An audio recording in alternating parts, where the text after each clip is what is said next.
everyone is playing, you're not yet. EWC Play is your all-in-one platform to compete in fantasy, pick'em, and quests for a grand total of $300,000 in prize pool. Build your dream fantasy team in 5 different games and track your score with live results tables. Predict the winner of every game, every group stage, and every tournament. Complete daily and weekly challenges to earn boosters that help you climb the global leaderboard. Got what it takes? Join EWC Play now.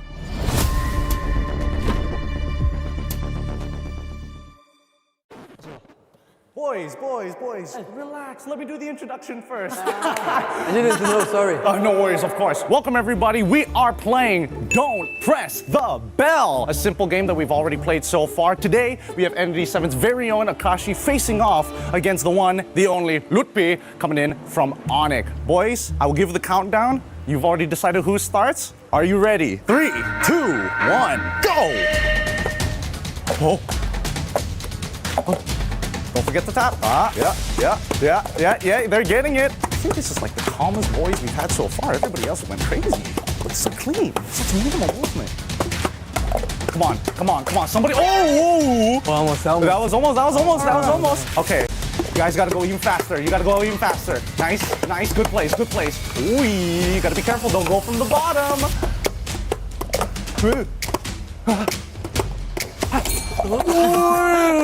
Oh no! I'm so sorry. That was a great game, but it came down to that DQ at the end. The bell accidentally rung. I'm so sorry, man. Well done. Thank you so much. And hey, that was us here in our Flex studio. Guys, remember, don't press that bell.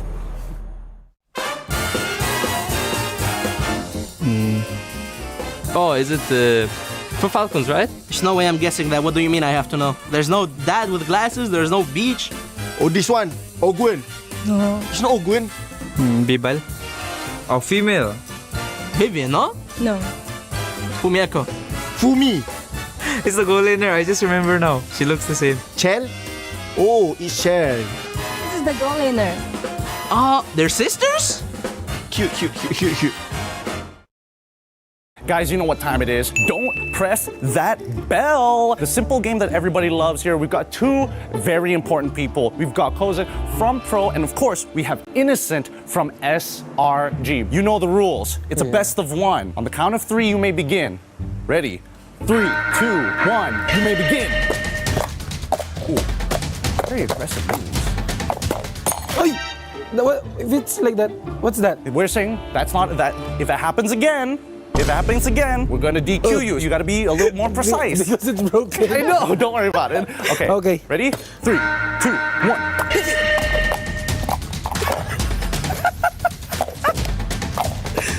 You're so scared. Why are you so scared of it? The hesitation. Don't hesitate. You can tap it. These guys are really no, that was the cleanest. Take. Well done. That was an awesome game. Remember, boys and girls out there, don't press that bell. We'll see you on the next episode. The Mid-Season Cup at EWC makes its 3rd appearance, and for the first time in MLBB history, the prestigious stage arrives in Paris on European soil. Awaiting the 25 teams from 15 regional qualifiers is a monumental $3 million prize pool and crucial club championship points. MSC opens with the group stage, where 15 qualified teams and 1 team from the wildcard qualifier will be split into 2 groups of 8. Both groups will compete in a double elimination bracket, where 2 wins secure a spot in the knockout stage, while 2 losses send teams home. The top 4 teams from each group will advance to the knockout stage. More unforgiving than ever, the knockout stage puts everything on the line. In this single elimination bracket, teams will clash in a best-of-5 series throughout the quarterfinals and semifinals. For those denied a place in the grand finals, 1 final battle remains, a chance to secure a podium finish and claim an additional $100,000 in the 3rd place match. Here, 1 moment can change everything. 1 mistake ends the dream, 1 clutch play creates a legend, and at the end of it all, 2 teams remain. 1 final series in a best-of-7, all for the grand prize of $1 million. 1 chance to rise above the rest. Who will become legendary? Who will prove unstoppable? 2 champions, 1 game. This is MSC at EWC 2026.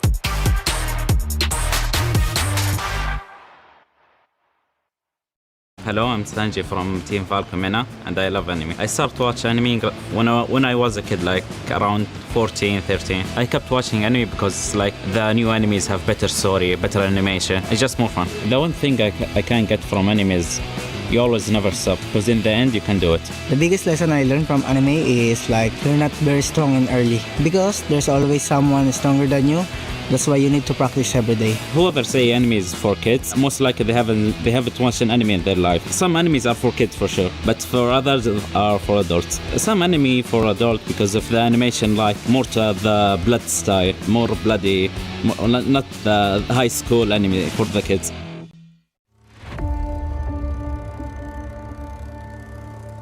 Bloodshed, tears, and glory. The Land of Dawn calls for contenders once again. Against all odds, GK Esports is here to win MPL MENA Season 9. Guangzhou Gaming! They go straight to the main stage. Ignite Gaming! MPLSG Season 11 crowns a new team. True Rippers are your champions. The place where a new chapter begins. The newcomers. MSC at the EWC, Paris. For many of us, this is our first. We may be the underdogs. We may have sacrificed everything to come this far. We'll prove why we belong here. It's the first MCT Grand Finals and Entity will be your first champions. Bro! Esports is the reigning champion! Team of Falcons will push forward to the main stage of MSC. Congratulations! Vamos, as you punched your ticket to France for EWC! Breaking barriers, defying limits. The aggressors come with nothing to lose. We carry the expectations of our country, our families. The fans who believed in us. This is the stage we've been working toward. Maybe this is where a new Dutch house is born. Aurora Gaming have wiped the Young Gun Galacticos out. Megatron have not merely joined the Kings, they have become the Kings. And the Dragons of the North defend their Empire spirit. Challengers of the throne, the Titans stand ready. We have already achieved what many thought was impossible. Whether it's defending our regional title or taking down the champions of our region. We're here to break curses and set new milestones. Falcons AP Runner moving on through the grand finals. Slangor Red Giants are your new champions. MSC 2023 champions. Honor! Team Liquid is your grand champions! The names that shaped history, the kings and legends. It's been a while since we stepped foot onto the world stage. It's been a while since we brought home an international title. Our fight continues because our story isn't finished. Our legacy awaits. The journey to rise above begins. Play is in our DNA. Whenever we let it out, it becomes our superpower. Now imagine an entire city being built to supercharge it. Kadir City, powered by Play.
book Esports World Cup up.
Hold me close and hold me fast. This magic spell you cast. This is. What's wrong with you? I hate this part of the competition. 2 teams are going to be eliminated today. But I mean, we've got a couple of teams that are going to be going through to the knockout stages, though, right? It's not all doom and gloom. But imagine the keys. That's right, we get to crush the keys of some losers today. They're going home. It's day 3 of MSC here at EWC.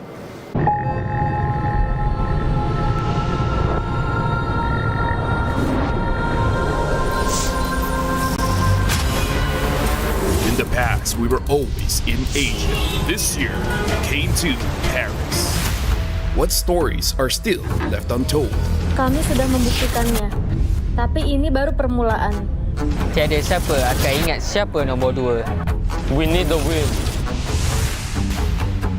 Bukan sekadar keinginan, tapi tekad. Hindi ang pag-abot sa tuktok ang pinakamahirap. Ang korona ang mahirap ipagtanggol. What happened last year became fuel for us this year. This time, we bring it to Paris and finish it. A new lineup, new chemistry, new fire.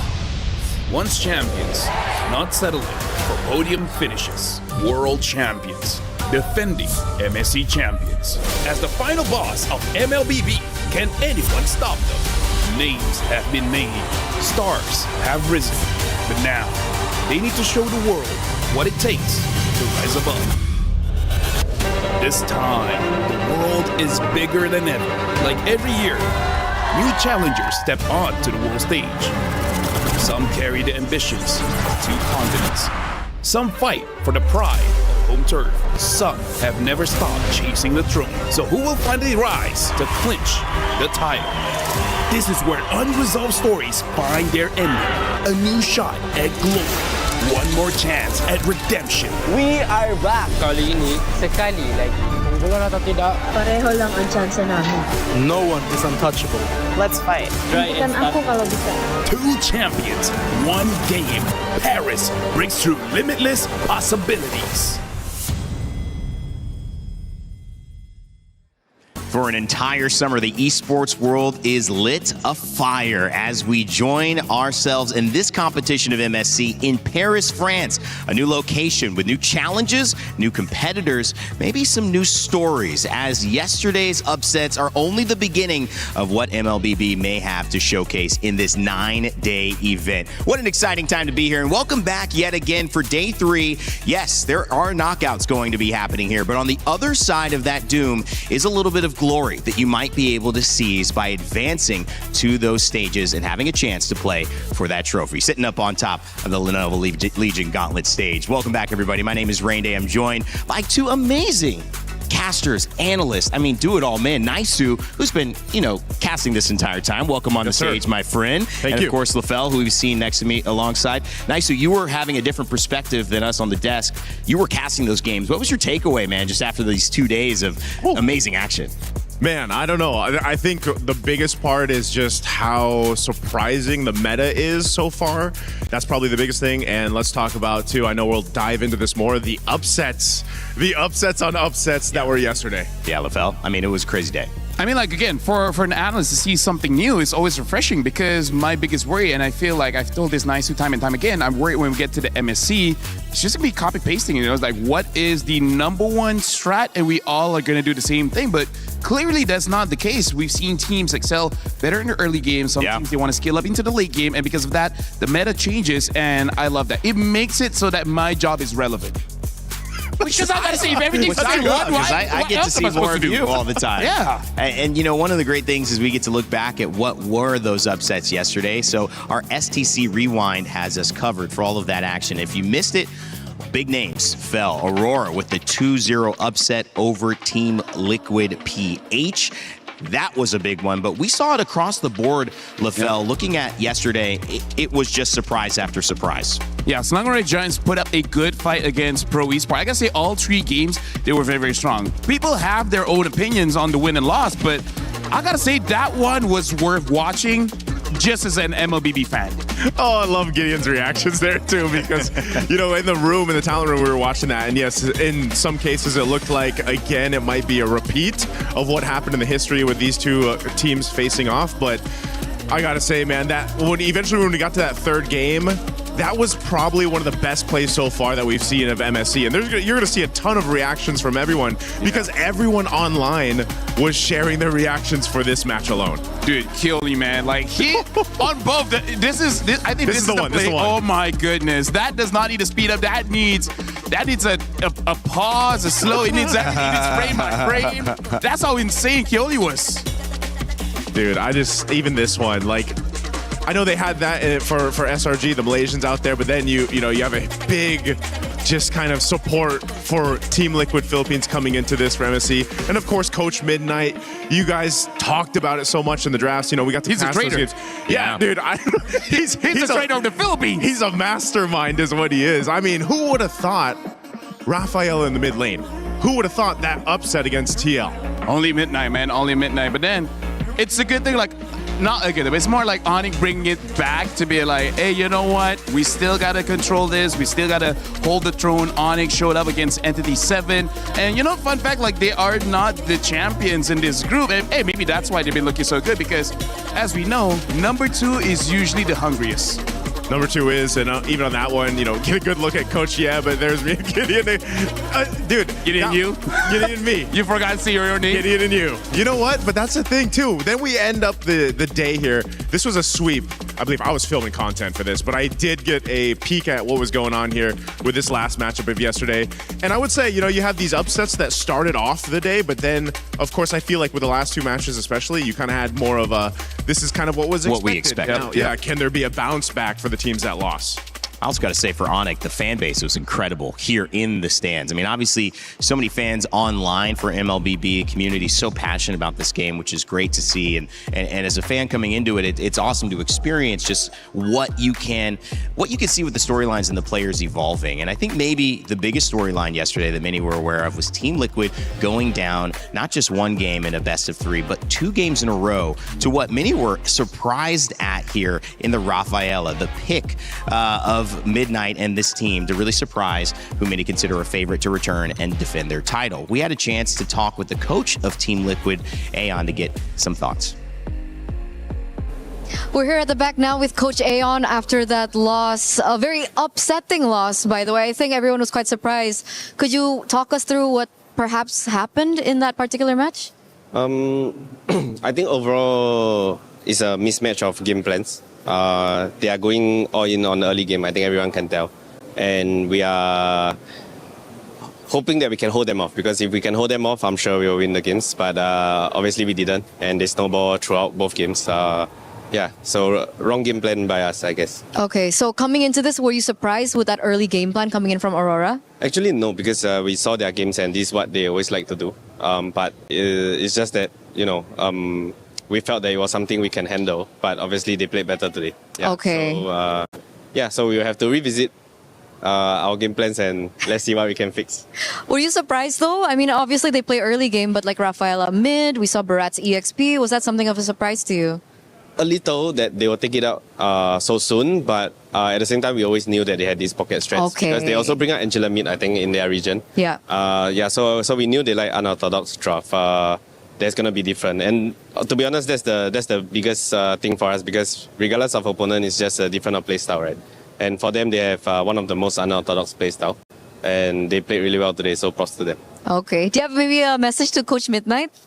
Well played. Well played. We might see you again. Ooh, okay. So the one thing that you feel like you need to repair come match 2 is the game plan, the strategy. Do you think it's just specific to Aurora, or you might have to revisit some other game plan to specific teams as well? Of course, we have to revisit what we think is the correct game plan, because obviously everybody have a plan until you get punched in the face. And obviously we got punched in the face, so we will revisit that. But at the same time, of course, every opponent is different, so we will take that into account as well. And yeah. Best of luck for the next matches. Do you have a message before we go?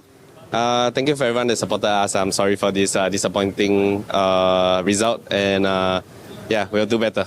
We're excited for the comeback. Thank you so much, Coach. Back to you.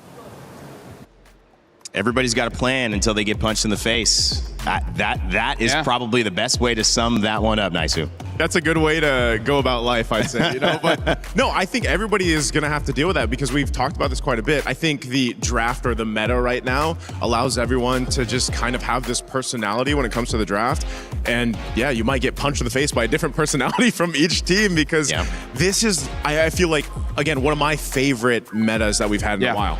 I would say one of the defining traits of this meta is the fact that it gives more advantages on many different states of the game, where before this, the biggest advantage is for that late game because of the def timers, but now they give a different advantage in the early game by enabling you to get more gold out of the jungle, right? And also denying a lot of gold from the jungler as well. So before this, if you win the early game, you can't really take advantage of that by expanding the gold lead, but now you can. So I feel like that really opens up quite a lot of strategy. And you know, in hindsight, after seeing the first few days here, I believe like that was the right way to balance the game, making it so that if you want to play early game, you have something to fight for. Things we'll find out as we head into the action for today. Group A's bracket should be on your screen in just a moment, so we can show you what it looks like after visiting this group 2 days ago. We saw Group B yesterday. Now it's Group A. To remind you of the results, it was Vitality and Falcons PH that moved on alongside Vamos and Team Spirit. We will see those games today as well coming up. But we're starting off True Rippers and Guangzhou Gaming. That will be our first look at Group A. This is a knockout game. This will send somebody home from the tournament. So it's a scary day, but it's also an exciting day. You've got to bring your best MLBB, Naisu. Yeah, I've got to go ahead and agree with Eterna, you know, on the feels of this. You get to this point in the competition, eventually teams have to start going home, you know, and for this, it's going to be that first match opening up today, True Rippers or Guangzhou Gaming.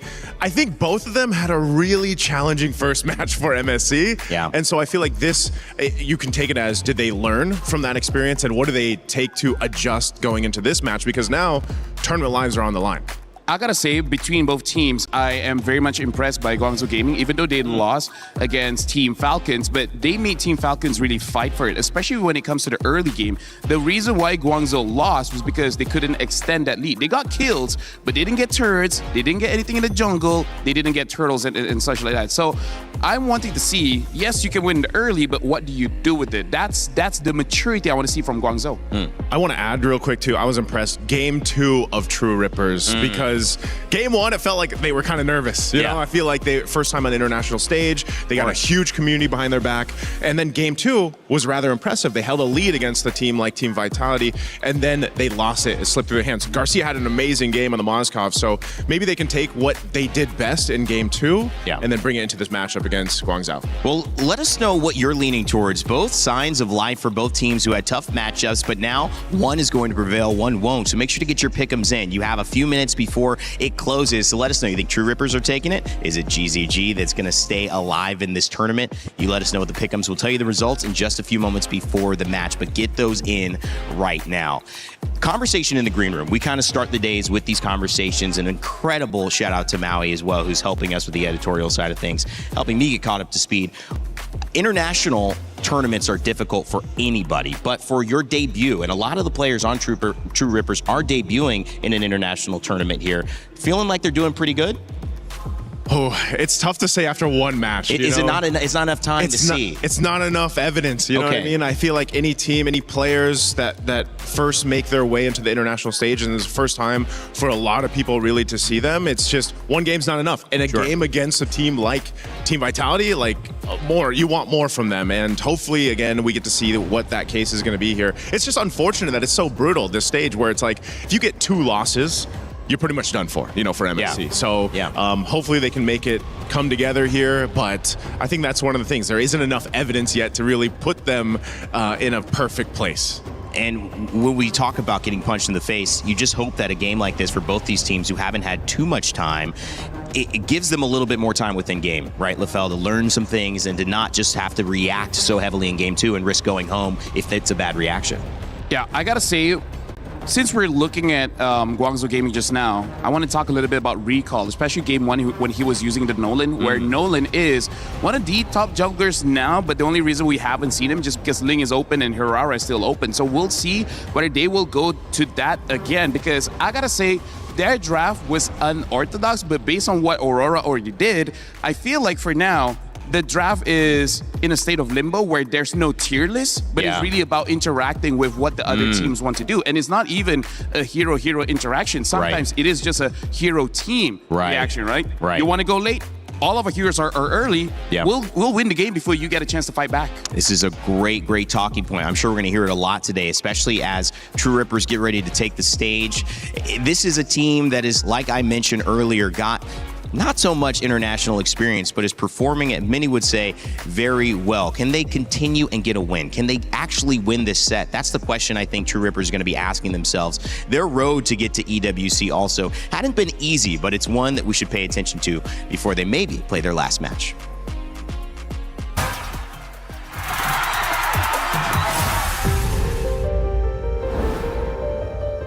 Hello everyone, Kimmy here from Team True Rippers. We are the winners of MLMS Season 1. We're the first team to represent India at MSC at EWC. History has been written, ladies and gentlemen. India's international journey has finally begun tonight. True Rippers are your champions. I guess it was the start of 2026 January. Everyone was so hyped, like they were saying, guys, we might get an international slot at the EWC. We need this. For me, like I was really hyped up. I was about to continue my studies, but after I got to hear that news, I thought of making a team. So then I texted some of my friends, some of my well-known guys, and then I asked him if there any other orgs or organization that need a team or something. Then I started looking for players.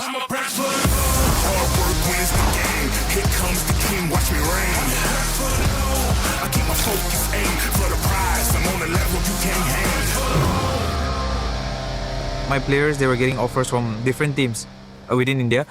So I was worried, like, what if I lose my players? I won't be able to make this team anymore. But luckily, a guy texted me out of nowhere and then he was like, Kimi, right? I have an offer for you, this. So I was like, yeah, anything is fine. I just want to bring this team to India and then, participate because I know we can win.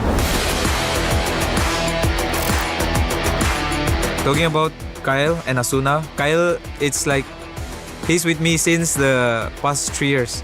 He's known as the gold standard of India. So he's just too good at his mechanics. Asuna is also known as the best mages in India. He wanted to try out and then we worked out really good. Everyone liked Asuna and then that's how we formed the team. We Indian players, we never stop playing this game because it's the love and affection for the game. True Rippers at EWC means a lot to the community because after it's almost like 9 years now since India got a slot in MLBB.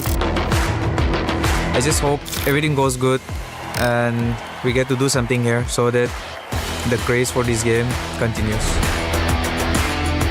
Today we are here, but in the coming future, many Indian teams will be here too.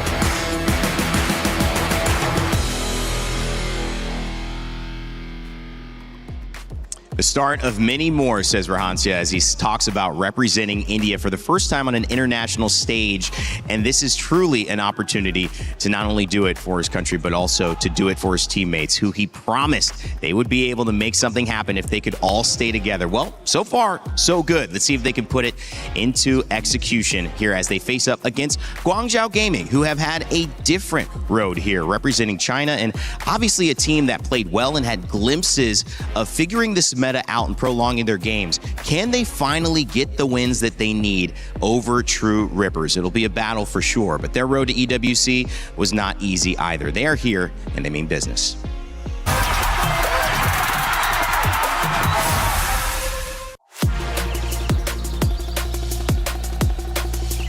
刚到 GZG 这个战队，我被他从中国的另一个战队买进来，然后刚来到 GZG 就打进了 M7 的外卡。但我想，其实 M7 我们可以走得更远的，但是我们倒在了外卡的决赛，输给了我们的对手蒙古。Gentlemen, it will officially be a wipeout in zone. Has zone Guangzhou Gaming out. 所以那场比赛结束以后，我觉得很可惜，抱着我的教练哭了。 Sorry, how will they stop him? And the beast rebels at the feet of Guangzhou Gaming. 在 SAL 夺冠的时候，就我忍不住在赛后采访里哭了起来。我很想赢，每次赢了我都很开心。但以往经常了解我的观众知道，就是我哭经常都是输了才哭，但那一次是第一次赢了才哭。我觉得我们做得很好，就是这种情绪在我心里涌出来，对我使我落泪了。我觉得这是给我们训练，就是我们在训练里付出的努力，我们比赛里。我观看了这次在巴黎开赛的 MWI 女队拿到了8强，其实我有一点难过吧，因为虽然他们拿到了很好的成绩，我本来是开心的，但是我难过的是中国赛区的男队一直都没有很好的成绩，反而是我们的女队先做到了，所以我觉得我们男队需要一点突破的力量。 我希望中国的粉丝能看到的是中国队伍热血的一幕。我觉得我们可以创造以往没能做到的目标，所以我想跟我的队友说，放轻松点打，对面很菜，随便赢了。 What a story there, knowing that the women's have broken through, but yet to see that same result on the men's side. Looking to get it done here is Guangzhou Gaming as they head into a knockout game versus True Rippers. Guys, this is two countries, two teams, highly motivated, highly emotional. Wow. Naisu, and it's Guangzhou Gaming who get the pick'ems results in their favor. Doesn't necessarily mean that they're going to take it, but Naisu, that's a strong side. The audience is with Guangzhou this time. Strong prediction there. Again, give True Rippers some more time to prove themselves. Both these teams have amazing stories, though, the way they made up here, you know, and I got a chance to even see part of the journey for Guangzhou Gaming through MCT East Asia to get to here, and so hopefully one of these teams can make that story come true after a game win, but unfortunately one has to go. I mean, like, we got to talk about mentality here, because I like looking at a Guangzhou video just now. Yeah. Reminds me of W. Be like, we're strong, the other team is trash, right? So I really want to see them actually use that kind of energy here going up against True Rippers, because I legit feel like they have a very strong early game. It's just that you don't know how to maximize it. If they can maximize this one, then they can survive another day. Because I do want to see them succeed, because they've been here for a while. They haven't got that success just yet. The women's got there first, but hey, maybe they can get there further. And fighting for a region here, I mean, the pressure, it's pretty high for both of these teams as well. And you can see the emotion welling up. To me, that is just more of what it looks like when you give your all and when you have a situation that finally, after that work that feels like you're toiling through the heartache, through the disruptive and sometimes detrimental choices to get there and maybe make a mistake, to finding your feet, finding a way to get back, and then suddenly saying, man, we did it. After all that, we're here. Guangzhou Gaming looking to keep that feeling going. True Rippers hoping to keep that feeling themselves. It is going to be a great competition. One going through, one going home. Let's get it started.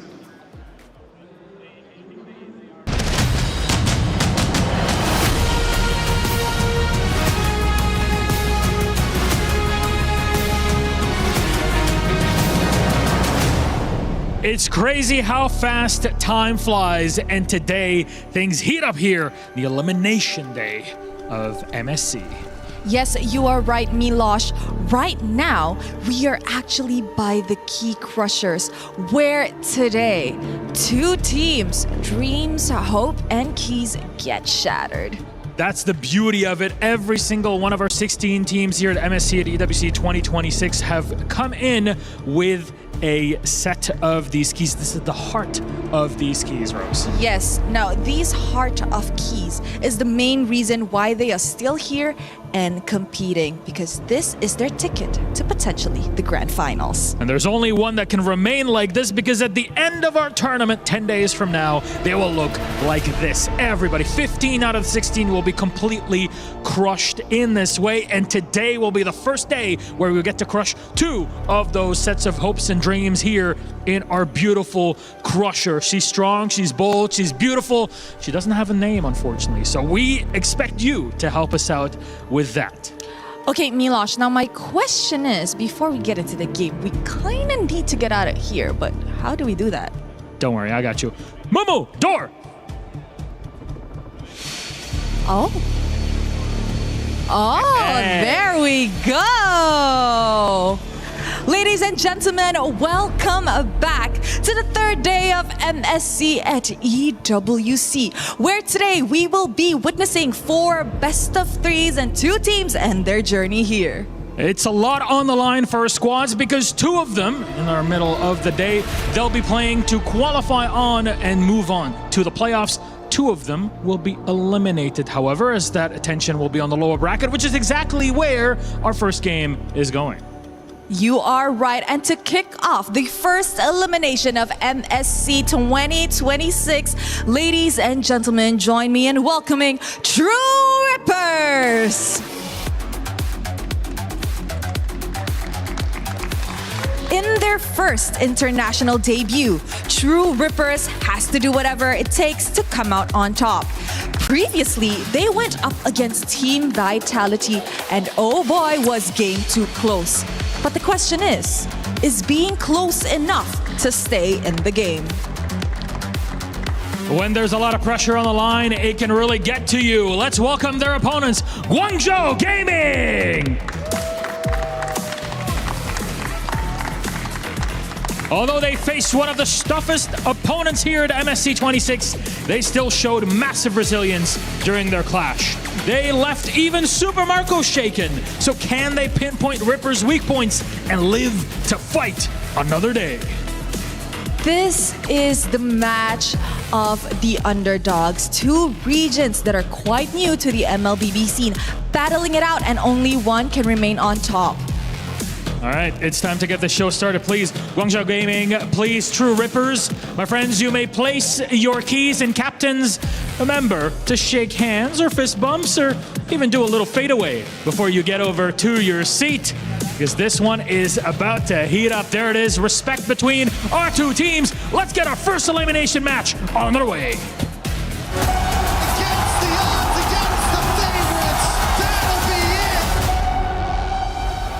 Day 2, the Group of Death. We've witnessed the unexpected fall of 2 champions, Team Liquid Philippines and SRG, and the unexpected rise of 2 contenders now between Aurora Gaming Turkey and, of course, Pro Esports. Nobody can get away with the re-engage.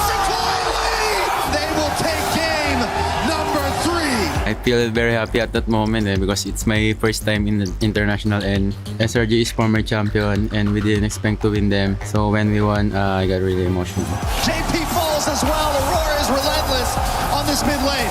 What a statement this is. It was a big match for us, and it's quite good because they're the last MSC World Champion. We expected to win because we can beat any team in this tournament. We're not afraid of anybody. Actually, they need to be afraid of us. And the stampede has been stopped. So the loss is unexpected for us, for sure. We know that coming into today we are the favorites, and we know that we are the better team. My thoughts on us and SRG both losing the first game of our bracket. Of course, it's a surprise to most, but at the same time, this bracket is so stacked, right? Anyone can beat anyone in the current level of competitiveness. Going into Day 3, we have 2 teams securing top 8 spots. Will it be between Team Spirit and Vamos or Vitality and Falcons PH? and then we'll also be sending 2 teams home. Will it be between True Rippers and Guangzhou Gaming, or will it be Falcons Mena and Ignite Gaming to be sent home?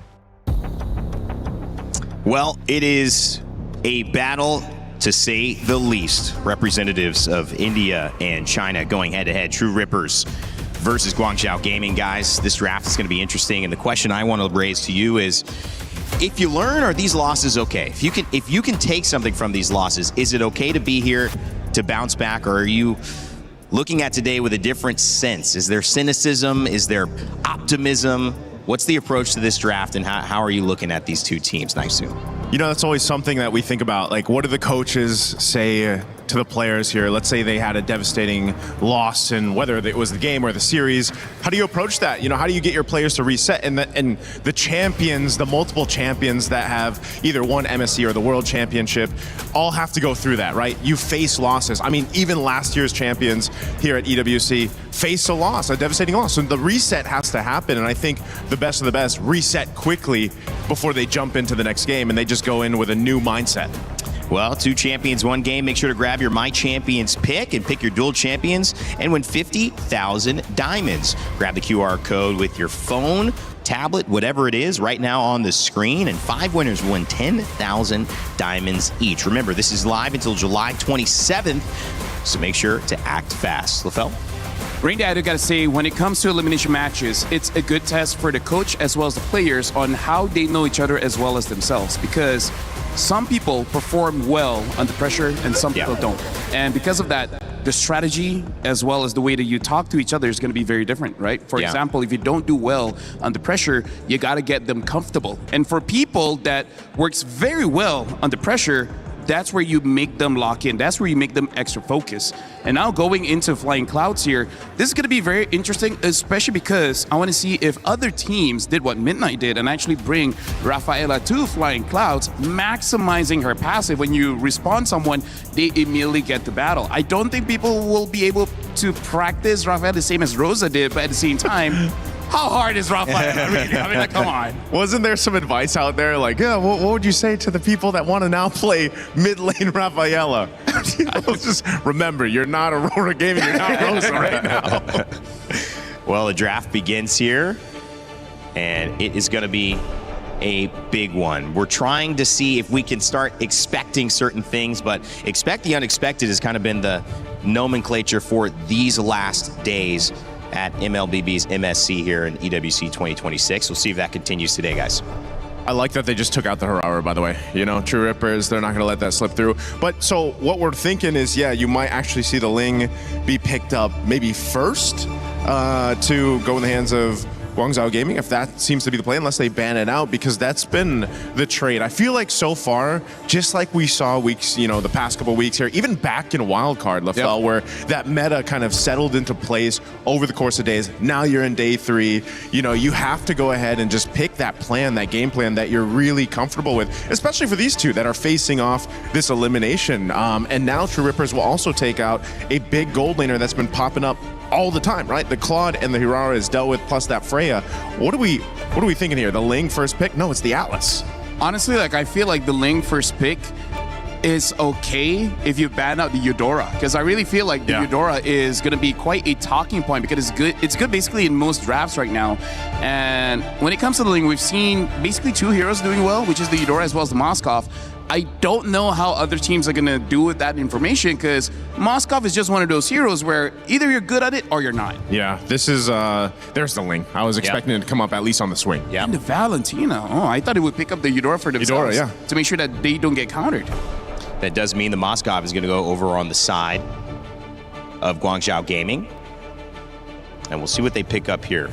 I really want to see a Eudora here, because then you basically have 2 counters for the Ling. And the Ling basically will be the main setter for True Reapers, right? He's going to be the position 1. He's going to take all the farm, and he's going to try to take over the game. Now Guangzhou, they actually have quite a lot of crowd control here. Naisu from the Atlas as well as Eudora. And then Moskov, his crowd control is just to protect himself. But now True Reapers getting Bellary, which as of right now is an S tier pick in Rome. I almost thought that True Rippers would want to secure themselves to Moskov, man. I mean, that was the best performance we got to see from Garcia. You know, again, if I remember right, he was like 6-0-10. He didn't die in that game too, and that was crucial for them. But, you know, now, because you banned out that Claude, the Moskov gets taken. What are they planning to put in that gold lane? We've seen some weird picks being placed into the gold lane the past couple days. Yeah, I mean, double fighters has showed up randomly, right? And we've seen that, even Paquito in the gold lane, trying to see if there's something sneaky. The one thing yesterday did tell us is that when you guys were looking at that ban, you're saying this is an honest draft, right? And that kind of exposed them to a very quick loss in our final set of yesterday. So maybe trying to hold a few of those maybe interesting picks later on, True Rippers, so they don't get caught out. Something that True Rippers can do if they do want to go for that double fighter. Other than the Paquito, we also got to talk about the Ruby. The Ruby can actually create quite a lot of space, making it quite easy for a Ling to go in and out, because that's one of the problem when you're not incredibly fast on the Ling. One stun and then you're done. And there's a lot of stuns here that can capture you. So I'm looking at something like a Ruby alongside the Belleric as well as the Valentina, just to create a lot of space so the Ling feels much safer to go in. Yeah, that's the problem with the Ling right now is, you know, anyone that's going to pick him up, draft the Ling into their composition. Not only is it such a micro scale, like scaling hero for people to showcase, but you need the team to support that. The same thing we've been saying about the Hirara pick, and your team really has to support you to be able to do that. Now, obviously, she's got a little more iframes to work with, a little more mobility, but Ling, same thing. You don't want to feel pressure in your jungle, your buffs being stolen. You need that space, because otherwise you just end up split pushing across the map when the rest of your team's trying to fight, and that's not where you want to be. So this Paquito coming up adds a little bit of a layer to the damage profile. This is most likely we're going to expect just go in the gold lane. It is still possible that it could EXP, flex. right? Could EXP. We saw this in the gold lane yesterday in the hands of Sigibum, if I remember correctly, maybe a couple more times. But, you know, that's the thing. You need to be able to go ahead and support this Ling's best time. Whoa, the Saber, though. Talk about another surprising pick. Hey, but it has been in my head, but I don't think anyone will be crazy enough to do it. But honestly, this is the kind of lineup that I think you would be crazy enough to do it, because going up against the Ling, Saber might not have enough damage early, but when you have a Eudora alongside you, you're going to have enough damage, because Saber has changed a bit. He's not full burst. He's about going in and out, in and out, in and out. And now, True Rippers finishing up with the Badang here, so quite interesting. Badang EXP or Belleric EXP, so not sure, Okay, not sure what's going to happen here, but I got to say, I'm liking what I'm seeing from Guangzhou Gaming. It's going to be a Belleric EXP. On Rahancia. Kimmy's got the Badang. And Garcia on Paquito, so another gold lane fighter. Marksman coming in thinking you kind of have to have that, but we're seeing this meta evolve to where, well, maybe not. Can we keep tempo? Can we keep pressure? Both of these teams suffered quick defeats in most of their games. Trying to set the pace this time around as we have our first series of the day kicking off. It's True Rippers versus Guangzhou Gaming. Let's get it going and send it over to your casters. Smash them. We are officially kicking off the third day with an elimination match between True Rippers and Guangzhou Gaming. But the surprises just keep coming, Mirko. And as our panelists have said, Lefel personally does like Guangzhou's lineup, but how are you feeling about this, especially the Saber? Dude, it's crazy. Again, I mean, we saw day number 1, day number 2, constant surprises back and forth. And I thought we already saw everything. You know, I thought we already saw everything the meta has in store for us, but obviously that's not true. The Saber comes in, X-Ying, almost taking Asuna down in the mid lane. It's all about aggression. Okay. So that's what we know right now for Guangzhou Gaming. I feel like they're trying to double down on already a very good early game. We saw one of the glimpses, well, hold on, May. Again, speaking of that aggression early on, a steal from X-Ying, but again, for Guangzhou Gaming, they did well against Falcons in the early stages, so if they can actually do better by punishing and capitalizing even more in the early game, I think they should be able to close things out. Yeah, I guess early game really is the name of the game right now, especially in the current meta, the way things have been for the previous games that we've observed, and it's looking really aggressive. If there's anything we could use to describe Recall, because he picked up a Saber, and now he even went for Master or Weapon Master. Yeah, not even the Seasoned Hunter to help him clear. I mean, he's going to do much more damage when he gets his items, but damn. Pull yourself together on both double or duo mid here, X-Ying and May. Good read by Garcia. Yeah. Could be a really bad spot here. And honestly, you look at this composition, you just look at the Saber and you're thinking, why go Saber? But if you look at a double fighters or just the fighter in the gold lane, Garcia should be very easy to pick off by recall on this Saber, so that's a big question mark already. As you can see, Garcia having to sacrifice a few of those waves. Which is great. At least he's being very careful. You know for a fact that Garcia too, even when he gets his hands on the more vulnerable heroes like the Moskov, is not really the type to put himself in dangerous positions. Oh my! But that's the first triple sweep we get to see here. And that's the tank, that's the boy. You would usually have a lot of damage on. Well, Limited Splash already popped in right now. They go all in. Recall with the double with the weapon mastery, trying to get one more. Ian stunned on the wall. Now was chased out with a Black Dragon. Modi almost taking Eons down. Now it's Kimmy with the Flying Clouds, bringing it back again, all alone. SOD almost lands Eons. Sticks to the recall. 2-2, but it's Guangzhou Gaming with the turtle. Yep, I really thought True Rippers could have made something out of that, especially as they already were able to somewhat trade out the fact that no longer, or Recall no longer had the triple sweep. But it's still somehow a bit manageable for True Rippers nonetheless. Especially as you see they're not really being punished elsewhere. Let's take a look at that replay. Modi still getting in. Really close though, really close call, but the punish from Kimmy. I nearly forgot that we were on Flying Cloud, so things would be happening pretty faster than we thought. Yeah. That's what we, I guess that's the reason he went Saber as well. Maybe. Even if they die without him using the triple sweep, then he can just go and do it all over again after dying. But dang, that damage with the weapon mastery. He already picked up the Hunter Strike now and the Lethal Ignition. Even Kimmy wasn't ready. He's going to have to go straight into a Dreadnought's armor at this point. Yeah, so it's probably really just they want to go for the kills, always the kills, and that's where they start converting eventually. But it's also them on a Moskov, so I feel like they will have ways either way of dealing with the macro, even if, let's say, they just try to focus on the kills. If we're talking about the mid trio, who, by the way, have been doing a great job here, really keeping Kimmy and Asuna in check. Folks, you gotta remember, this is an elimination match between Guangzhou Gaming and True Rippers. Loser goes home. They're gonna go straight to the airport, out of Paris, back to their hometown. So it is brutal. Yeah. The fact that Guangzhou Gaming decided to bring out the Saber in an elimination match shows you just how confident they are at, again, capitalizing on early game advantages. Yeah, and you see, oh, hold on, that's a flicker. Yeah, a bit disconnected. Oh, big Fatal Links by May. Another Fatal Links as well. As now, Time of the Blaze gets locked in. Ian's running down the wall. Now it's Rahansha isolated against the rest of the team as Modi picks him up, and it's an all-out win for Guangzhou Gaming. Yep, the disconnection is something kind of punishing there for a True Rippers as we saw Rehansha engage, but Garcia all alone here. Okay, will at least be able to regain positioning, but Recall, will he contest? Oh, big ult already down. May comes in with a perfect match. Kimmy trying to stop it now as Modi pops in a furious dive and the red tree goes in. Garcia with the secure now as they go all out. Eon's picking up the kill but gets caught in a triple sweep again as Xing takes him out of the fight. And again, it's a turtle to TRX and Guangzhou Gaming with a trade as CY gets a tier 1 down below. Yep, that's all CY has been focusing on for now. And Garcia, the fact that he was really there, the participation he had in that team fight was really massive for True Rippers at least. Oh, was that the...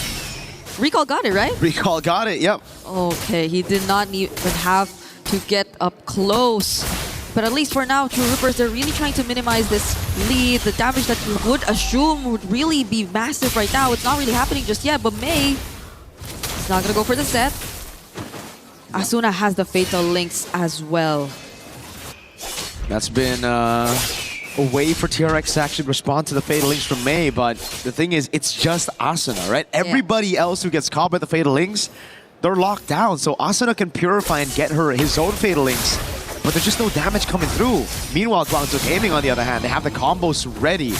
And it's also that disconnect that TRX really got to fix. Rehansha, I feel like at this point, just wait for Asuna to get a set. Wait for the Fatal Links first, then Rehansha can go in with the Wrath of the Dryad, or just use it as a counter-engage tool. Which is, I don't know if it's counterintuitive, because they want to like go for team fights based on their composition, but you want to look for the damage too. Oh, hold on. Triple sweep. Eons gets away with the Tempest of Blades. Interesting. I thought that was going to be a one-shot by Recall. The Furious Dive into DOT. Taking down on Eons. He gets the Finch poise, but it's not enough to keep him alive. Why did he walk back? Oh no. Did he not see that Modi was actually there too? Modi got him good. That was a surprise and very unfortunate for Ians right here because we were talking about where the damage would come from True Rippers. May? Good peel by Kimmy, but now he's going to be the sacrificial lamb. Straight into Modi, back-to-back kills for Guangzhou Gaming's XP laner. Yep. So at this point, it's going to be really tough to just stop Guangzhou Gaming in terms of what they want to do now. They're just bursting this objective. Oh, Hansha! Oh, Xing's still the one who actually claims it now. The Fatal Links locks down Recall. He's going to get caught by the Tempest of Blades. It's a big shutdown for Eons as he picks up the Blades, but now it's going to be Xing with the help of CY. Perfect match coming down. Finch poise gets him out. Modi getting a killing spree as he goes for a 1v3. Now against Garcia. Still able to survive as well. Guangzhou Gaming now. We're going to siege down the mid lane. A stun coming out on Kimmy and the Spear of Misery. Doesn't connect on the wall. Doesn't pin Kimmy. It's just a tier 1 in mid. It feels so weird to think that the extended teamfights seem to be favoring Guangzhou a bit more. Because you would assume that they're very ult-reliant heroes, but at the same time, they have a hero like the Moskov. They have someone to just put out these sustained sources of damage, whereas True Rippers, on the other hand, I feel like it's mostly sustain. We are looking for the ways in which they could really clap back, but Rehansha, again, another Wrath of Dryad already committed. Oh, Garcia in the back, already using the Flicker as well. Make it go for the Fatal Links free! Recall coming in with the Shuriken, now the triple sweep on Kimmy. It's a fist crack coming down as Asuna is able to lock him down with the Fatal Links and a Terrify on Recall. It's Eons with the pick, CY with the damage. Now it's Modi, Black Dragon form flanking from the back as Rehansha's gonna be isolated for the rest of the team. The Petrify lands for Modi! And he gets the Furious Dive to pick up a Mega. Garcia's all alone. Guangzhou Gaming gonna go for the chase. A stun from Xing. Modi trying to cut him off. Garcia, can you get away? If he actually gets away from this, I don't know, but he won't. It's a killing spree for Xing, and these staggered teamfights are just not helping True Rippers at all. You don't really get to see them maximize the potential of their lineup. Even this moment you're seeing right now, it was the Fatal Links that Asuna got, which could have been the turning point. But the fact that they also had to take into consideration that GCG were just so good at kiting and that there was also a follow-up Black Dragon form punishing Eons. It was just not looking good for True Rippers. They really have to solidify their coordination in this game. I think in this game, it's looking just very tough already. They don't have a marksman. They don't have scaling aside from the Ling. Eons can still be a threat later on, but again, with all this CC, with all this lockdown, with all the tanky members that Guangzhou Gaming have, it's going to be extremely difficult for TRX to find another opening here. Yeah, because maybe you could rely on Kimmy to find the target, but who? Because you don't expect Sai, you don't expect Xing, you don't expect Recall to just be in the same spot at the exact same time. Oh, but they don't know Kimmy's here though. Oh, now he gets spotted. Now they know. My goodness, True Rippers, how are they going to play around this? Kimmy's trying to look for positioning again. But GCG. Oh, that poke. Yep. They can't. They can't. Look at the far lane up top as well. If Eon shows himself this is a bad time, Guangzhou Gaming know that it's been a bit too quiet for Eons. He hasn't shown himself on the map. Most probably sent up top, so it's them committing onto the neutral objective. True Rippers not given a chance to actually follow it up. Rehansha with a flicker in the top, but doesn't land on anybody. Now it's Modi who's trying to look for capitalization. Oh, Furious Dive and a Petrify from Modi. The SOD lands. May's trying to follow it up, but it will not be taken. Garcia with the recall in that bush. Modi, what? Reads out the position. Garcia's recall has been compromised. And now he's all alone, running again against Guangzhou Gaming. Oh, okay. This will take a bit of time for True Rippers actually get to track him down. It's only May assigned to do that. Look at recall, triple sweep, bang! Fatal Links the combo as well. Garcia was knocked up for a whole 2 seconds. Yep, Eons is just gonna settle with these trades. This tier 2 up top, but the Holy Shields are looking to go down now, and there's a Black Dragon form 2 coming in from Modi. But at least True Rippers can defend for now. At least for now. Xing, okay. Luckily, Xing didn't have the ultimate. Kimmy concealed right in front of the faces of Guangzhou Gaming up pinned down as well. The Fishback defensively. Asuna is able to find a fatal link, but actually Flick goes out of safety, and now the Temps of Blaze comes in for Eons, but he gets stunned up. The Spear of Misery as well. It's a shutdown, but at the price of Eons' life, as CY continues to push in towards this turret. It's so unfortunate. It's so unfortunate because even in that last sequence you saw, they had different targets, each of them. Oh, but they just went in! Full combo, triple sweep, fatal links, furious dive. Kimmy is gonna go down to Modi, and now the Black Dragon comes around again onto Rahansha. The furious dive lands onto Rahansha. Recall will walk up the SOD as well. Finally a 3-man taunt that takes Modi down, but it's Guangzhou Gaming who gets game number 1. 20-6 on the board in terms of kills.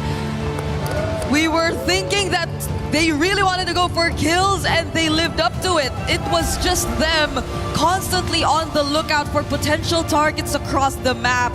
And you barely saw true Rippers able to answer back, able to achieve anything, but also at the same time, they're just constantly being disrupted so well.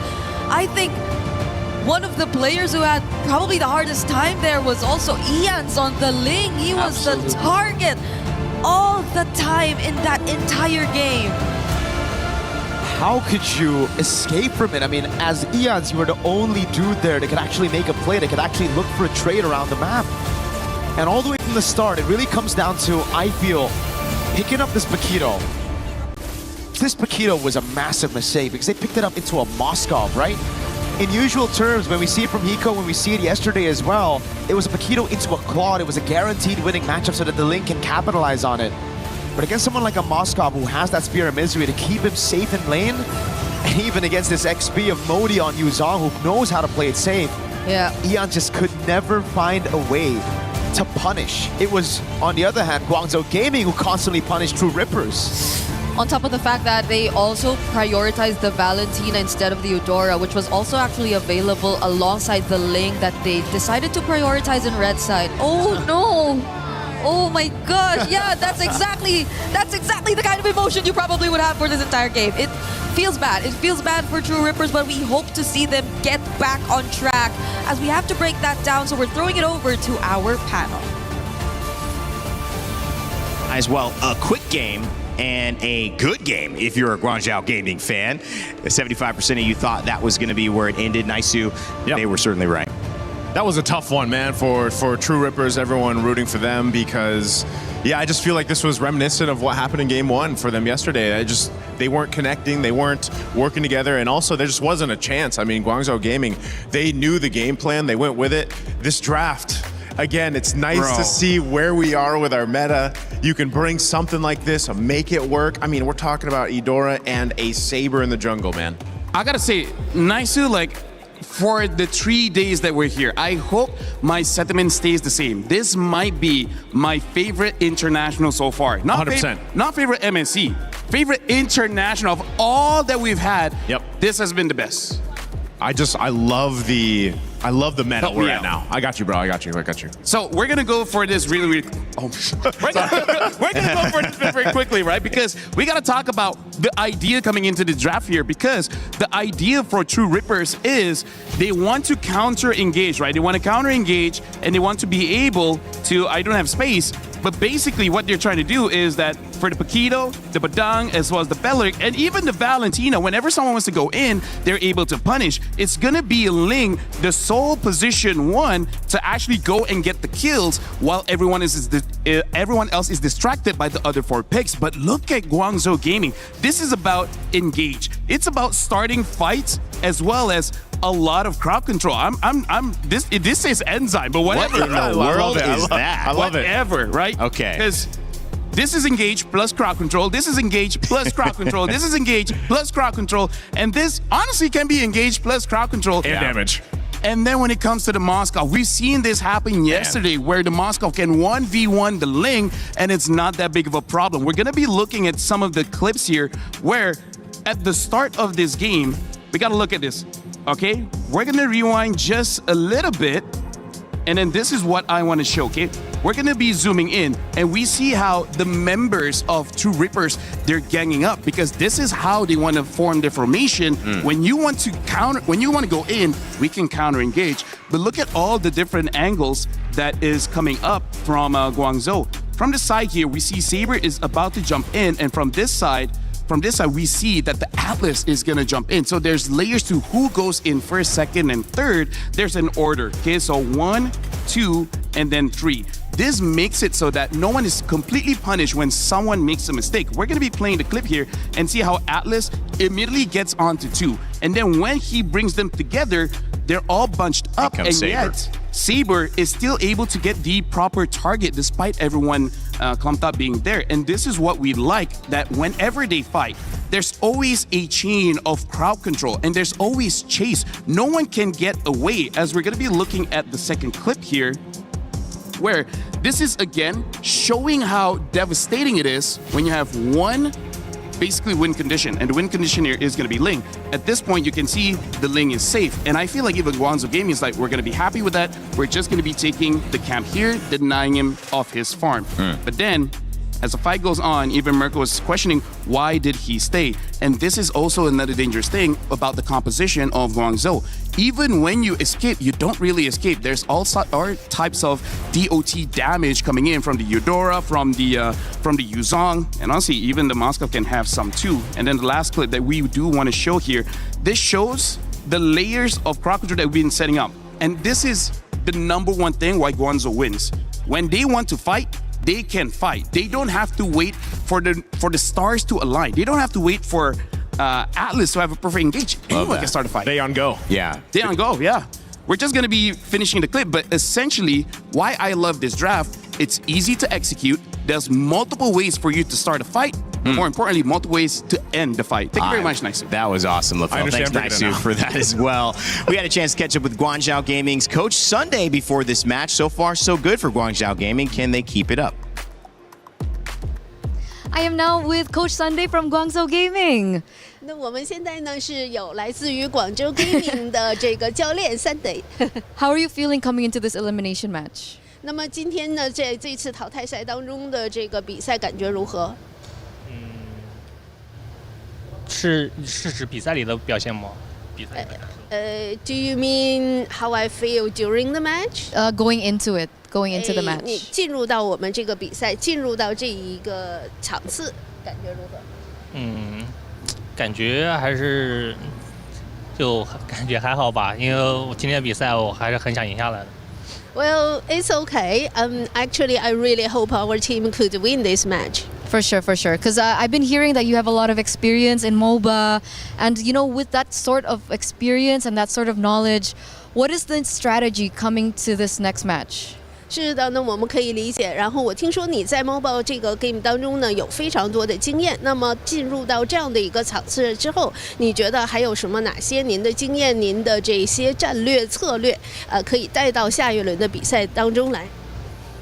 我觉得 MOBA 游戏的，整体的风格都是差不多的，但是有一些细微的东西是很关键的，特别是在这种高强度的比赛里面，越是那种细枝末微的东西，然后越能决定比赛的胜负。Well, I think lots of mobile games are quite similar. However, I really needed to pay attention to details, and those small details sometimes are crucial. That determines who wins the game. Okay, so was that one of the reasons why, unfortunately, you had to lose your first match up against Falcons PH? 那么这个是不是有一个你就是在第一场比赛当中输给 Falcons 这样的一个原因呢？我觉得是的。你们看，我们比赛第一局前期拿到了很大的优势，但是因为中间的一些小失误，导致我们输了比赛。Yes, that's right. That's what I think. Because at the beginning of that match, we were in a more advanced position. We were in a better position, but unfortunately, because of some small mistakes, we lost the match at the end. Okay, were there any other challenges in that match? 那么在当时的那个比赛当中，还有没有一些其他的挑战呢？主要来到这边之后，我们的训练时间也比较短吧，然后训练赛打的可能比较少，然后可能选手当时没有进入状态。但是我们前天输完比赛之后，昨天又打了一整天的训练赛，然后现在大家的状态应该还挺好的。Well, I think we got here and we didn't do enough preparation. The time was limited. So after we lost that match, we practiced a lot yesterday. Now I think all the team members have got this confidence. They are kind of getting into the competing mode now. So hopefully we can do better. All the best, all the best. But what do you think about the meta right now? Do you think it's like a little bit difficult? Do you think it's flexible? Do you think it's more rigid?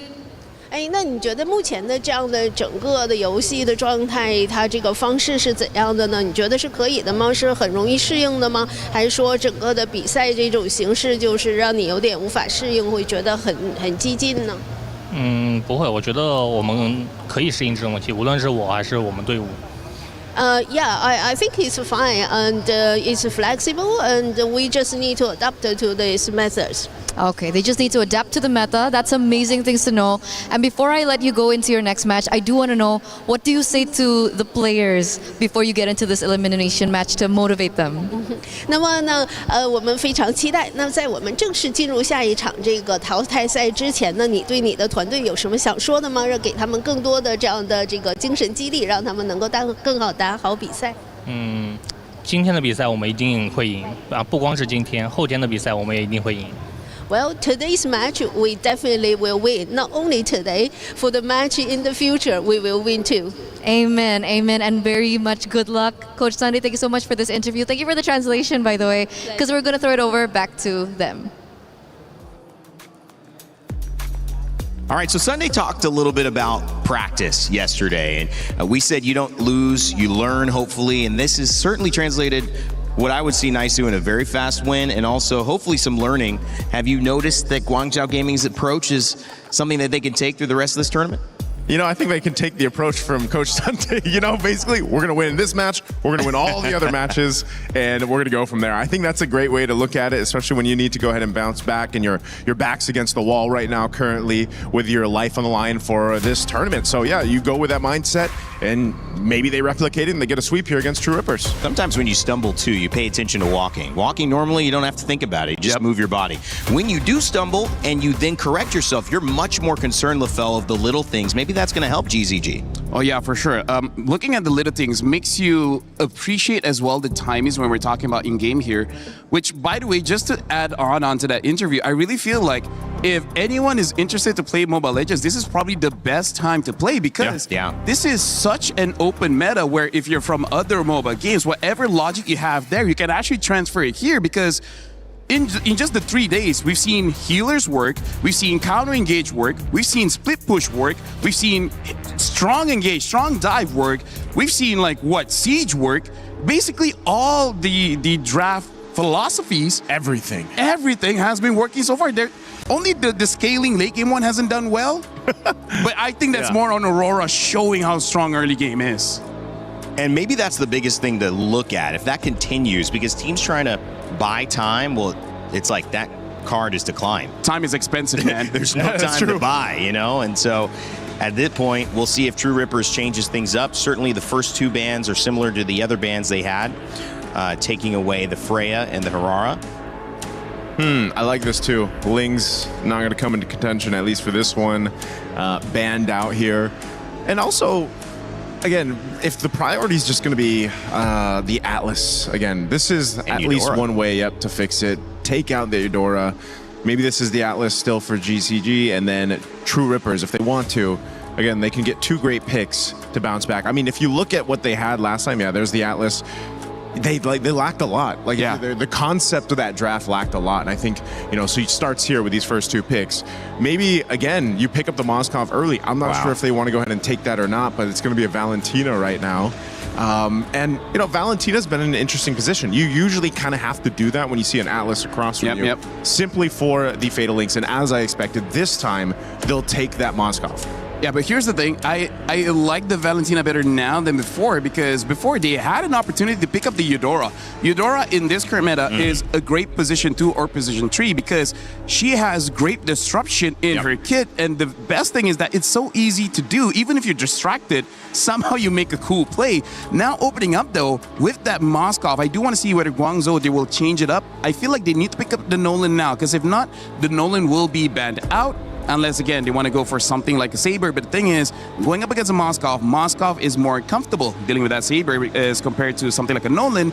Even though he gets pushed back, he can just jump back in. But now Guangzhou picking up that Zhu Xin, and it looks like they have this philosophy, we want a lot of crowd control. It's the same thing from last game, man. You know, I think they said the same thing last game. We want some crowd control, and now that's the same case here with these first 2 picks. Plus, they got themselves the Claude, which again was banned out in the previous game. So this is already, it looks good on both sides. Harley comes through though for True Rippers. Okay. This is one of those cases where, again, similar to the Ling and the Harara, you need to make sure that your Harley is able to go ahead and scale up. We've seen it before already in MSC, where if you get delayed hard enough, you can't really do too much. Zhu Xin banned most of the time. Finally let through here as well. I mean, wow, Saber banned. Although respect though. Yeah. Because the Harley's gonna have a hard time. He jumps in and then suddenly, oh no, Saber. Belleric too. What do you think about? I feel like True Rippers, right? What can they do? I mean, that was a better game. It wasn't a sub 10. It was around 13. What can they do here to change things up and tie this? Honestly, looking at their lineup right now, it looks more spread here because they have, I would say, still the position 1 being Moskov. Moskov is going to take most of the farm, but then they have Harley as an assassin. And also, I do have to say here, Rayman, all 3 heroes that True Rippers has, they work well individually, independently. So it almost looks like they're trying to make this team fight messy, and I think the idea is to avoid the Atlas, to avoid the Zhu Xin. Like so they try did last to game. minimize the effect that they have with their AoE crowd control. This is interesting too, man. The Uranus comes up. Remember what Lutpi was able to do yesterday? Just basically, when you have that kind of lead, sit into the base. This is, again, if you're looking at the screen and maybe you haven't tuned in to some international MLBB in a while, you're probably looking at this being like, whoa, what is this meta? Look at these bans. When did we think we'd see these kind of bans, right? The Eudora, the Saber being banned out, a Ling on the other side. Like, there's just so much open right now for this draft. The Nolan does come through. There's the Yu Zhong. Might as well pick it up again, make use of that, just like we saw in the previous one. And a Guinevere is that last choice here for True Rippers. Wait, so the Guinevere is going to go roam. That's going to be very interesting here. I got to say, Rainman, Guangzhou, they have an easier to execute draft when it comes to True Rippers. Like I said, a lot of individual skills is there, but if they miss their abilities, that's GG. They will either look amazing, or like Guangzhou says, they'll look like trash. Well, it could be a fast game. It could be a good game. We'll find out what type of flavor True Rippers is able to bring. This draft certainly different than before, which if you're a True Rippers fan and rooting for India, you would hope, okay, maybe we have a chance. If not, Guangzhou Gaming will be moving on with a 2-0. True Rippers will end their MSC run here. We'll see if they can even it up as we throw it back to your casters to get Game 2 underway. True Rippers and their last chance at potentially being able to get a shot at protecting their key and not ending their tournament run right here, right now against Guangzhou Gaming. We're seeing a bit of a shift in terms of the draft, Mirko. It's not entirely... Oh, hold on. Okay. It's still the Yu Zhong, though, in Modi's hands that you are going to see, and I feel like True Rippers are putting a lot of respect to it as seen in that first rotation. Hey, True Rippers, I think just going back to basics actually fits the bill a bit better, right? True Rippers against Vitality as well. They were able to almost get that Game 2, a very close, nail-biting Game 2 with a simple composition. So I like the fact that they're going back to basics. Garcia on the Moskov that almost got them the win against Vitality as well. This time, nothing too crazy. It's still Season Hunter for Recall. No more of that weapon mastery. But it's still Master Assassin for both the gold laners here. CY and Garcia, not the bargain hunters that we've been seeing a lot more from the attack speed gold laners. Yeah, it seems that there will be a lot more of the micro plays coming in for our gold laners here, and they will have definitely a very huge task to fulfill, considering this game, I think, would give a lot more room for them to operate around the map. But that was close. Rehansha, okay, at least he doesn't get caught there by recall right before the objective. But they're on a much more balanced lineup right now, as we've been talking about. Oh, Purify for X-Ying. Yep, and he's gonna have to fall. Mei, though, the frozen.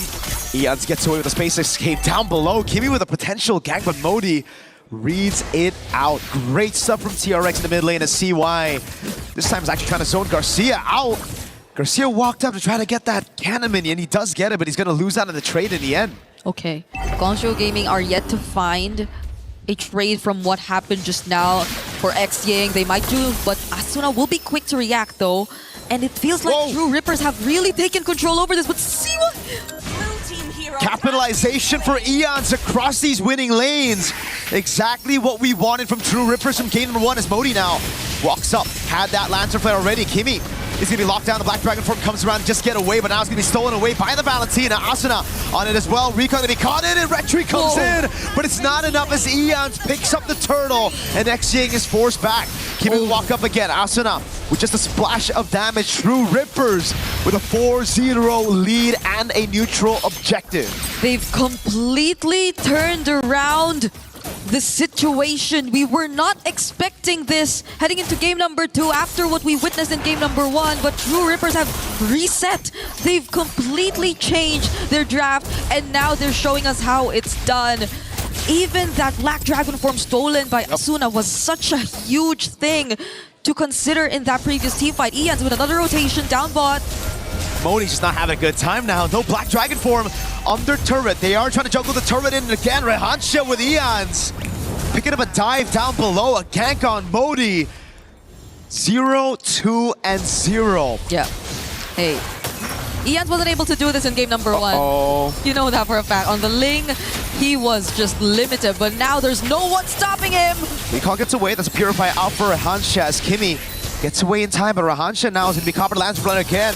Recall the walk up, but not enough damage by Recall to take Rehansha down. This is starting to become a problem for Guangzhou Gaming. Yep, it seems like the slower games recently that we've been seeing so far, you do have to expect a bit more time for the club, but the fact that even the Yu Zhong's pretty much shut down in his lane is really not helping Guangzhou in this particular scenario. You would really expect them to have the slight upper hand, especially in that first turtle objective, but that was not the case at all. True Rippers, just because of what Eons has been able to accomplish on this Harley, has really set the pace for True Rippers in this early game. Now it feels like you could just expect a lot more annoying rotations with Rehansha too being a bit more free across the map. So Guangzhou, we really have to see them find that one play that could really set things or turn things around, because as we know, it's still a Nolan. You also still have multiple ways to set up with a Jusin Atlas, but at the same time, do you get ahead of Kimi? Because Kimi has been very proactive on the good if you're just the same, and you could just not position yourself well enough. Oh, doesn't land though. No, it doesn't. It's a clone out as well. Now the neutral objective, Black Dragon form already used up right now to go all in. Rehansha's there, but Recall finds a bit of legs! Locking all of them down by Mei!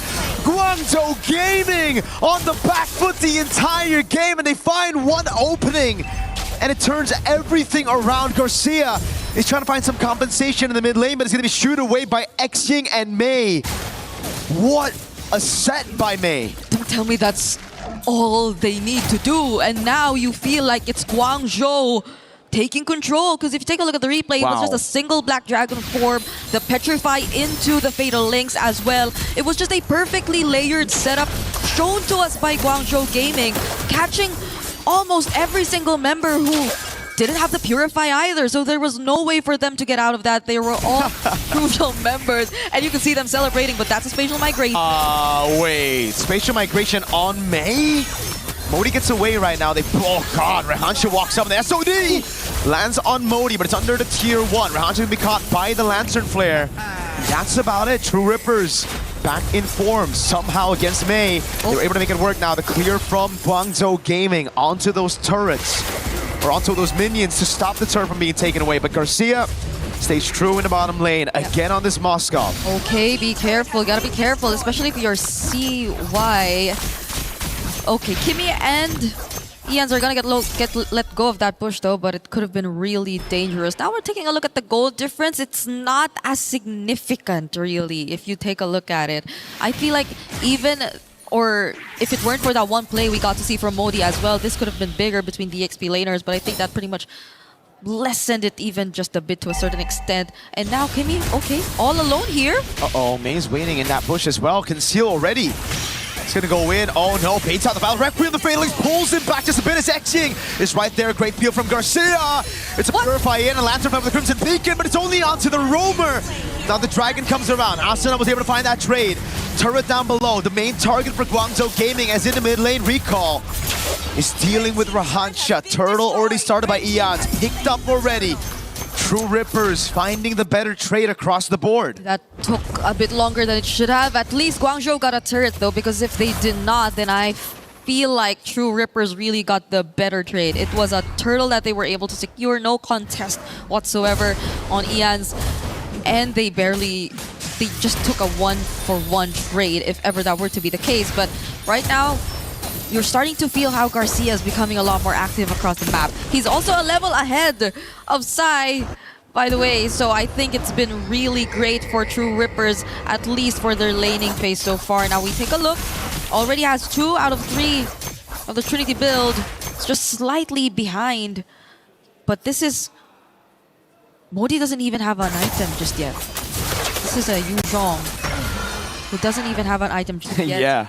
It's actually all components. Went for the robe, the Fury Hammer. Now May's looking at Asuna. They gotta be careful. The only Purify they have is on their main frontliner, Rahansha. So that's the problem for True Rippers, right? They have to split up. They have to be very careful of this set from May. The one time May was able to find that set, it almost guaranteed them that full-on comeback. But luckily, True Rippers were able to find some good pickoffs here and there. Kimmy, at this point, I think Spatial Migration on May doesn't even sound too crazy. They might have to deal with him first. Yeah. Recall with good poke on Kimmy. And it's all about mid-control as Garcia plays that far lane. Which is great, because I think they're splitting up their positionings a bit more.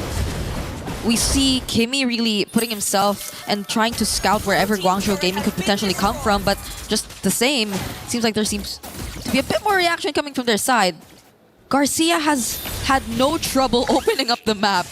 For True Rippers, they haven't been able to pay as much attention to their lanes, and that could be a potential problem for Guangzhou Gaming, especially now that we're looking at the first Lord spawning on the map. And it's the far lane which has been really dealt with so far by True Rippers. Just look at Garcia.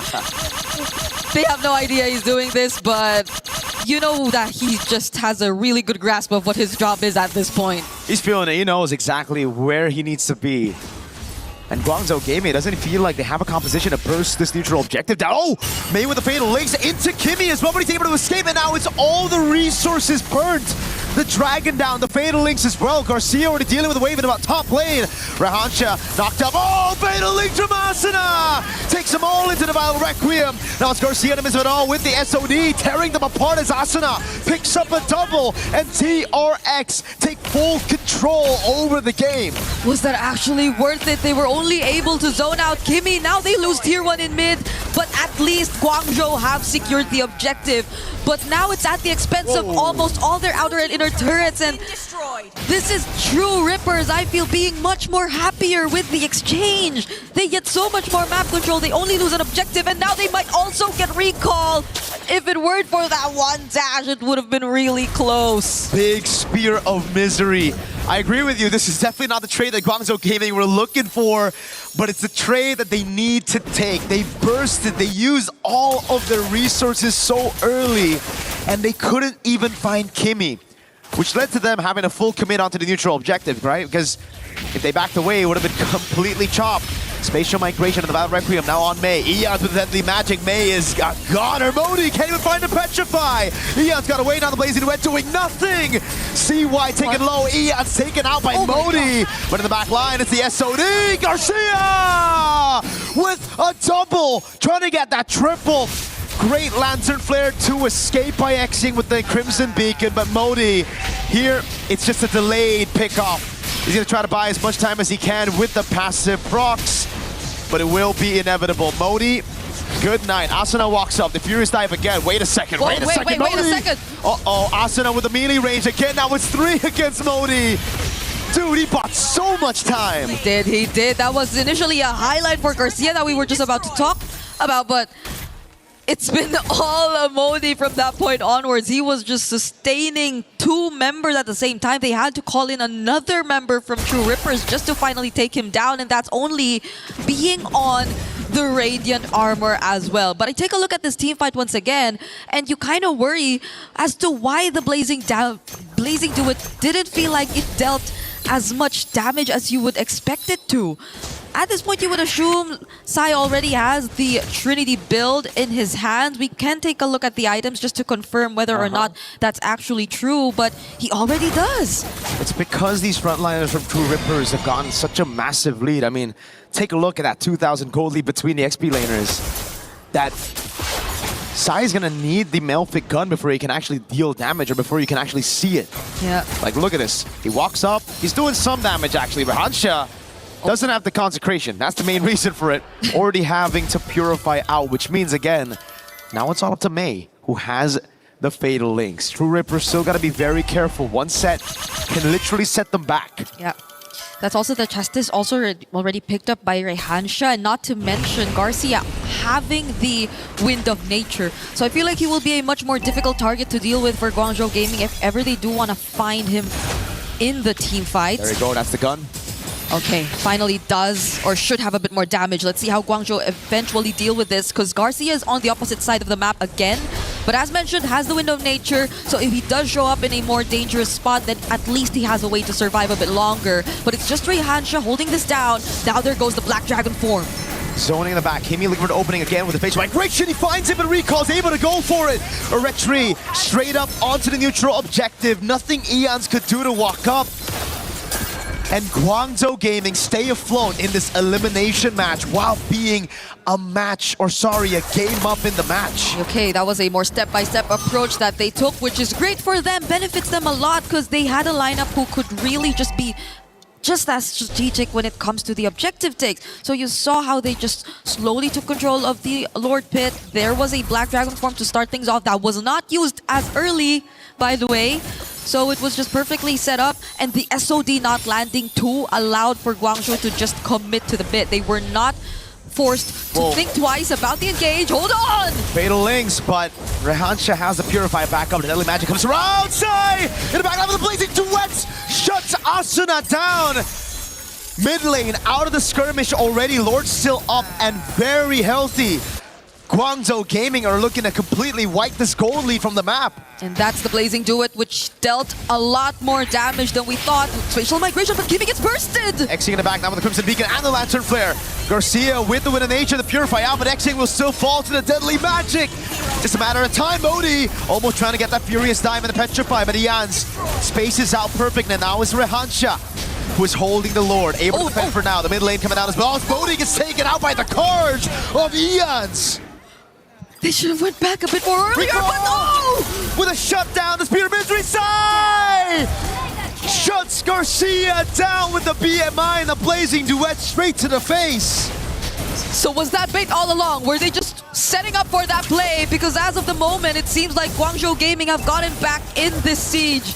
They will at least take down one or more turrets down bot. When in fact, you would think that True Rippers already could have just successfully defended it from that point onwards, but that was the play. This was Recall and Sai working together to make it look like it was still Guangzhou getting the better trade. And True Rippers' worst nightmare is the reality right now. The gold lead is completely gone. Everything they've built from the start of this game to that 14th minute, they gotta try to rebuild it again. But the thing is, Guangzhou Gaming, they have the momentum, they have that far lane control now. They've already taken out some of those win conditions from True Rippers. And they're up a game in this elimination match. Yep, and the only immortality that True Rippers had too, I think will be down for a bit longer, because that was on Kimi, and you saw him just get bursted down earlier in that fight. So Guangzhou Gaming, I think there's less to think and worry about, apart from maybe just the Winter Crown for Ians and the Wind of Nature from Garcia, if they're just really gonna focus down on these specific targets when it comes to the fight. But I think they're expecting for True Rippers to replicate the same. Look at Modi. That's a crazy position to hold right there. Ians.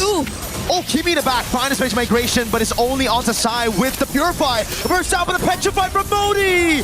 It's even locked Ians down! Lord's recall secured, and now it's Rahancha in the midst of it all. Taken down, bursted out, everybody from True Rippers taken out of the map. It's a massive wipeout for Guangzhou Gaming. They each had their own plans, creative angles, plans to surprise, but in the end, it's Guangzhou Gaming who will stay in this tournament, sweeping True Rippers 2-0. A bitter start to the international debut, to the international run for India, for True Rippers. But it's the experience that they will bring back home to try to learn from this beating at MSC. Back-to-back losses, up and down below. Guangzhou Gaming, though, from barely missing out to that M7 main stage slot, losing in that grand finals of the wildcard, to here beating True Rippers and making it to the next step, one match away from qualifying to the knockout stage. And the region as a whole, I feel, is a lot more proud of what they're achieving right now too, because even if you take a look at their women's division, they've also been starting to show us so much more in terms of their competitive MLBB gameplay. And right now here too, despite them being in the lower bracket, you see signs of life. You see how quick they are to actually find a way around the situation that they're currently facing. And as unfortunate as it may seem for True Rippers this time, we're really hoping that they take away a lot from this experience. You see the potential. You see how they always almost had a grasp of what had to be done, and they took control of a huge majority of this game, honestly. If you were to take a look back at the beginning to the mid portions of the game, but it just so happens Guangzhou Gaming, the scaling, and the micro decisions also really paid off. Eventually, they're the ones who now are moving on to the next stage here in the lower bracket. And we will get to talk to them for just a bit as we throw it over to the stage alongside Milosh. Thank you very much, my friends. I'm here with our victors, Guangzhou Gaming. May is joining us here for a little chat. First, I have to ask you about the Saber pick, because that has not been in competitive play for like years at this point. What was the decision behind it? 那么女士们、先生们，欢迎来到看我们采访的我们广州的电竞团队。那今天我们首先采访的呢选手，首先想问你，为什么在这个比赛当中选择的是赛博剑圣这样的一个角色？因为我们觉得剑锋是 counter 目前版本的双边体系的，然后为了选这个英雄，我们教练也做了很多准备。Well, I think this is a really strong hero. In fact, our coach have trained us a lot in practicing with this hero. That's very cool. Unheard of. We're hearing new metagame being built as we speak. Speaking of which, you're one of the more experienced players in the Chinese MLBB scene. I want to ask you about how do you feel the region is developing at the moment and your experience in it so far?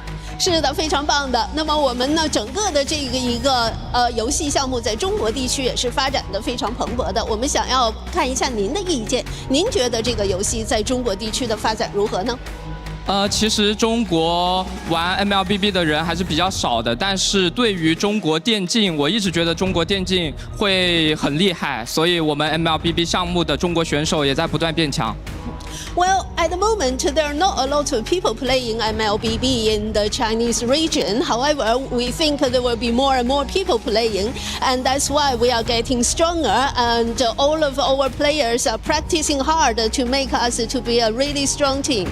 I mean, thanks to your representation here today, we're seeing more and more of that in the future. Now, let's look at that future. You'll be playing against the loser of Team Spirit and Team Vamos. Who do you think you'll be facing off in the lower bracket? 是的，我们相信也会如此。那我们看一下，在未来的话呢，您将会面对的是 Team Spirit 和 Team Vamos 这两个团队当中的，他们是这个属于失败者。那么你觉得你将会面对的是哪个选手呢？哪个选队？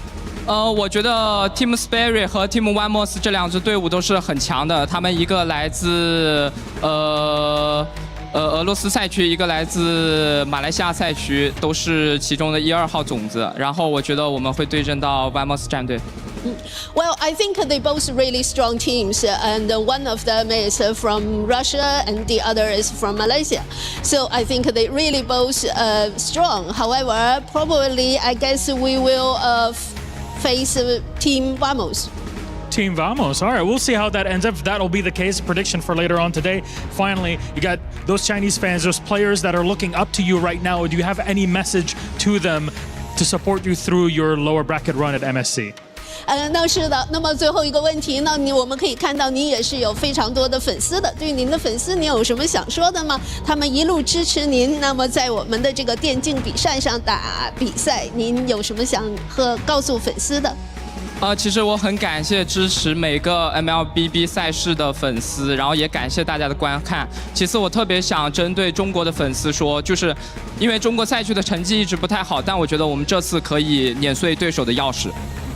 Well, in fact, I really appreciate all the fans' support all over the world, and I would like to tell our fans that maybe in the past the Chinese region's scores were not that high, but this time we have the confidence we wanted to win. I mean, it's showing very well. One more time, our victors, Guangzhou Gaming and May. Thank you for joining us, but it's time for you to do the honors. Our first key crushing here at MSC is going to be in your hands. I'm going to invite the rest of your team to join me in here. Now I want us all to go back together. Thank you very much again to our translator, June. Come on over with me, my friends. 谢谢，谢谢。 We're going to open up our door. It's time for you to do the big piece, my friends. Walk on in and crush the first key of MSC at EWC 2026. Go on in, all of you. 大家进来。 You can choose whoever wants to crush the key 我 together. 们现在呢，可以来看一下我们要做这样的一个仪式啊，您可以选择一起的来做这样的一个奖牌，还是说以某一个人来打印这个奖牌？ CY will be the one to do it here. That is the True Rippers key as they've been eliminated from MSC. 这是我们 MSC 方面的第一个这样的奖牌。 Pushing deeper, and there's the key, and it snaps in half. Our first key crush at MSC at EWC 2026. We talked about it earlier this morning. Everybody comes in with their own key, their own heart. And at the end of their run, should it end early like here in the group stage, their key, my friends, will look exactly like this. Feast your eyes upon it. Destruction has come, but that's only the beginning here for Guangzhou Gaming. Back to our panel. Yes, it is only the beginning for China here at MSC, and with $65,000 guaranteed at this point, even if they lose against their upcoming matchup, they've got to be happy with what they've done so far. Welcome back to the panel. I'm Rain Day, joined by my boys Naisu and LaFell. Guys, that was a great showing. I think if you're GZG, you had a loss, you come back, you win 2-0. What else can you ask for? Yeah, that was, they had to come back in that game. It's tough to see, man, again, for True Rippers. You know, this has happened a couple times now for them, but I guess you chalk it up as a learning experience. It's their first time on the international stage. We even saw this before, you know, with our new teams coming into internationals, and it seems to be just part of the process, I feel like, you know, and hopefully they come back stronger in the future. Yeah, there's nothing to take. I mean, to me, when I look at a team that comes here, their first time representing India at an international stage, you have to be proud. You know, you're representing so many people, you're representing so much accumulative effort, and to be able to be here, yes, you didn't win, but hopefully you're taking something back that improves the region, and next time when you show up, you have that to lean on.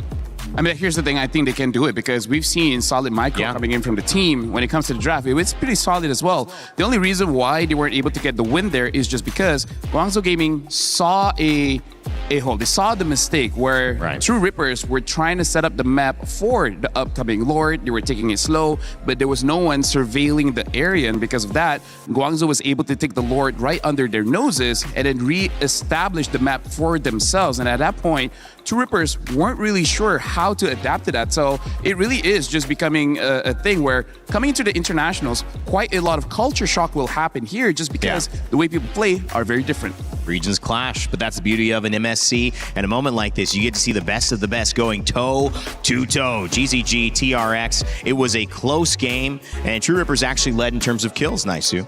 Yeah, they had a lead for a better part of the early game and into the mid game, but I think that was the pivotal part, the moment in the game where, you know, Lord was started up by Guangzhou Gaming, and I thought with the lead that they had, that True Rippers would be like, hey, okay, we're not just going to give this away. And I think they expected a Lord dance, like we like to call it, but GZG was like, no, we're just going to take this from you. And that was a big swing in favor of what started to turn the tide in that game too. And if I may, this is kind of a Rome diff, but not because of the players, but because of the hero. Because Atlas basically does what Guinevere does, but much better. Part of it is because the cooldown on the spatial migration from the Gwyn starts off at 14 seconds. That's such a long time to wait for a set. That's kind of why we see Gwyn more popular in the jungle or the EXP, just because you get your levels faster, so your cooldowns actually get to a point where it's serviceable. And then we saw once Kimi jumps onto someone, if they have the Purify, it really doesn't matter compared to the Atlas coming in from Guangzhou Gaming. Even if they Purify, it really doesn't matter. There's multiple ways for them to go on the fight. So compared to both of them, True Rippers didn't have, I would say, a reliable way to start the fight compared to Guangzhou. I mean, Atlas was picked twice. They led it through twice. And the issue was the Valentina came up as a response to that. But when you look at Valentina responding to Atlas every time, you're also saying, then we're not going to take Eudora. Yeah, no Eudora. Part of the play there through the draft, but I think also another part of that play that really worked out well, and we kind of wanted to see this because before that game, I think it was picked up once, was the Nolan. You know, the Nolan, the burst damage packed into that hero is insane. You already saw it, how well that Recall waited for his moments. I mean, that's the big part of Nolan in general, but also a lot of Assassin picks right now. Like, you really have to wait for your moment, and Recall did that for the most part of that, towards that mid to late game, where then he was just bursting people down with that Nolan combo we've seen so much of. Well, it's a great showcase from GZG, and today's schedule should continue to give us some great games at MSC. We've got True Rippers going down, our first team to exit this tournament, to Guangzhou Gaming. Like I said, they've upped their prize pool to $65,000 as a result of that, and another $65,000 on the line for our upper bracket in Group A. Our first match, Team Vamos versus Team Spirit, coming up next. These two teams, juggernauts in their own right, representing EECA and obviously, I believe, Malaysia. And that is a great showcase of two teams who have been playing well, who have nothing really to fear as well, LaFell, because even if they lose, they still have another chance. And here's the thing, I feel like for all of us here, this is the match that's very difficult to call because Team Spirit, we expected them to be strong, and they are.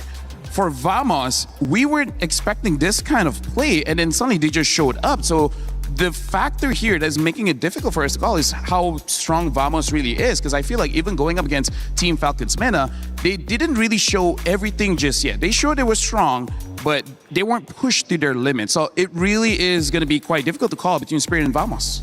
I like that even it was hard to call when they Milosh was asking, you know, exactly who would you want to face up? Yeah, face up against. It's really difficult to call that because depending on who wins this and of course who loses and goes down to the lower bracket, that's a hard game to call because you also now in this one with Vamos and Team Spirit, you've got two promising young talents, young junglers looking to battle it out. And this is, people have been asking for, you know, obviously the meta has shifted now where assassins seem to be more of the move for a lot of teams, and these two junglers that we're going to see here in the next matchup are some of the best on these assassin type junglers. Yep, he's talking about Error 404 and Zauer Egoist, not just the young junglers, the third youngest and the youngest here in this tournament at MSC. An exciting matchup underway, and if you think you know who's going to win, make sure to get your pick'ems in. That's right, scan the QR code, take part. You will be a part of this broadcast. See if you can get your vote in right. For those who went 75% Guangzhou Gaming, you're already off to to a great start today. So keep it up and make sure to get your pick'ems in. We'll show them once we get closer to the start of the match.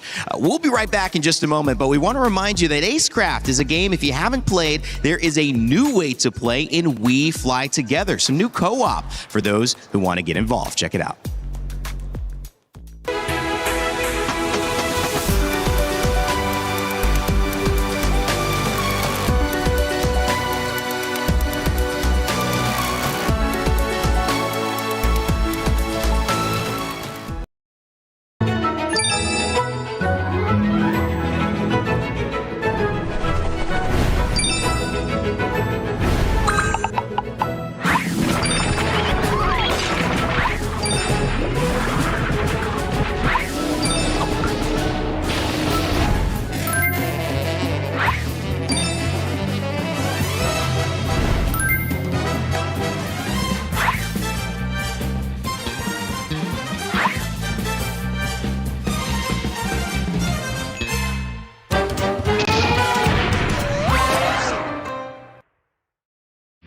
A lot of people are haunted by their past. I'm inspired by it.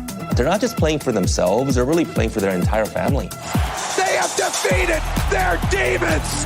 They have crushed the curse! He thinks he can come in here and play my game! Let's go. He knows nothing! Let's go! Tyler Wine, you're done. Raw energy. Half for half and blow the house down!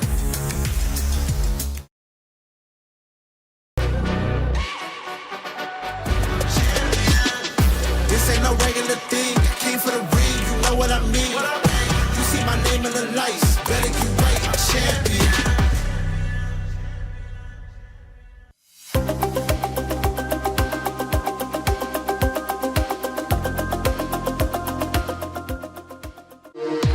We were there. For every click, every clutch, every respawn. We were there for the years of grind. And we're here. Now. The proud founding partner of EWC. Powering the biggest event in gaming. Shoulder to shoulder with the world's best. Making history. Greatness deserves a stage. Lenovo Legion. Reach your impossible.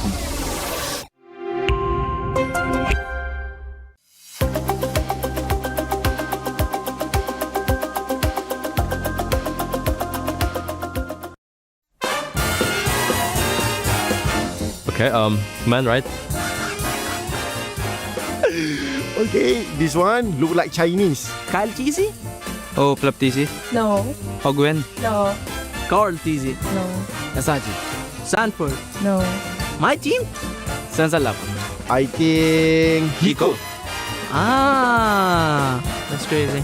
But Hiko looks so different. Very cute.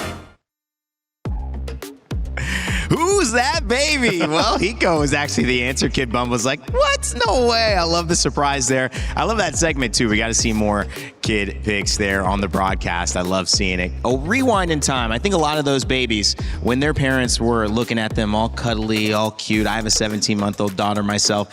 They probably didn't imagine them at MSC a few years later, which is pretty exciting. I'm scared of babies.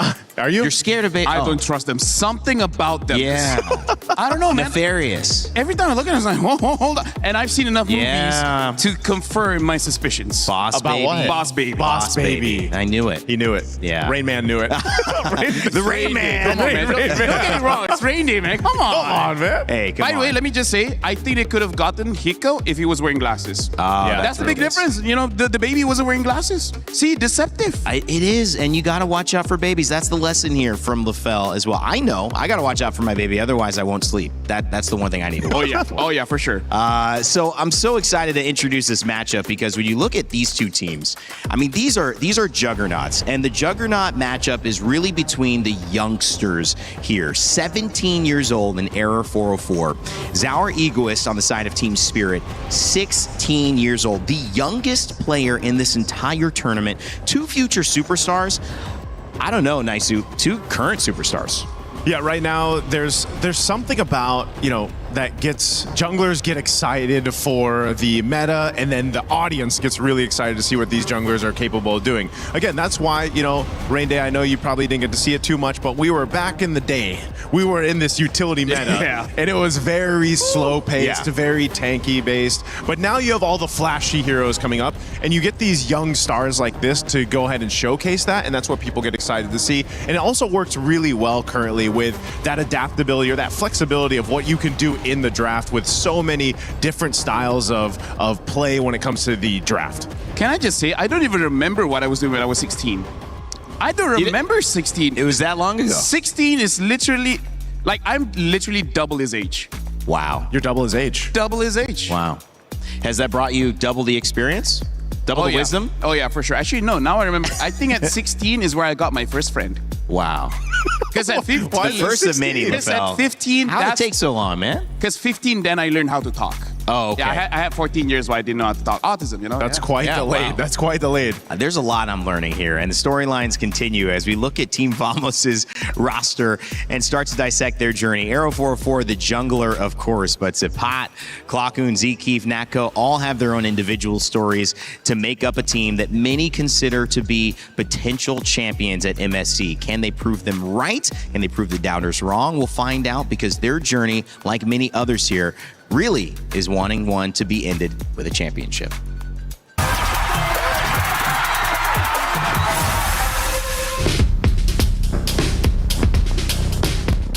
So firstly, Team Vamos started at season 14 MPL MY, and then we qualified to M6. When I left, they never qualified to international tournament anymore. I'm joined back to Team Vamos middle of season 17, and we made it. We go to MSC right now.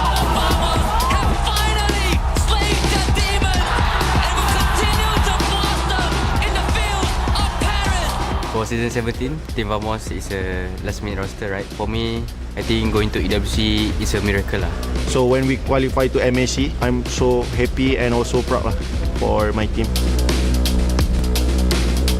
We expect that Team Falcon Mana will be a strong team also, because they make it to the main stage and we just focus on our strength. We will not underestimate them. We treat them like all other teams, and we will give our best. Just keep improving in our practice. Yeah, bring a new meta. SRG always get the podium, right? In top 3 in every tournament. Number 2 of management team need to step up to become like them. If we doesn't have SRG, then Malaysia is like nothing, right? Keep improving and keep climbing slowly. Just prove them that we can be a strong contender in this tournament. In the grand final of MPLM Boys Season 17, we are losing to SRG 4-0, and that time Arrow 404 was crying. I feel disappointed with myself because I think I can do much more better. I always had a dream to help my mom, especially about money, right? So being able to be here at EWC is like dreams come true. The prize pool is so big. I think that is big enough to help my mom. So just keep believing us and pray for us also. Love you. The journey and the dream of helping your parents who, like when we saw Hiko as a baby, had no idea they would be in this position, but that is the life that they are living right now. What a great opportunity here to move forward in the prize pool. $65,000 to the winner. But again, LaFell, they don't have to worry about going home. This is truly a matchup that's going to teach both these teams a lot as to how they need to succeed moving forward. Yeah, and I gotta say, Vamos, honestly, like, we won't have enough time to talk about all of their stories, but there is a lot. Supa, as we saw in the interview earlier, he was a star, but then, you know, he dropped his performance and he had to go play in the amateur league. He had to prove himself, and then once he did, he got back into the pro scene and now back in MSC. That's a crazy story. And then Zkeef, like, if you know how tough he had it before becoming a professional player, he has a lot of motivation to be here and hopefully to go all the way to the championship, and hopefully his whole family's life turns around. Again, I think as you saw there too, a lot of these players, you got to remember, even the audience out there, that a lot of these players here are not just for themselves, but like for their families. Yeah. You know, that's one thing that is such a big deal. It's life-changing money. I know we have that with the EWC 2026, and for these players competing here, they all want to help family or, you know, their own selves excel in life, and that's kind of also what's at stake here when we talk about these matchups. Well, I mean, they're going up against what some have referred to as gatekeepers in Team Spirit. This is a team that has the youngest player, Zaur Egoist, as a jungler in an assassin meta, or a meta that might just be still developing. We'll find out. Kid Bumba, you saw him earlier, Sunset Lover Sao, and Hiko, of course, making up this team that has high hopes. And, of course, championship impact is what they hope to bring to this first set of the day and continue moving on into our top 8. However, we had a chance to speak with Hiko about his expectations going into this matchup against Team Vamos, who no one is underestimating. Eterna here, and now we are with Hiko from Team Spirit. Hiko, how are you feeling coming to this next matchup? Yeah, I'm very confident right now. Very confident right now. I mean, it shows in your gameplay. We saw yesterday that there was a Paquito and a Freya in the gold lane. Does this mean that the fighter gold laners are back? I think yes, because like yesterday, TLPH was beaten by Aurora, and Sigibum also was playing Paquito Freya, so that's it. Ah, okay, wait, but like, is that the reason? Like, why are fighters so strong in the gold lane now? Because marksman cannot do anything versus like assassins like Link, Fanny, something like that, and Paquito and Freya can do something versus them, and you cannot kill easily these fighters in gold lane. Okay, so they're a lot less vulnerable to the assassins in the meta right now. Yeah. But you personally, do you like playing the marksman or the fighters? Because I mean, last time around we saw you at MSC, you were so good on the marksman. I'm just adapting, like, I don't care anymore about playing fighters or marksmen, so I'm just adapting, I'm playing for team, and, you know, I'm just doing my work here. So can we expect you to go fighter again in this next matchup? Maybe, but maybe we will see some marksmen, I don't know, so we'll see in match. See in the match, because you're head-to-head against Natko, Yeah. and I think Natko is also pretty good on the fighters in the gold lane. Yeah. What do you think about Natko? I think he good marksman, good fighter gold lane player, so we'll see who is better right now. Okay, so we'll see in the game later. So you can't tell me now who's better. We'll see. we'll see. But I heard that you've met Natko in scrims. I heard that you are scrim partners with Vamos. Is that true? We screamed like 2 times maybe. Okay, 1 or 2 times. Does that mean you have more information on Vamos? Does that give you an advantage maybe in this matchup? We'll see. I don't know. Okay, he doesn't know. But you did boot camp in Malaysia. Yeah. How was that for you? What did you learn from there? We learn a lot. We adapt to Asian meta, like Asian playstyle, and we have some good information, and we have great preparation for this EWC, so we're very confident in this tournament. What do you think will be your main challenge against Vamos? To play discipline. To play discipline? Yeah. Okay, so you think that that's a problem for your team? No, but you know, team like Vamos, they like to fight, and in these fights you need to like stay calm and like maybe dodge some fights and just play your playstyle, not like enemy playstyle. Yeah. This will be a very interesting match. And coming into it, do you have a message to Vamos? Good luck and have fun and enjoy the game. Okay, thank you so much, Hiko. We'll see you later. And of course, back to you guys.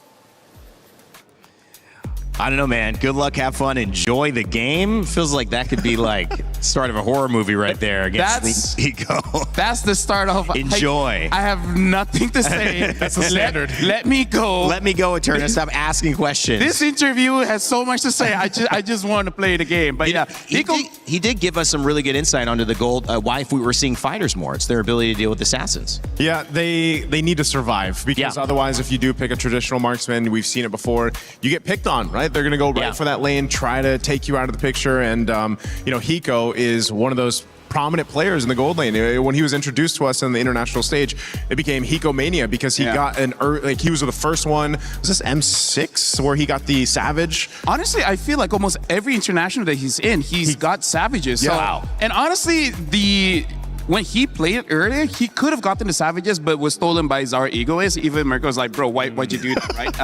Because he's Czar, Egoist. Czar. He's like, like, here's the thing. Egoist, you know? We even saw yesterday in the Onyx matchup against 57 how Doom was using the Claude. Bro, you could not do anything as a Claude going up against Auroras and the like. So yeah, I feel like in this matchup, getting a marksman is going to be rare, except for Moskov. I feel like Moskov, you can protect yourself. Well, he's got that pushback, right, on the second ability, and I think that helps to clear out maybe an assassin that's jumping at you.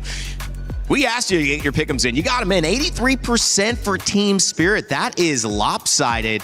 Team Vamos, LaFell, are you surprised by this or pretty expected the way you think this matchup's going to go? Roughly expected, just because, again, Vamos coming in, people are saying that in Malaysia, the only threat is Long Range Giants. Vamos is not a big deal, especially because maybe they thought, hey, you know what, maybe against Falcons Mina, they had a bad day, so Vamos just took advantage of that. I mean, that's one of the things, Naisu, they said they need to improve on. Everyone thinks that it's SRG. They've won everything. Can they make that moment now? I think they have to. A lot of people just put SRG, like LaFell mentioned, as that big threat. Well, this is a chance, an opportunity for Team Vamos to take down who a lot of people put in the top 5, power rankings of Team Spirit there. Yeah. They've been amazing. Well, we call them the gatekeepers for a reason. Such an incredible squad, but you cannot ever count out Error 404 and Team Vamos. They are on a mission to prove that they belong in the top conversation of teams here from Malaysia and at MSC. We'll find out in game 1 of this series if it happens. Oh my, match 1. We already sent one team home by getting their keys crushed. Milosh, what's up in match 2? Honestly, this one now, at least we're going to take a break from key crushing. We're going to let our crusher, Gertrude, whatever we want to call it at the end of the day, just to rest for a bit until game number 4, because 2 and 3 are all about the upper bracket. Whoever wins the next 2 matches is able to advance in the upper bracket and secure a spot in the knockout stage. That would be huge for any team here at MSC 26. I agree, and as we enter the second match of the day, we are battling for the first knockout stages tickets. To my Malaysians in the venue, it's time to Hala Vamos!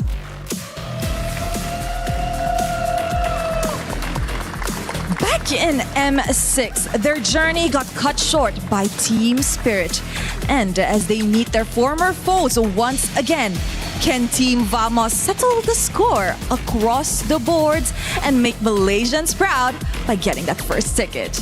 Oh, they're going to have a tough time because their opponents are Team Spirit! The Prodigy Czar showed off his skills on day 1 of groups, clearing Ignite Gaming as planned for and even expected. Today, the opportunity to advance to knockouts arises. Can they seize the moment against a tough opponent? And you know what, Milosh? I think that in the Land of Dawn, this will be a battle of the junglers. We have Error 404 and Czar Egoist, both the prodigies. I can't believe it. This is the head-to-head that we've been looking for, and you're only getting this here at the MSC 26 group stage. So please, gentlemen, Team Spirit, please go ahead. My friends, Team Vamos, place your keys. Captains, remember to shake hands. Let's keep it clean for this one because there's a lot on the line. I know there's a lot of respect, but still, there it is. Respect between both of our teams and our captains. Who can advance to the knockout stage? Our first one is up on the board. We'll send it back to our panel to get us ready. Thank you so much, Rose and Milosh, as we take a look at Team Vamos and Team Spirit. 2 teams with a lot to prove and starting their journey here. Hopefully one moving on into the playoffs, one still having a chance, even if they lose. So maybe a little bit of lighter, maybe a little bit more learning as a feeling here going on, LaFell. It's just you still want to show up for your region, for your team, for your organization, and for yourself. Those bigger stories we talked about. And of course, if you are joining us, I want to remind you that there is a new interactive effect, Happy Rhino Day, brand new in shop. Make sure to check it out. Get those interactive effects. Those look cool. Rhino Day. Rhino Day. It's close. Rhino Man, Rain Man? Rhino Man, Day, Rain Man. That can work. It's something. It's close. Although I do have to say, we talk a little bit about the jungle matchup, but when we're talking about Team Spirit, the laners, man, Hiko as well as Kit Bomba has showed up every single international. Like, I gotta say, like most EXP laners as well as gold laners, they've been quite vocal by saying it's very difficult to go up against them. And even though Kit Bomba in the interview, he's already said, is not thinking about winning the lane anymore. He's really thinking about how he gets out of the lane and actually help out his team. So that's something that we have to see, because so far for Vamos, the clear standout is Error 404. Yeah. When we're looking at Team Spirit, if somehow Zara Egoist doesn't have a good time, we still got Hiko, we still got Kit Bomba. So that's something that we can say that, at least for Team Spirit, there's multiple win conditions. We are talking about Vamos too, in multiple win conditions. Would you consider Natco a win condition as well, especially in a meta where he's got some EXP, right? He's been an EXP laner before, now in the gold lane, but having a chance to play a fighter in a gold lane means these are pretty familiar heroes for his pool. Honestly, I hope so. I hope so, because they won the opener match. They went up against Falcon's Mena, and his Claude was okay in the gold lane, in the lane itself, but once you get into the team fights, he gets kicked by the Cho. He gets bursted by the jungler, right? So we saw that Natco didn't have that much of an impact, but like Hiko said, it's so hard to survive as a marksman. So I hope they do adjust. I want to see what kind of fighters that he can bring out here. And that's why also Hiko mentioned that, you know, when it gets to it, you got to stay calm and collected. You got to keep that discipline when it comes to the team fights, because, you know, those gold laners have been through this now for seasons on seasons and tournaments on tournaments. They dealt with that pressure, and yeah, fighter just kind of helps alleviate some of that pressure, I feel like, for a lot of them, and that's why they kind of opt for that. But you can already see too, the Paquito is going to be banned out by Vamos here.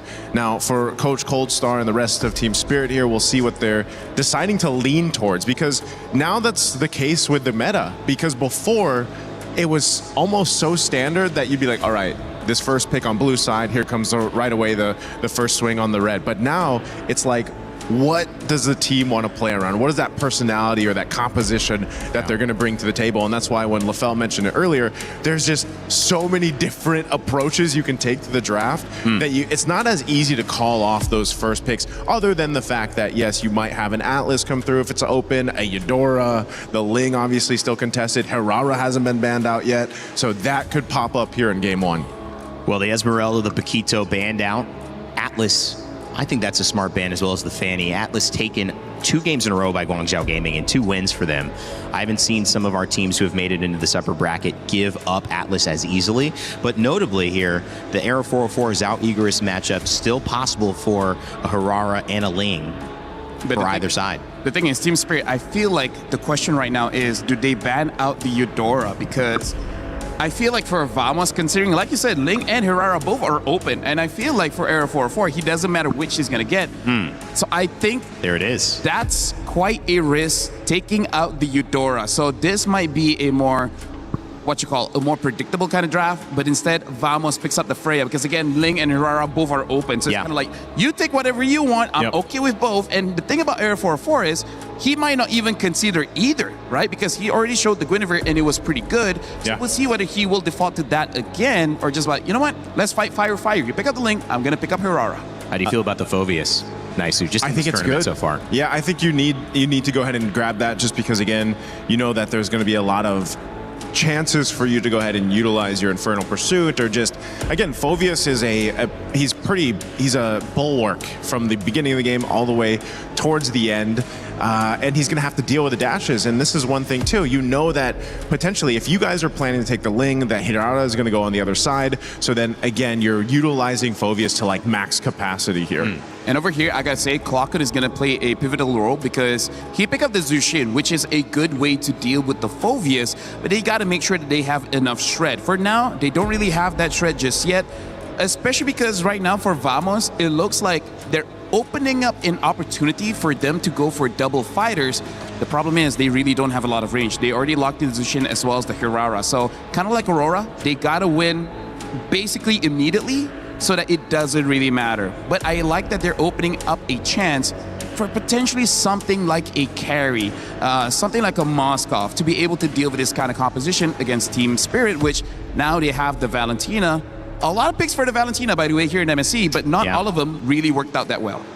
Yeah, it was tough for Asuna and True Rippers last game. Valentina waiting for that Atlas Fatal Links, but just could not really pull it off. Didn't find the right moment to get in. Barat spanned out, which we've seen come into the meta as well, Naisu. Yeah, it's been interesting to see Bharat's growing in the XP lane. Yep. You know, it's just, we're so used to before seeing him in the jungle, and then it was actually Kid Bomba that brought him first to the XP lane, and you know, they're going to be the one to go ahead and ban that out just because, again, they already have their XP laner locked in.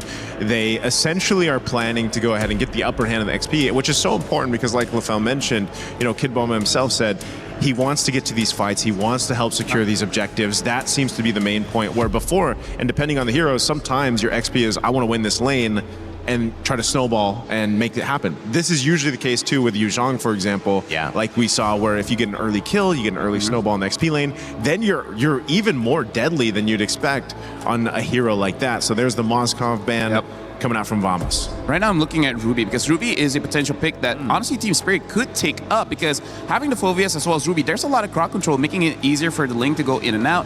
But Vamos are already banning out the Moskov, because looking at the trend here in Naisu, honestly there is a chance for both teams to have marksmen in this game.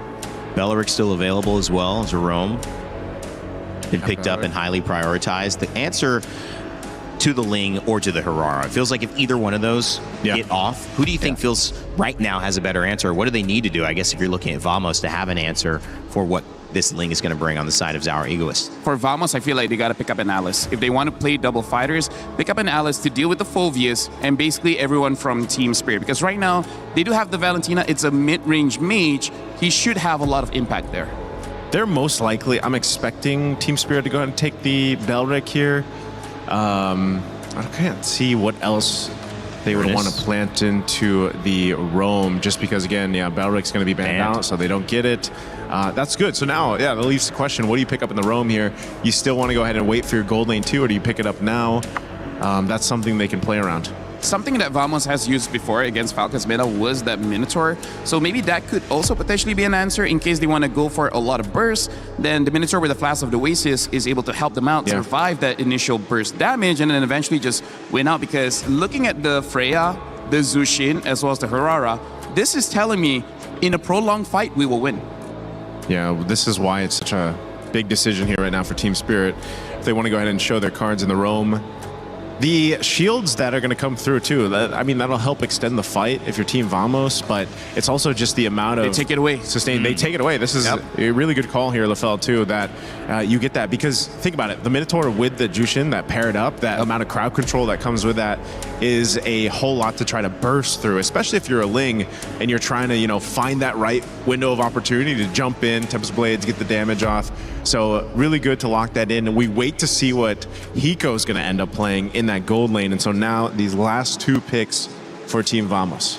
I feel like Alice would be a pretty good answer going up against Team Spirit for now. And then in terms of the Roam pick, I think HO could still be serviceable. It is difficult because there is a Phoveus, but they need someone to slow the engage coming in, because the Zushin can pull the Minotaur in.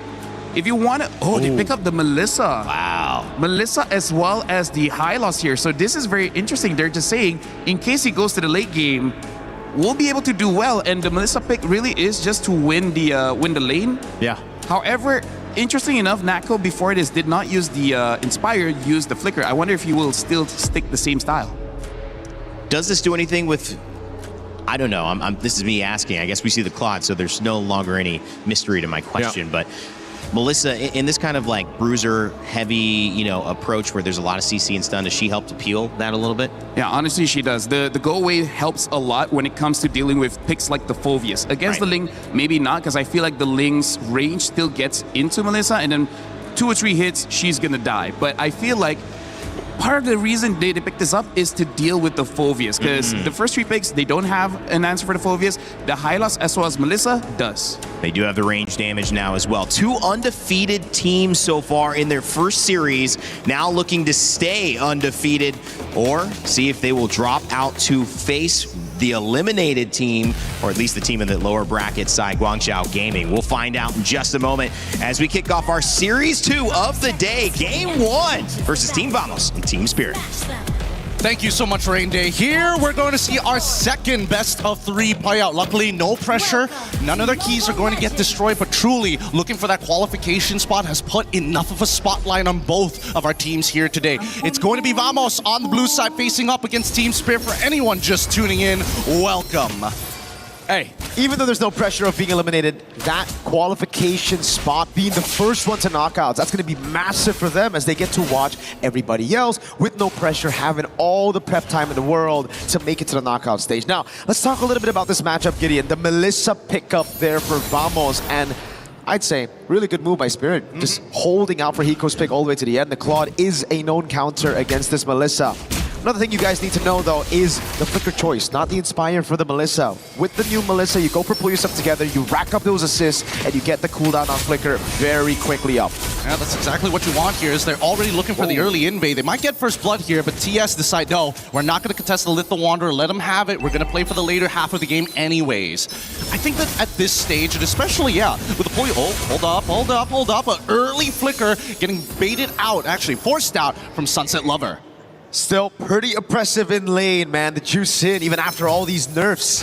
Again, it's to pull yourself together for Natco. All about picking up those assists, getting to a point where the Flicker is on super low cooldown, and then just surviving throughout these skirmishes, being that consistent damage source. Zaur, already level 4, but I don't think going on Clockon is wise right now with the Flicker up and with the Brave Smite. Probably not the greatest idea, but I like the fact that Subpad has opted to go for the Weakness Finder just to say, you know what, as much as I love Warcraft, I want to punish Kid Bomba in the lane as much as I possibly can, and they're looking for it now. Yep, rotation over, Bomba able to still pick up that XP crab now against Subpad, jumps in twice, but Zkeef is going to rotate over as well. Kid Bomba with the Dark Wave landing on 2 now. Flicker down to safety, and for the pursuit is already there. The Tempest of Blaze comes in with Sour Egoist, and Subpat's gonna get baited under. First blood away. Sour with the Divine Blaze getting away, but out to the Lantern Flare to throw in back into Zkeef. And it's a double pickup as Sawo with no Flicker is fed right onto the Hirara. Can they get anything more for this? And it looks like no, nothing else. The Glorious Pathway being stolen away as topside. Natco doing a pretty good job in this lane, staying very, very healthy. But with everything that has happened, at least for Kid Bomba's side, hey, we delayed this, now we have to refight for it. Dark Wave again, now the Glorious Pathway stolen by Sunset Lover. Retry coming out for Error. Zaur was still on the purple buff, and it's just a good escape as Zkeef lays down the carpet to get them all out. Yeah, but this means it's an instant invade on the side of Team Spirit, right? They're not going to give this up. They know for a fact, hey, Zkeef has to recall. He already used the Glorious Pathway. He's not going to be here for a couple of seconds, so let's take what we can get and quickly rotate back over to the mid lane, maybe give some pressure over to Hiko, because so far, it looks like he's getting punished. Zkeef's been playing an amazing game, man. Getting these Law and Orders at the right time, also just slowing Bomba. It's a zoning that we didn't get to see for some of the games we witnessed yesterday, and now they're already putting the pressure onto Zaur. Ego is giving Error 404 all the space to take lethal, to take control of enemy map, and just to get that advantage that they have technically already built up with that first turtle.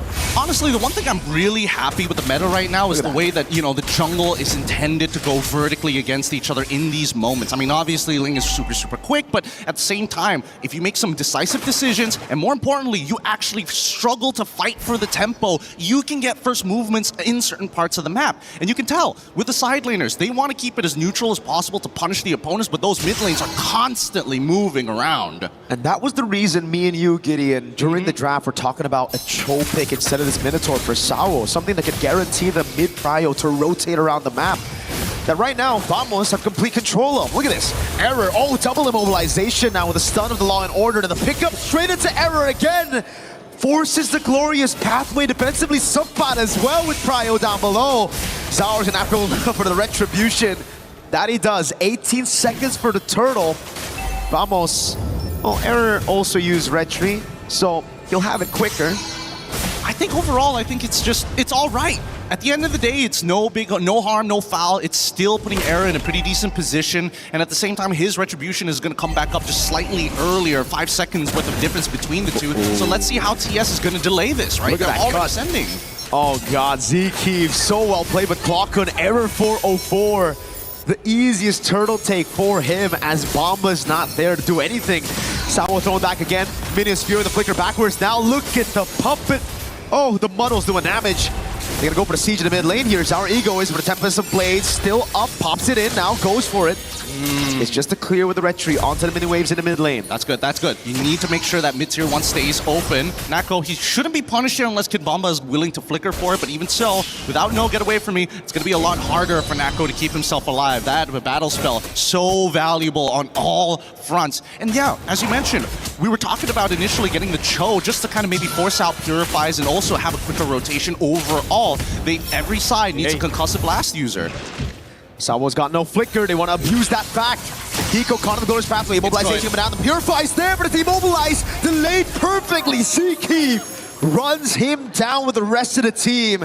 That's yet another pickoff for Vamos. This is great. This is great for Vamos, and better yet, you can just tell. It's all not only is it about tempo, but just remembering how long does it take for the Minotaur to get the ult back up. So again, when you are on CD, your opposing team are looking to punish. And so far, Vamos has gotten a little bit more value all across the board in comparison to TS, but it's only a 1.3k. Not the biggest lead in the world for Vamos. We need to see the conversions after Natco gets unlocked.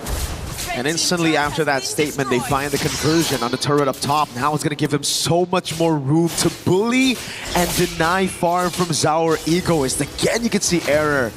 He's trying to force his way into enemy jungle, constantly trying to put that pressure while stealing these camps. Oh, it's about that mid control. Now the dive. Bomb over the Dark Wave. Those muddles doing a lot of damage. Lantern Flare throws him back straight on. Sawo has him in his fury. Won't go for it. Hiko doing some damage right now. Sapad's able to pick up the turret down below. And look at the muddles. Poking Spirit down. All of them clumping together under this tier 1. Error is going to get another free turtle. Luckily, it's Flying Cloud, so unfortunately, despite, forcing the recalls early on, Vamos, they're not done just yet. They want this mid-tier 1. Bomba can't do anything. He's going to have to flicker out. Minions Fury knocking him up, but Nako was able to flicker out of safety. Oh my god. Sawo with yet another knockup. Now a flicker out for Sawo, but Klonkun is a bit too aggressive. Did not want to use the Crimson Beacon, nor the flicker. Yep, got punished for it hard, and now they lose tier 1 up top side as well, just because they were so adamant on trying to break this mid-tier 1. Overall, it's not the worst thing in the world, but you can see that at least for Team Spirit, they're not completely out of this just yet. It's a matter of time before they can start clumping up and fighting front to back, which, to be fair, is in Vamos' favor, assuming that Nako has that battle spell up, because he's going to get dove on pretty quickly by Zaur Egoist, and that's going to cost him resources. Sawo knows there's no flicker on Nako, but he has to disengage now. Bomba, no flicker. He's going to be caught all alone, immobilized and isolated. Error 404 picks up his first Sky Piercer stack. Wants a bit more, just a bit of poke onto Sunset Lover. They've got 2 tier 1s, top and bot side. They need to get this conversion soon, or at the very least try and take away that purple buff, which has been a big contestation for the early stages of the game. Luckily for Zaur Egoist, he's more than willing to actually use his retribution to secure it every single time, and now he's got a level above Arrow 4-4. It's so difficult for Hiko to walk up right now. In a 1v1, he should do well against the Melissa, but with Zeke on the high lows, it's almost never 1v1. Sunset caught in the bad spot. The Darkwave Blast. Error is caught now with the peel for the rest of the team as Error is able to escape as the Tempest of Blades comes in from Zaur. Bomba's going to be caught by Glorious Pathway and the Lantern Flare as well. Valkyrie Descent coming down as well. Bomba's able to flicker out to safety, but it's going to be the Inferno Pursuit that saves him for a bit. Sapana and Turret taken down as well. Hiko now puts the pressure with the Blazing Duet on Error 404, but he gets away in time still. It's the burn of that glowing wand of Sunset Lover that takes him down. Good punish, good punish. It should have been a 1-for-1 there. Bit of an overextension so far, but it's not over because so far Nako has been playing one hell of a game. Even when the frontliners start to peel backwards, they don't necessarily escape the danger. And with the get away from me, that's a clear sign we can't go any further than this line. Zaur is still a level ahead. It's 3 turtles to Vamos with so much pressure from Vamos. Yet Zaur finds himself in the lead right now. Purple buff not available for him. Retribution Zeke steals it away somehow. Bomba's gonna have to run away with no flicker. He pops in the Dark Wave and goes in for a desperate move, but Zeke picks up the Lord and a killing spree. Oh my goodness, that has got to be so upsetting. I mean, I can only imagine, like, especially if you're in Zaur Egoist's position. Oh my god. Yeah, like, he comes back. I've tried my hardest to try and save it, and I think he might have retreated too early. Let's see it right here. Oh, he did! Like, it was right on the border. He retreated right as he got... Oh, God. I hate the fact that this visual indicator, that line is too thick. We need a cleaner line here to know exactly when, or do the smart thing and crunch the numbers as they're looking to siege underneath the inhibitor. Muddles placed down. Nako now brings it back. Hiko's gonna be caught by the stun and Law and Order. And the Lord is still very much healthy down below. Vamos are playing this clean siege game against Team Spirit. This is disgusting. We're used to the sieges coming in from like the Yves, the Farsas, but now when we have Muddles, it's just constantly being thrown underneath that inhibitor. And there's very little that Team Spirit could actually do in these moments. Luckily, at least, with the Lord crashing down on the Holy Shielding side, maybe they've got an opportunity. Uh-oh. Bamba popped in. That shoulder bash a bit too far. He gets baited out of it. Dark Wave lands on everybody. But he gets taken out. Now Clockun with the Crimson Beacon zoning Hiko away. He has a BMI backwards at the Ling. Zaur has to handle down below. That's a far lane base turret taken for Vamos. So far, this Melissa pick has been doing wonders. Even though it's not picking up the most amount of kills, being 0-4 on those assists is great enough. He's peeled for his frontliners more times than the actual supports. Again, it's the Muddles. Onto the back, doing some damage. Just poke and poke. Spirit able to keep their 2 base turrets alive, but I think for Vamos, it's already a win. They wanted the far lane, they wanted that control. They didn't want Zaur to be able to dictate the pace of that far lane, and now he shouldn't be able to. All right, I think we need a quick item look here. We see the hand cams, everybody, top tier mechanics here. Trying to make sure that they're keeping up fast, but we need to see what they currently have. 3 items already done here for this Melissa, looking for a Winsome Nature just to keep themselves alive against someone like the Claw, who, unfortunately for Hiko, hasn't completed the Trinity himself. From everybody else, I'm most worried about anybody who wants to go up forward, people like Kid Bomba, because the Ice Queen's wand is completed for Clockun, so running away is even harder. The biggest problem I see right now is the fact that they just don't have enough damage, right? Like, this composition really relies on both Zaur and Hiko to be ahead.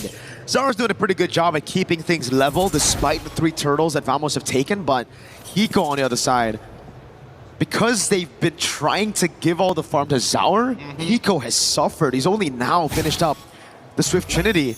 And you can see it's almost a 1-item difference here. Natko gonna pick up the Wind of Nature very soon. Yeah, I mean, as much as Clockun has already, given his life in weird times, he's still a full item up in comparison to Sunset Lover. I mean, yes, the Lightning Truncheon is always going to be good for that extra bit of damage, but there's so much to stand on Subbot. Unless he gets it on Natko, I don't see it happening.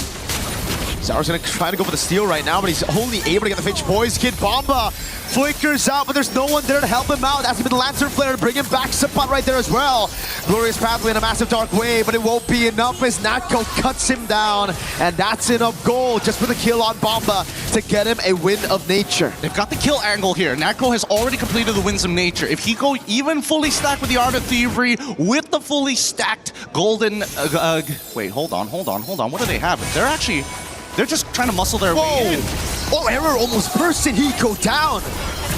Zaur up top to buy some time against Sunset Lover, forced to flicker out of Sunset. Able to bait for Zaur. He goes in for the 1v1 against Error, but the Lord is right there as Clockun is able to pick up Zaur. That's 1v1. Zaur picking up the kill onto Error. Now goes for the Blaze as well. The Blaze comes around for Hiko, but he's able to BMI out of the Law and Order. Now it's Bomba. Respawns back. Zaur gets caught by the Muddles. Bomba has to jump in front of pursuit onto Natko. The Wind of Nature saving him right now as Bomba's gonna have to jump one more time. Clockun's right there. Bomba with the jump again. Now it's Hiko with the rest of the world. Natko kiting back. Hiko with the BMI. Vamos on the base. It will just be game 1 to Team Vamos. So close to the wipeout, but what an absolute destruction of the base there. Again, I thought at some point Vamos was going to start backing up, but sheer confidence saying, hey, no, I've got the damage, I've got the items, we just have to play this perfectly and peel backwards and we can win the game. There were so many fights happening everywhere on the map in that final siege, Gideon. It was Error distracting Zaur from going for the rest of the team. The rest of the team capitalizing on the fact that Zaur, the main guy, the only guy who actually had enough damage to threaten the Melissa, was kept away. I think I'm thinking back on what Hiko said. We gotta play discipline. We gotta play discipline. But then when you look at these highlights, what has that discipline gotten them into, right? In these moments, I think it came down to that draft. Unfortunately, that Minotaur pick may not necessarily be that great. It's great in team fights, don't get me wrong, and it's one of Sawa's best picks overall in internationals based on the statistics. But when it comes down to running away, he can't help you. He's there for the engage, and that's about it. It just felt like they didn't have enough damage all throughout the game here, and this big red tree whiff is something that they're definitely gonna have to fix for game number 2. These things cannot happen. Get our reactions there. That's the retro, and it was the retro. It was Zeke stealing it away. It's one of those moments that you expect junglers to be always on the dot on when there is no retribution user on the opposite side. But there's a lot to talk about. But we're going to save those points for Rain Day and the boys up on the stage. Let's throw it over to the studio. Thank you, Gideon and Mirko. Great cast there on Game 1 as Vamos takes the win over Team Spirit. As we welcome you back to the panel, my name is Rain Day, and I'm joined by LaFell and Naisu. And guys, that was a game that gave us some fireworks for sure. Many people thinking Team Spirit were going to come out strong, but it was Vamos with that draft that really set things up. Melissa maybe rounding out a team that just Spirit had a hard time dealing with. I like how the Melissa is just this weird pick right now that gets brought up, but then when you see it in action, especially against a team composition like this from Team Spirit, it works so well. There's a whole lot of choke points that they try to go into, and with the Glorious Pathway and the Go Away working synergistically together, there wasn't much room for Team Spirit to actually follow Kid Bomba into a fight, and like the boys on the cast mentioned, there's just so much delay happening here with your main damage dealers on that composition that it slipped out of their hands quickly. And I know the draft was a big talking point. It was in the green room for a moment. Vamos seemingly like they won that. They certainly won the game. LaFell, what were your thoughts taking a look at it a little bit more in depth before we head into game 2? I mean, like, first of all, Vamos winning is already, like, quite the surprise, but it's about how they won, because Vamos was known as a team that's like a hurricane, right? They just come in with a lot of chaos, and yet over here, there's a lot of control, and that's where we're going to be seeing in the draft here, where, interestingly enough, we got to talk about this Melissa pick, because usually when we're looking at the gold lane, it's usually position 1, but this is not a position 1 gold lane. It's almost like either 2 or 3 or 4, because this is the closest that we can get to a support marksman that we can really see, because not only is her job to protect, which is already pretty weird, but also to siege, because that's the thing that is lacking from Vamos, which is they don't have range, right? So that Melissa helps out a lot, where the rest of them, they just want to be there to protect. And then when we look at Team Spirit, this is the unfortunate thing, because the one that was heavily countered was both the Minotaur as well as the Phoveus. And funny enough, they're countered by the same pick, which is the Zushin. And this is one of those picks that, like you, Raindy, has said, Zushin has been banned out quite a lot. The moment that she's not banned out, we see the value here, because the Minotaur is good at engaging, but he likes to engage when he wants to engage, not when he's forced in that bad situation.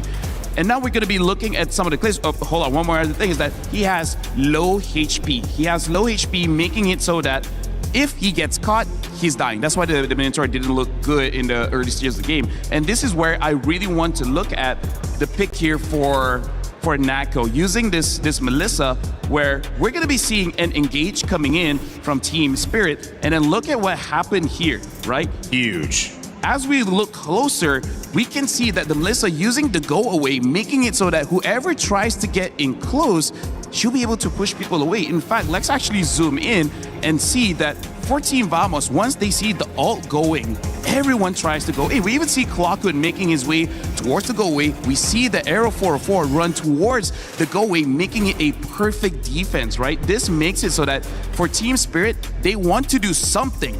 They just can't. They were stopped short. And then we're going to be looking at the second clip here. And this is, I would say, an important thing to look at as well.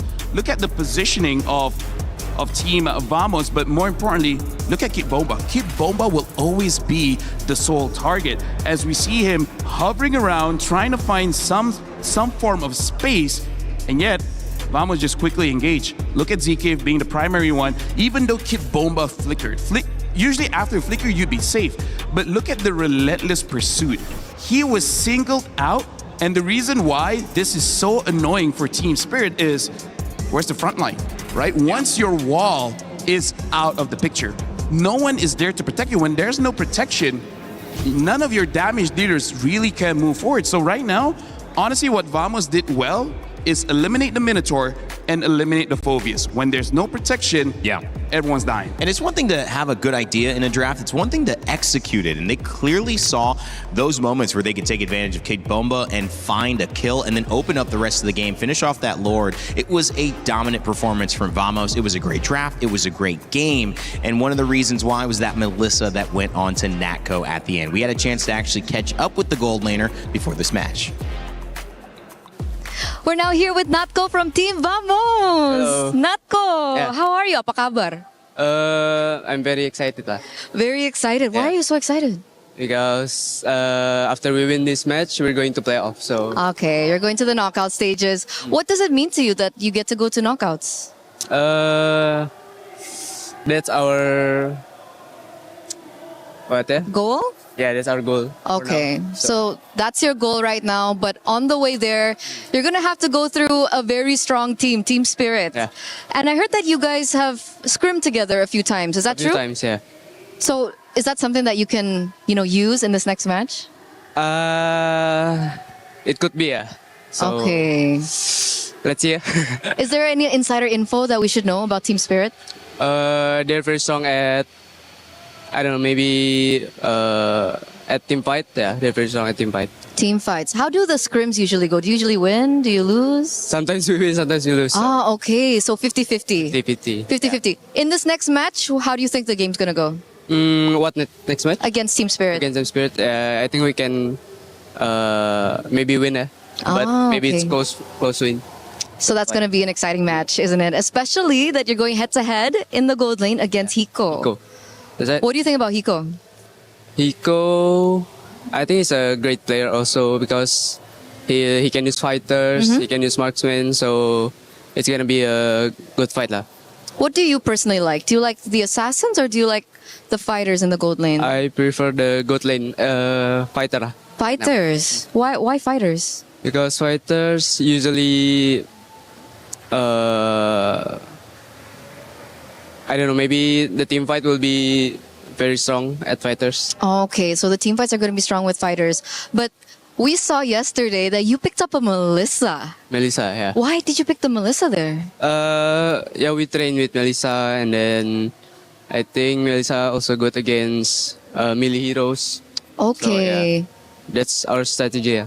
So that's one of the reasons why you picked up the Melissa. Is Melissa good against the assassins as well? The assassins, yes. Okay, so it's one of the choices that you have when you want to go marksman. That's right. Do we think that we'll see another Melissa? Let's see. Let's see. Yeah. But compared to you and Hiko, who do you think is the better gold laner? I think we both have the same gameplay. So I think 50-50 lah. 50-50. So it's all going to come back down to this next match. Yeah, that's right. So do you have a message maybe for Team Spirit or maybe even for Hiko? For Hiko, I don't know, maybe let's give the best gameplay. Okay. Laning maybe. We're excited. We're excited for that laning. Thank Yeah. you so much, Natko, Okay, for this thank you. interview. We're going back to you guys. Bye.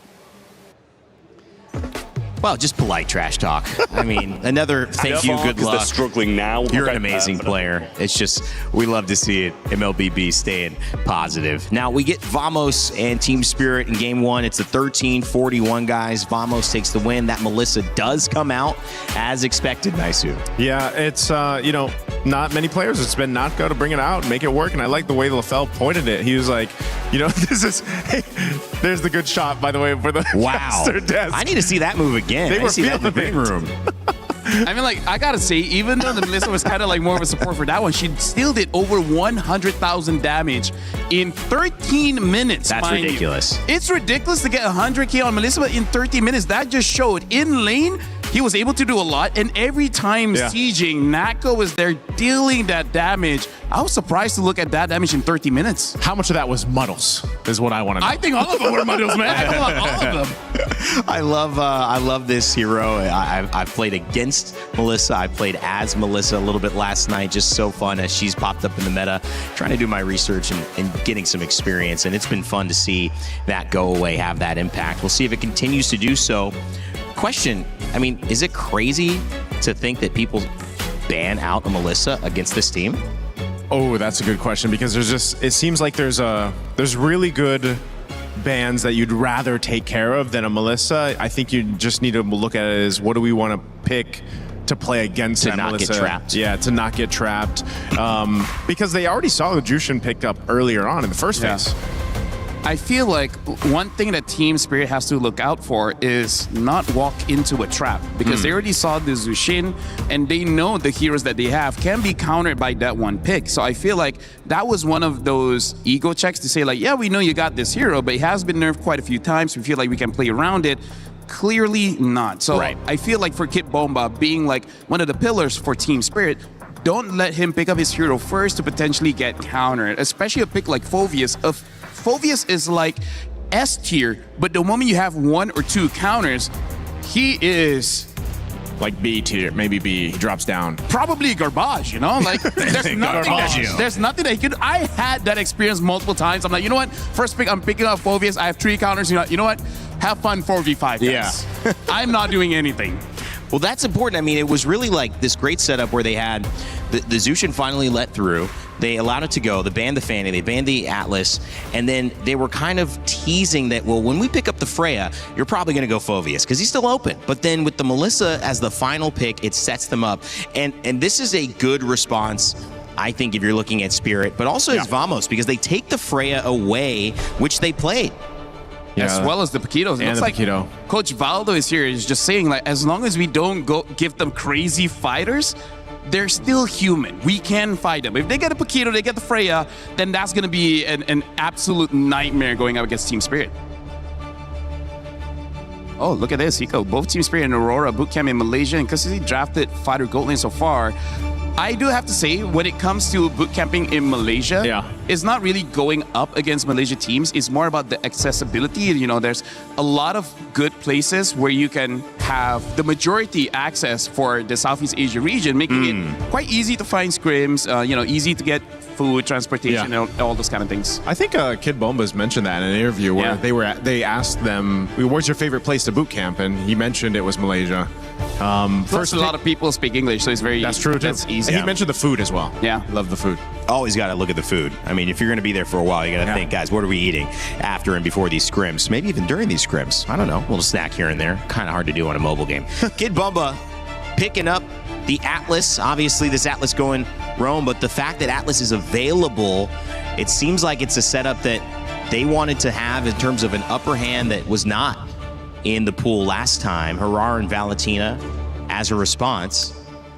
I'm really feeling like this Eudora ban is helping out Aero 404 quite a bit, because that's kind of what he wants. And now Team Spirit, they're taking some notes and they're picking oh my God, this this draft is going fast. And now Belleric gets picked up, and comparing the Belleric to the Minotaur, even if Belleric gets picked up, he ramps up very fast in terms of getting his HP. So going up against Zushin, he doesn't mind that much getting picked up. I do have to say, I also would not mind getting picked up by Zushin. I also would not mind that. I know a few people who wouldn't mind that, you know. But it does make sense, because if you actually do get picked up and thrown, then you just Wrath the Dryad, and your team actually has a moment to actually follow up through it, you know. A free flicker. Free flicker. So the Harar Ling, we'll see that matchup. Zushin changes sides, and the Atlas available. We'll see the Harith ban. Right now, honestly, like the thing that we're seeing from both teams is there's a lot of crowd control here, because there's the Melissa fan you asked about earlier. Hey, man. Against Vamos specifically, call me the MLBB expert up here, okay? But let's look at this, right? Basically, 2 heroes from Spirit has a lot of crowd control between the Alice as well as the Zushin. Same as Vamos with the Valentina as well as the Belleric. Valentina sure has to get a Terrify off first for that to really happen, but Valentina can steal away the Fatal Link. So I feel like for the first 3 picks, it is quite even in the sense of how much crowd control both teams have right now. So this is going to be quite the question, because neither have shown any fighters or marksmen. They're still opening up the draft big enough to reconsider, do we want to go fighters? Do we want to go marksmen? Right now is the battle between Coalstar and Valdo to see like who's going to show their hand first. And that's going to be an important red 4 pick to not immediately show which direction they're going. Yeah, we did see it was Team Spirit in the last one where they waited for that Hiko pick towards the end, and that seems to be the nature right now of where we're going with the meta now after a few days, where you kind of wait on to that gold lane pick if it's going to be a marksman or if it's going to be a fighter, as that changes things, I would say, especially. But you know, already waiting for the last ban here. from Team Spirit, are they going to go and hone in on that Moskov? gold lane? Yeah, maybe the Moskov, just because then...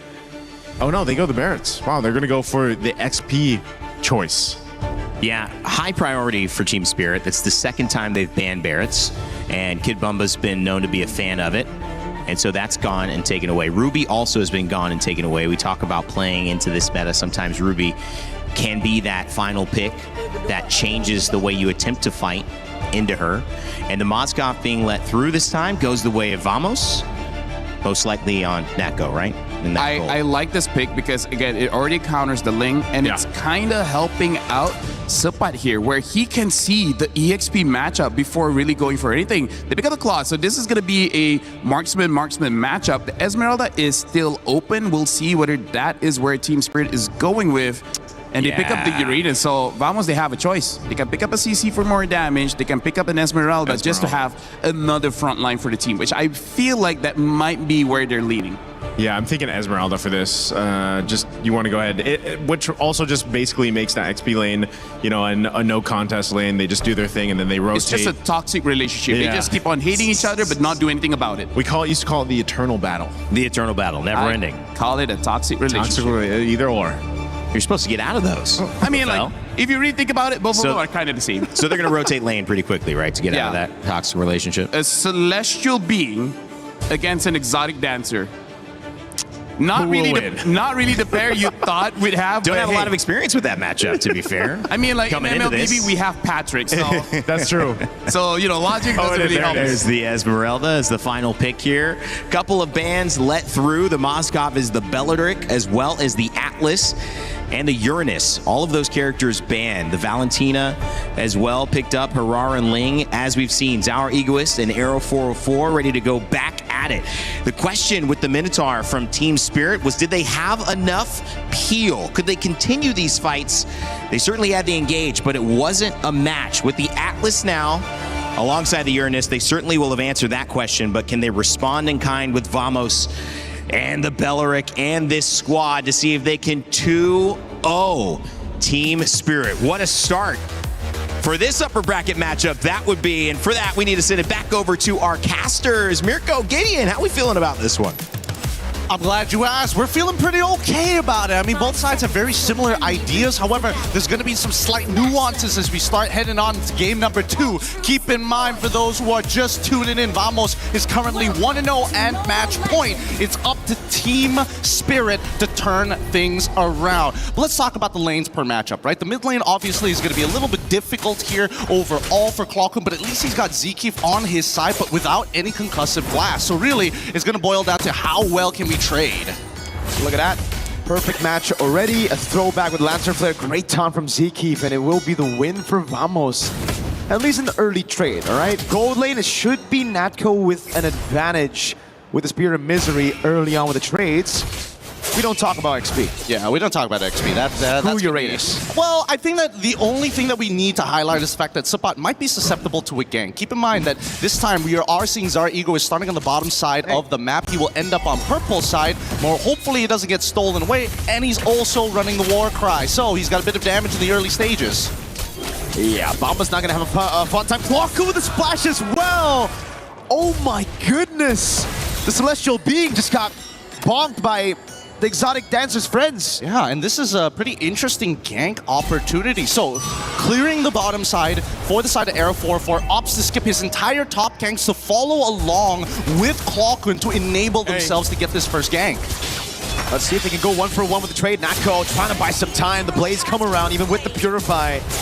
Just like up top, and Spirit are able to capitalize a bit better off of a kill with the entire turret goal, actually. Oof, that's good. That's really what you want to see, especially for these economically hungry style of heroes. Now, as we see TS start making their way over into the mid lane, the first contestation of this turtle is up for grabs for anyone. I think that Vamos should still have the advantage. Zara, unfortunately, still doesn't have his retribution for another 4 more seconds. They might attempt to re-gank bot side, knowing that Natko doesn't have his Purify. Even a Fatal Link's committed there by Clockun after the Purify of Sunset Lover, trying to catch her just barely on the edge of the Purify. Kid Bomb is trying to shoo Hirara away from top side jungle, but it comes down to just team spirit again. Yeah, playing around that bot side. Sour with a walk up. Perfect match of the taunt coming down to Sour. Pops in a bit of damage. Sour's gonna be careful here. Error did not go for the immobilization. Respect. Okay, I can respect that as well. Knowing that at least, getting Battle Spell will be good, but the invasion might just be better. Look at that. Kid Bomba's already rotated as well. Sapat under turret has the Purify. Bomba with the chase now. They've taken the Golem, and that should just be it. It's definitely a show of force for the side of Vamos. This is a lot of conditioning being put onto Zara Egoist. He might get a little greedy and call for more help, but they're immediately on the opposite side trying to take away this purple buff. No retry! They force Sour to retry on the orange buff. Error had a free purple buff to take. Oh my god. It's great, right? And now they set up for another attack on that top side once again. Luckily, Kid Bomba is able to at least get the EXP crab at this point. But just look at the way that everybody's starting to play this. Hiko, with the advantage that he has put some great damage, structural damage even, on bot tier 1. And at the same time, Zara, he's looking for that opportunity again. Unfortunately for Bomba, it was actually still Error who got it. Just that little tick of that retry, or the little tick of the jungle. Burn. Unfortunately for Bomba, unable to last hit it, so Error is just 2 levels ahead this time. A completely, well, now it's 6, but 1 level. He's about to get 2 levels though as he gets the purple buff. It's a completely different difference. Yeah, a completely different story to game number 1, where again, Zara was still able to keep the lead from going too far from at least that jungle matchup. And he's got to maintain this for a while until he gets his items. So this is what we should expect, especially in the earlier stages in the Herrera versus Ling matchup. And Hiko, now we're seeing that Vamos are trying to tilt the scales into Natco's favor, give him a little bit of support. His top side is kind of done for at this point. But even Kid Bomba is getting involved and really opening up this map. Opening it up against Error 404. Mobilized already. Pops the Consecration. In the mid lane is going to be Sunset Lover with the Crimson Beacon. Still, it's already down. Someone just dives him on the turret. Sour's going to go in. Wrath of the Dryad from Seakeep. Locks Sour down, but the all-in for Error.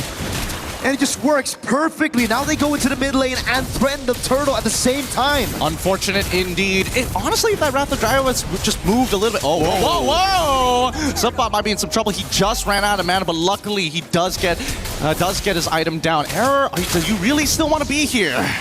Hiko's going to be able to steal that one away. Sour with a perfect match. Gets Error out as well. Team Spirit keeping the gold lead at bay. But Vamos have been outplaying them in a lot of these skirmishes. It's really interesting to see because, again, a lot of commitment has been given down to this bottom side. Like, even both Kid Bomba and Sapat have been leaving this lane and honestly wasted 2 waves neutrally blowing up in each other's face. That doesn't matter. They've missed out on that little bit of gold, and I think they can be a little more efficient of it. The only problem is that now you're missing that bottom tier 1. You have to deal with Hiko already unlocked from the lane. Double waving now has to be the only way to kind of keep Natco up financially against Hiko. Now they go back to the same plan. Give Zaur one of the side lanes, and Hiko's gonna have to share with the rest of the team right now. Zaur. I would love to see the items right now to see if Natco is ahead or if Hiko's actually doing better. Fatal Ace with the Blazing Duet coming down now onto Clockwood. Hiko's gonna stay on him, but he's so tanky after stealing the Fatal Ace himself. The SOD lands Natco! With the rotation, the AoE mobilization from Error as well. Vamos are just punishing Spirits. A surprising amount of damage. Zipper, pull up the items. We gotta know, where are they currently at in their power spikes? Sapat doesn't have to worry about Zara until he's got about 2 items down. Until we see that Hoskell and Berserker's Fury, it's gonna be really difficult to win out on a majority of these 1v1s. But let's check out that replay just one more time, because Ziki completely making sure that Kid Bomba and Sunset Lover were not able to capitalize on a pretty precarious situation from Vamos. Worst yet, the SOD connecting to give that extra bit of damage that they needed, luckily piercing through multiple targets. You can see that frustration, man, from Kid Bomba. I'd be mad too. Oh, dude, they spent everything on Clockwood. Sapat just taking Sour to half HP. He might actually solo kill him. Sour with Retribution on the orange buff. Error assassinates Sunset Lover in mid. Now it's all-in by Sour with the Wrath of the Dryad. Keeps him at bay. Clockwood! Tempest of Blade Steel gets him away. Error with a maniac! Oh my god! He pulls it off. I can't believe it. Clockhood, I didn't even think of that angle, but on the fly takes the Tempest of Blades to buy himself the time. And better yet, dashing between two walls to create an awkward interception angle for Team Spirit. Some great creativity here, great mechanical prowess, but Team Spirit, they need to scale, and they need to scale now because Vamos, they're taking away every single neutral objective. Luckily this time round, all right, you can have this one purple buff, but let's watch that one more time. It's Zkeef again with a perfectly timed Wrath of the Dryad. It looked so good for Sawo, but Zkeef's just been better than him across the two games so far. It's just him outplaying him, and you can see it, man. From the whole team, they're fired up. They were able to capitalize on that so beautifully well. Now it's another attempt from Natko. Someone's gonna come in as well. Natko, Natko away! Takes the SOD, outplays our Egoist! And now it's Clockhood with a Fatal Links. Can he use it? Does he even need to? Boom! Bang with his own ultimate. Clockhood takes Sawo out.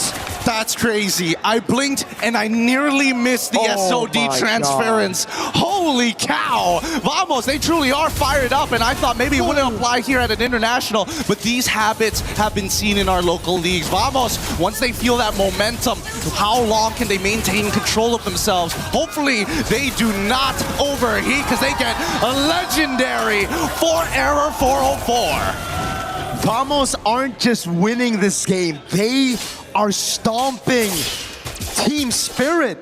This is a team that has constantly been up there in the top 5, top 6 of international tournaments. Vamos, this is their first for a lot of their players. I mean, Clockhood has that experience from MSC 2024, but everybody else, oh my lord, I suppose to be fair, but yeah, dang.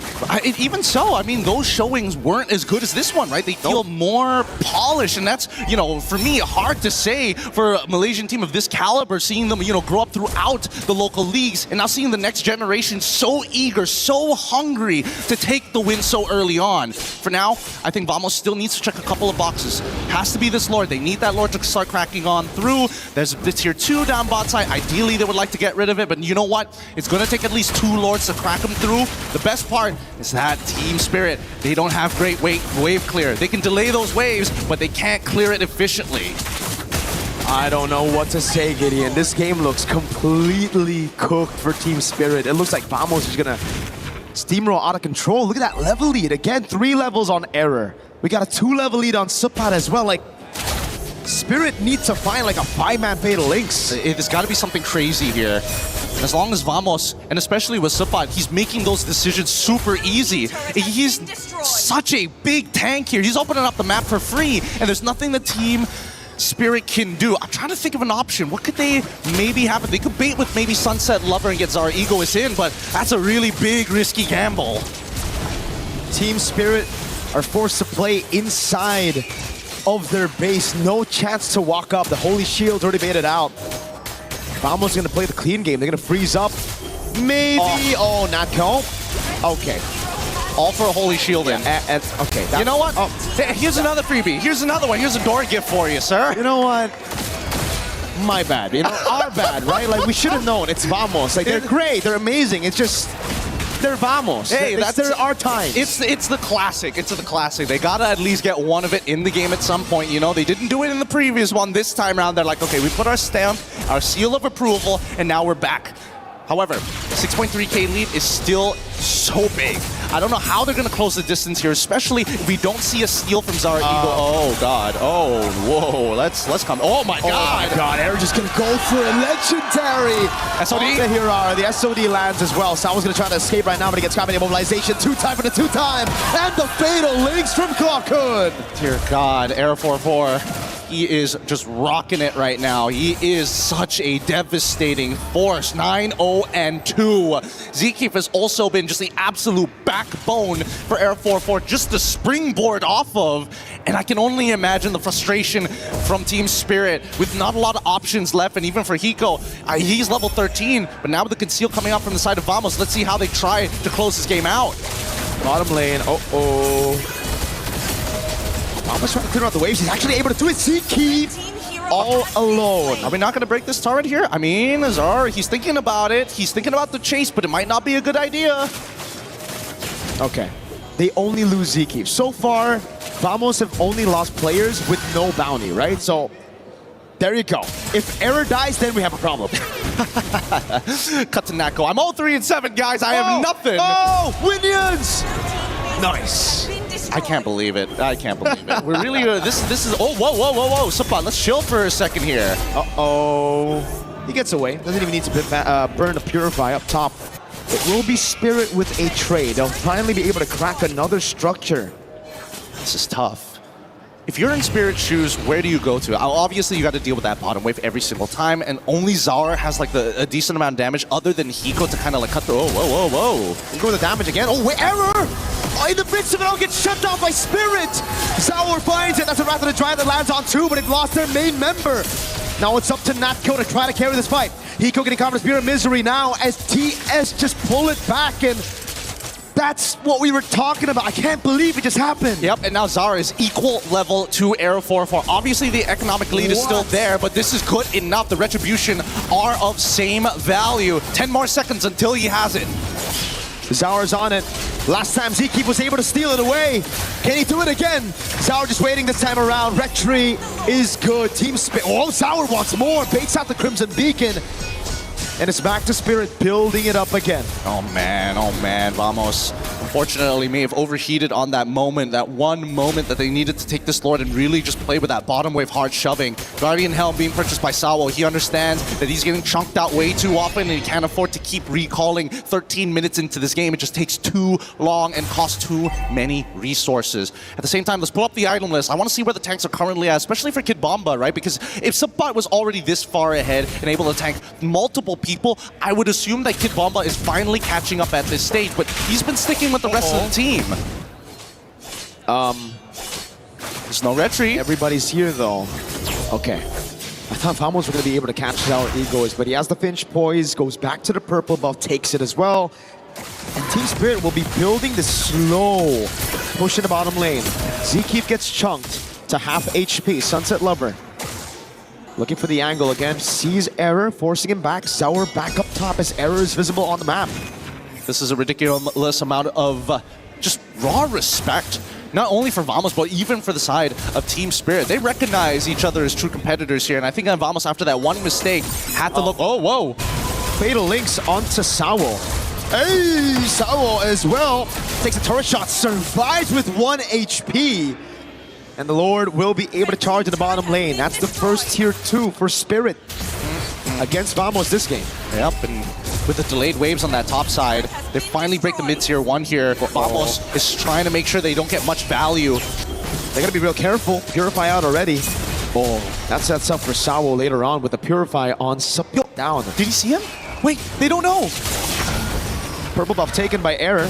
But now he's gonna be caught in a bad spot. He's gonna get all in. Oh my goodness! No! Even with the Wrath of the Triad, Error falls again, and Zaur is looking for the angle for the assassination. Blazing duet onto Zkeep. The taunt, Zaur picks up a double. Now when it comes to Blaze, goes in, bang, bang, bang, but he doesn't find that final blade. He gets speared to the face by Natko. They're still trying to hold strong here, but if this inhibitor falls, there's gonna be some problems. Hiko, gotta be careful with the penetration. Ow! Piercing damage, but in nature, baiting him in as Hiko jumps into the BMI again. Natko responds over with a nature as well. Suppot now pops into Falling Star Moon. They tries to go for the chase on Kid Bomba as it's tier 2 up top falls. I don't think they can keep on chasing this. They don't have enough damage to actually take out the frontliners, and Sunset Lover is a little too far. They can't do this. No. Without Natko, there's no point for the chase, but they're guaranteeing at least the rest of the members aren't dealing with that top side. And now, 16 seconds left on the clock before that Lord spawns. And unfortunately, Hiko, he might be a little late to the fight. Vamos will take first position. And now it's back to the building game. Vamos. A 2,000 gold lead. This game's getting sweaty. It wasn't supposed to be. But now here we are, right? It's just the raw resilience coming out from EECA. They're not backing out. They ain't giving up. But now Vamos has to play macro. Uh-oh, Suppot doesn't have to purify for another 2 seconds. Wrath of the Dryad saves him for a bit. Now it's high in blaze, but Error 404 is able to secure the Lord. That's Suppot out. Sawo with the fatal links on Zkeep. That's an immortality down, and the 2 frontliners of Vamos taken out of the skirmish. Oh, the timing couldn't be worse. The Lord just spawns as soon as he goes down. Great play overall as they take their time. They need to make sure that this Lord counts, but I think that even Vamos understands the team fight has now come to a point where now even Sawo is pretty difficult to kill. It's not like they were trying to stack up a high level of Sky Piercers as well for the side of Aero 4-4, so there's no guarantees at this stage. Look at Natco though. Up top he goes, trying to go for this clear on the base turret. Nah. This Lord will be just more gold into the pockets of Team Spirit, unfortunately, for Vamos. Could have been worse, could have been Team Spirit with the Lord. Agreed. But now we look at the items, right? Just one more time here. Maximum build already gone for Clawkun. One item missing here for the side of Sunset Lover, but he's almost there. But the Wishing Lantern, very useful against the frontliners from the side of Team Spirit, especially when trying to deal with this Atlas overall. But until we start seeing some more magic resist, it's going to be tough. All right. So now with the full items on Hiko, it's all about those item swaps now for Hiko up against Natco. Wind of Nature, Rose Gold, the Immortality, it's all about that. And it comes down to really just the frontliners. Can they bait out these skirmishes? Can they bait out these resources? Because at this point, it kind of becomes a battle of Sawo versus Clawkun and Ziki, right? It's all about those setting tools and how they utilize it. Exactly. And technically, you would imagine that there would be more of an advantage for Zeke and Clawkun because that's two completely separate engage tools that do exactly the same thing. And yet Sawo has been finding some premium picks overall. Hey. Might get another one. Oh, Fatal Links catches Zorigo, it's Clawkun! The battle of the sets, it's Clawkun that wins it out. Now it's Error with immobilization. SOD lands as well, but Natco is going to take it. The Purify out already. Now as the Crimson Beacon gets used up to disengage. Hiko trying to counter out Seakeep again. This time it's a Wrath of the Dryad.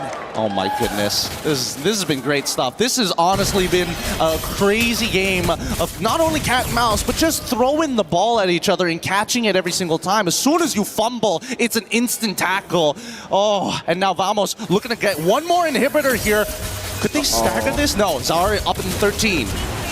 Error gets away in time. The mini waves in the mid lane is looking good for Vamos right now. As Hiko pops into Blazing Wind and the Purify out of the Fatal Link. Sawo with the basic battle links as well. Sunset with a shutdown right now. The Wind of Nature gets popped in right now by Hiko, but it's going to be the Immortality. That's a bit too late for Hiko. Zawar's back up. He jumps back in. Immobile for Error as they go straight for the base. Zawar trying to clear it out right now, but Natco stays focused on the crystal.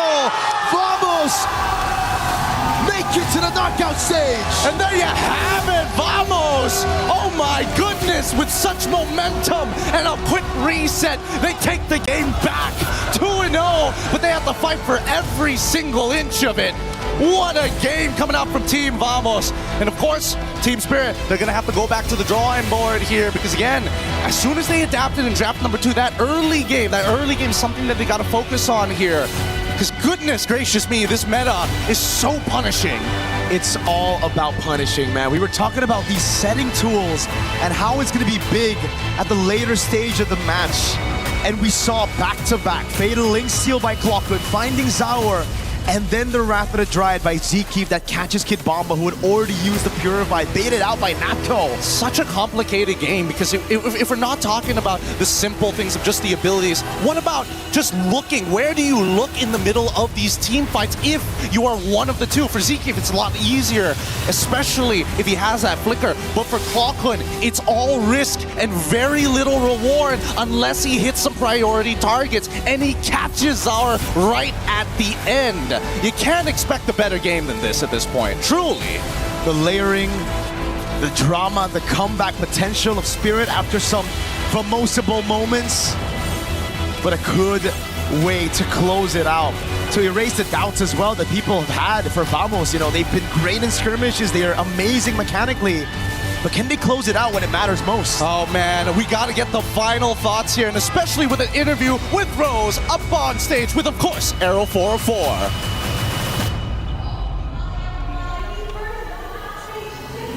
Is going to Team Vamos. And over here we have Aero 404, who looks rather poised and calm after that clean sweep up against Team Spirit. How are you? I'm feeling really happy. Yeah.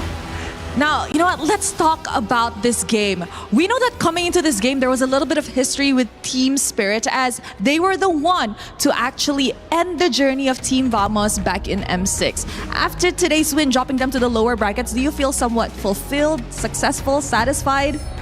Yeah, I'm super satisfied because it's like we have a sense of redemption against them. Yeah. Wow. You know, I know that a lot of the Malaysians are super duper proud of you guys entering this journey, especially back at home, even here in the arena. We have the audience. Do you feel extra motivated to have this kind of support here in Paris?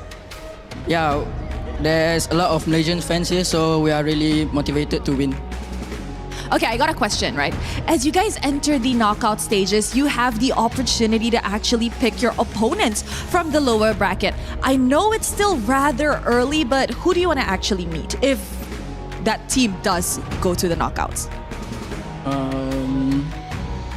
There's a lot of choices, but I would like to face either Vitality or Falcons.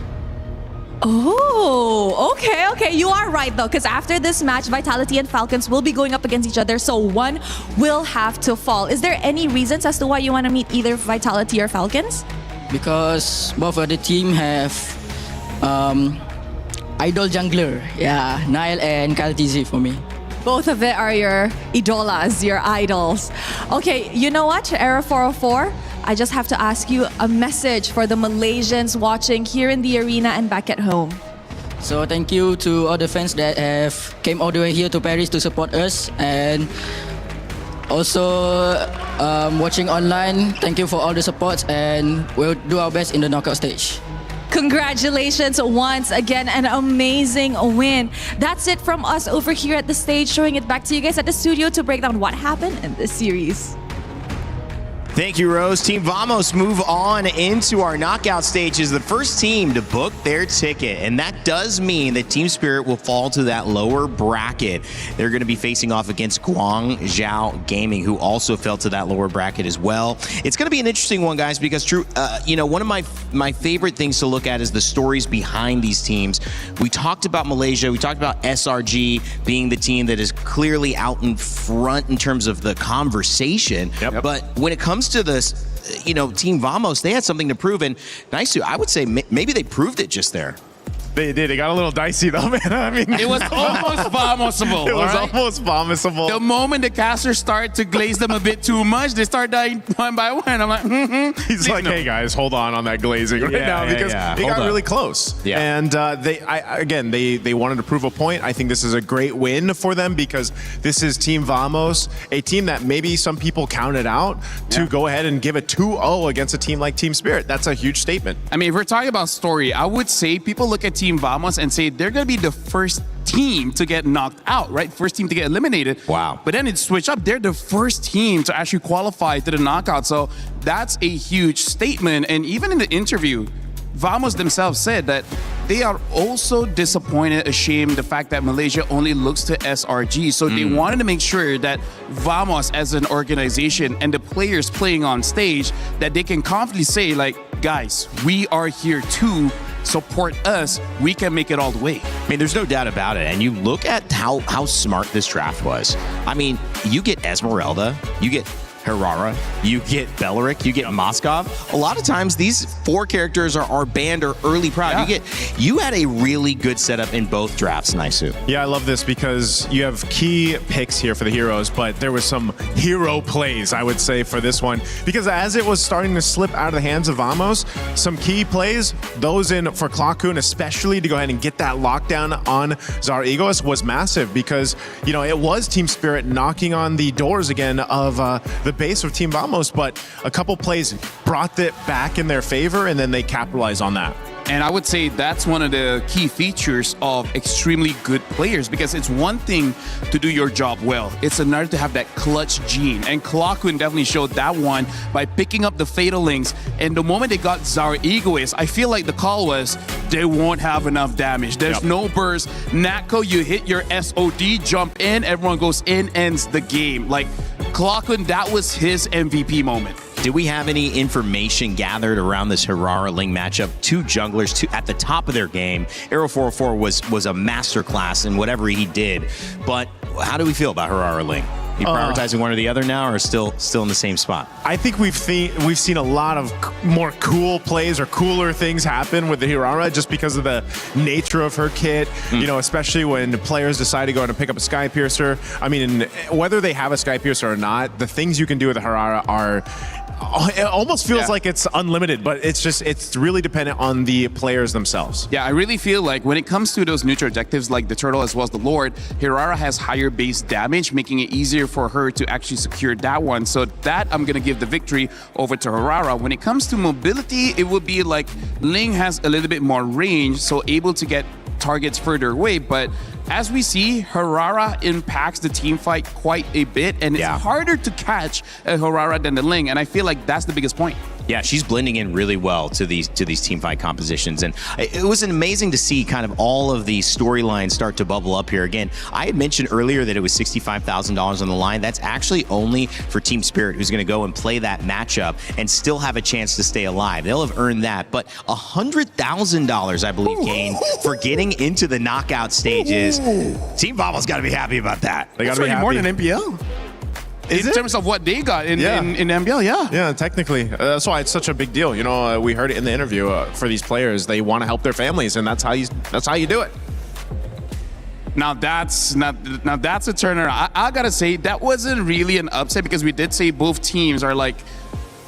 It's hard to call for both of them, but the fact that Vamos won 2-0, and I would say especially in game number 1, I think that's going to create a lot of conversation moving up into MSC because Team Liquid lost, SRG lost, and now Vamos is showing up. Yeah. And honestly, this MSC is turning to become a very interesting international. I'm glad I didn't predict, by the way. You could have gotten in trouble. You could have gotten in trouble there as well. Obviously, just expectations, just keeping things fun. Well, we got more expectations coming up. Let's take a look at today's schedule because, of course, we just saw Team Vamos and Team Spirit. We also had a chance to see Guangzhou Gaming take the win. They stay alive. True Ripper's our first team to go home. We will be sending another team home, but not yet. Team Falcons Meta Ignite Gaming is that one, and we'll have to wait to the end of the day to see more drama. Team Vitality and Team Falcons PH coming up next, though. Guys, that's going to be a banger as well. I'm not calling that one. Yep, we're not. Good thing you're not even touching that. No. Not with a 30-foot pole. I mean, here's the thing. Like, I've been known for caster curse, so I feel like if I say the team is gonna win, there's gonna be a lot of DMs. They're coming for you. So you know what? Mouth zipped, locked. We're not here, at least. Oh yeah, we're not. We're not going to be here. We're gonna have lunch. Yep. And enjoy the game. Two different guys. Okay. All right. I was going to say, I think if Mirko was up here, he would say one team over the other. No, he also has a caster curse. He will also be afraid. He's also got a caster. I think almost most casters have some sort of. No, you have that year 1, year 2 naiveness where you're like, I'm okay, I'm okay. But then after year 2, you're like, never again. I will never make a prediction. I am scared. Right? I have fear. Okay, all right. Hesitant to make the predictions. That's okay. We don't worry about those predictions when you're playing MLBB. You just go out there and have fun.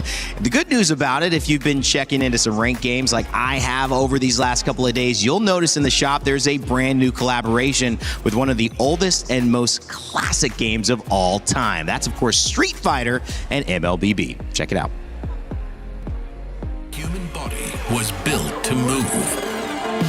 Not trapped at a desk in one singular posture for 12 hours a day. It's time your chair evolved. This is Secret Lab Titan Evo. Ergonomically engineered for you, gamers, hybrid workers, artists, backing your every move.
he can come in here and play my game. Let's go. He knows nothing.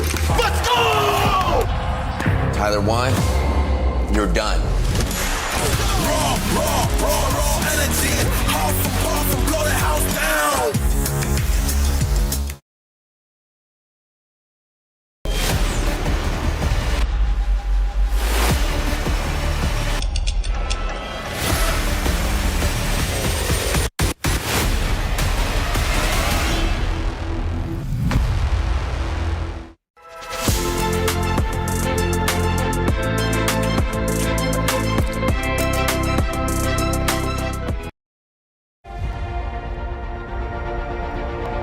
We did it. Back-to-back champions. You think you can do it? If we did it in MPL, I think we can do it here also. That's overly ambitious, don't you think?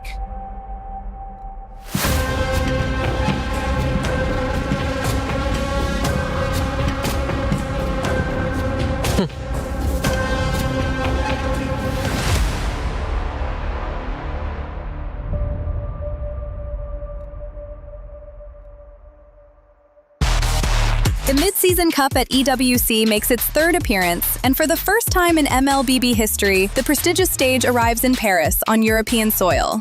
Awaiting the 25 teams from 15 regional qualifiers is a monumental $3 million prize pool and crucial club championship points. MSC opens with the group stage, where 15 qualified teams and one team from the wildcard qualifier will be split into 2 groups of 8. Both groups will compete in a double elimination bracket, where 2 wins secure a spot in the knockout stage, while 2 losses send teams home. The top 4 teams from each group will advance to the knockout stage. More unforgiving than ever, the knockout stage puts everything on the line. In this single elimination bracket, teams will clash in a best-of-5 series throughout the quarterfinals and semifinals. For those denied a place in the grand finals, one final battle remains, a chance to secure a podium finish and claim an additional $100,000 in the third-place match. Here, one moment can change everything. One mistake ends the dream, one clutch play creates a legend, and at the end of it all, 2 teams remain. One final series in a best-of-7, all for the grand prize of $1 million. One chance to rise above the rest. Who will become legendary? Who will prove unstoppable? 2 champions, 1 game. This is MSC at EWC 2026.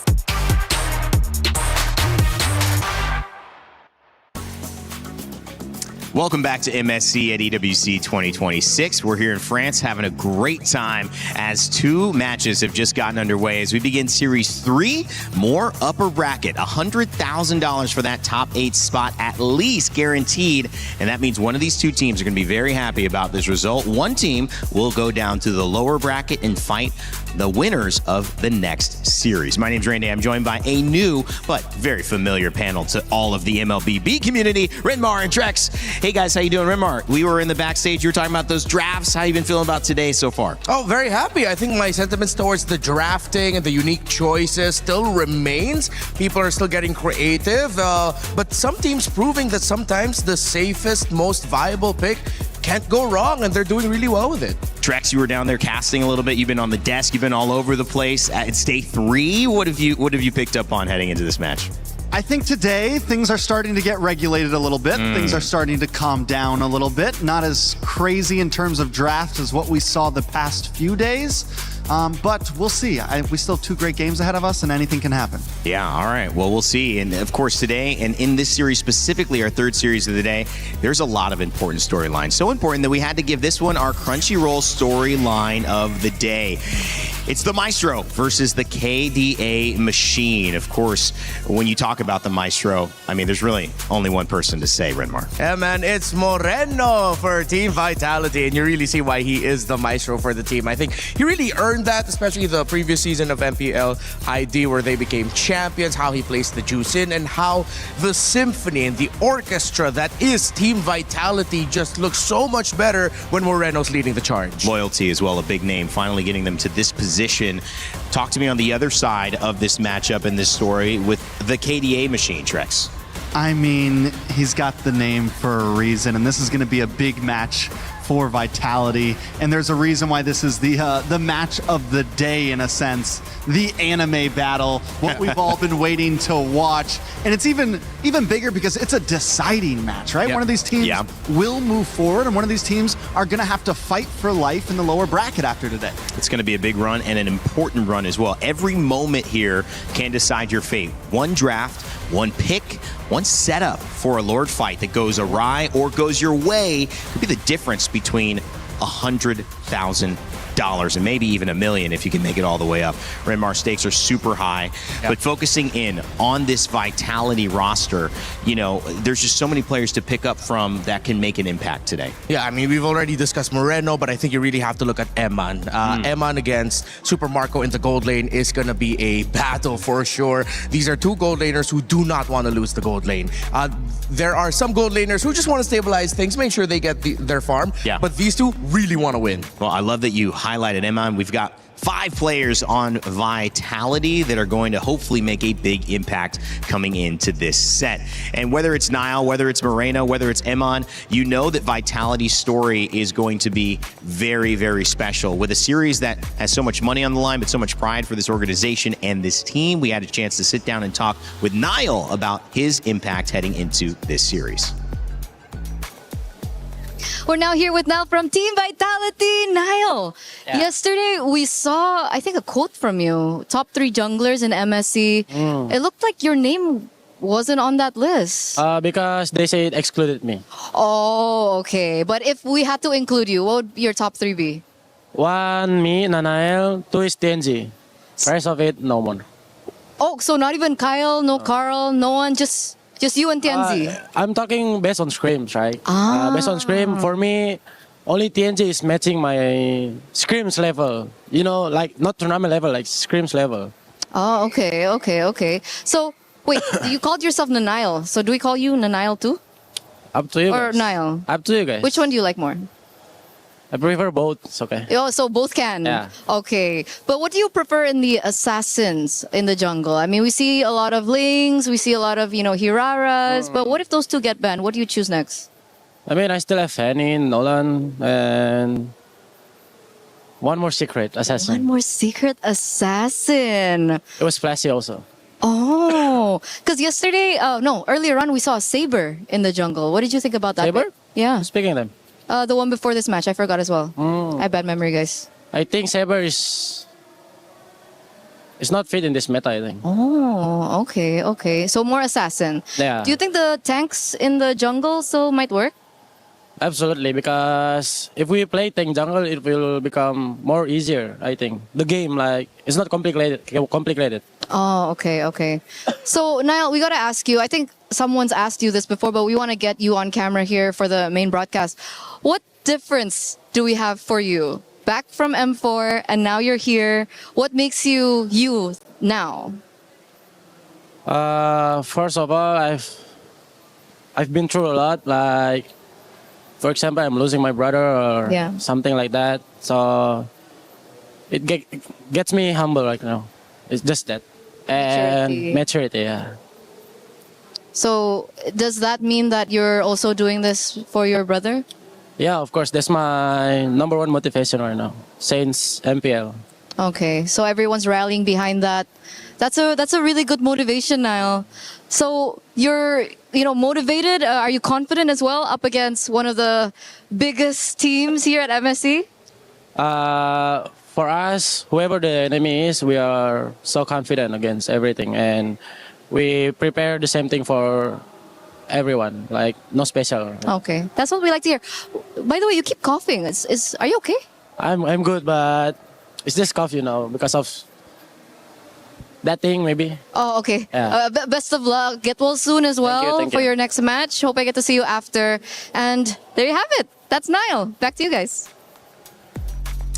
We won't talk about what that thing might be. However, I will say that it is an amazing journey to witness Niall just being open about his brother and the maturity needed to go through this process now after M4 being here at MSC. Wishing them all the best, and honestly, what a journey that's just a human experience, and sending lots of love his way. Of course, when it comes to the game, there's another element to start picking up on, and the teammates and how they fit with Niall. He said that it would fit with Tank Jungle. And also, as you see here, Eman says he misses competing against Super Marco on stage, expecting that it might be one of the hardest matchups that he's going to face, and maybe even hard to beat. So that's going to be on display. You mentioned that as well, Renmar. Yep. Just that matchup, something you're keeping a close eye on. Oh yeah, I hope it's gonna be exciting. I hope they both don't realize like, hey, this guy also wants to fight.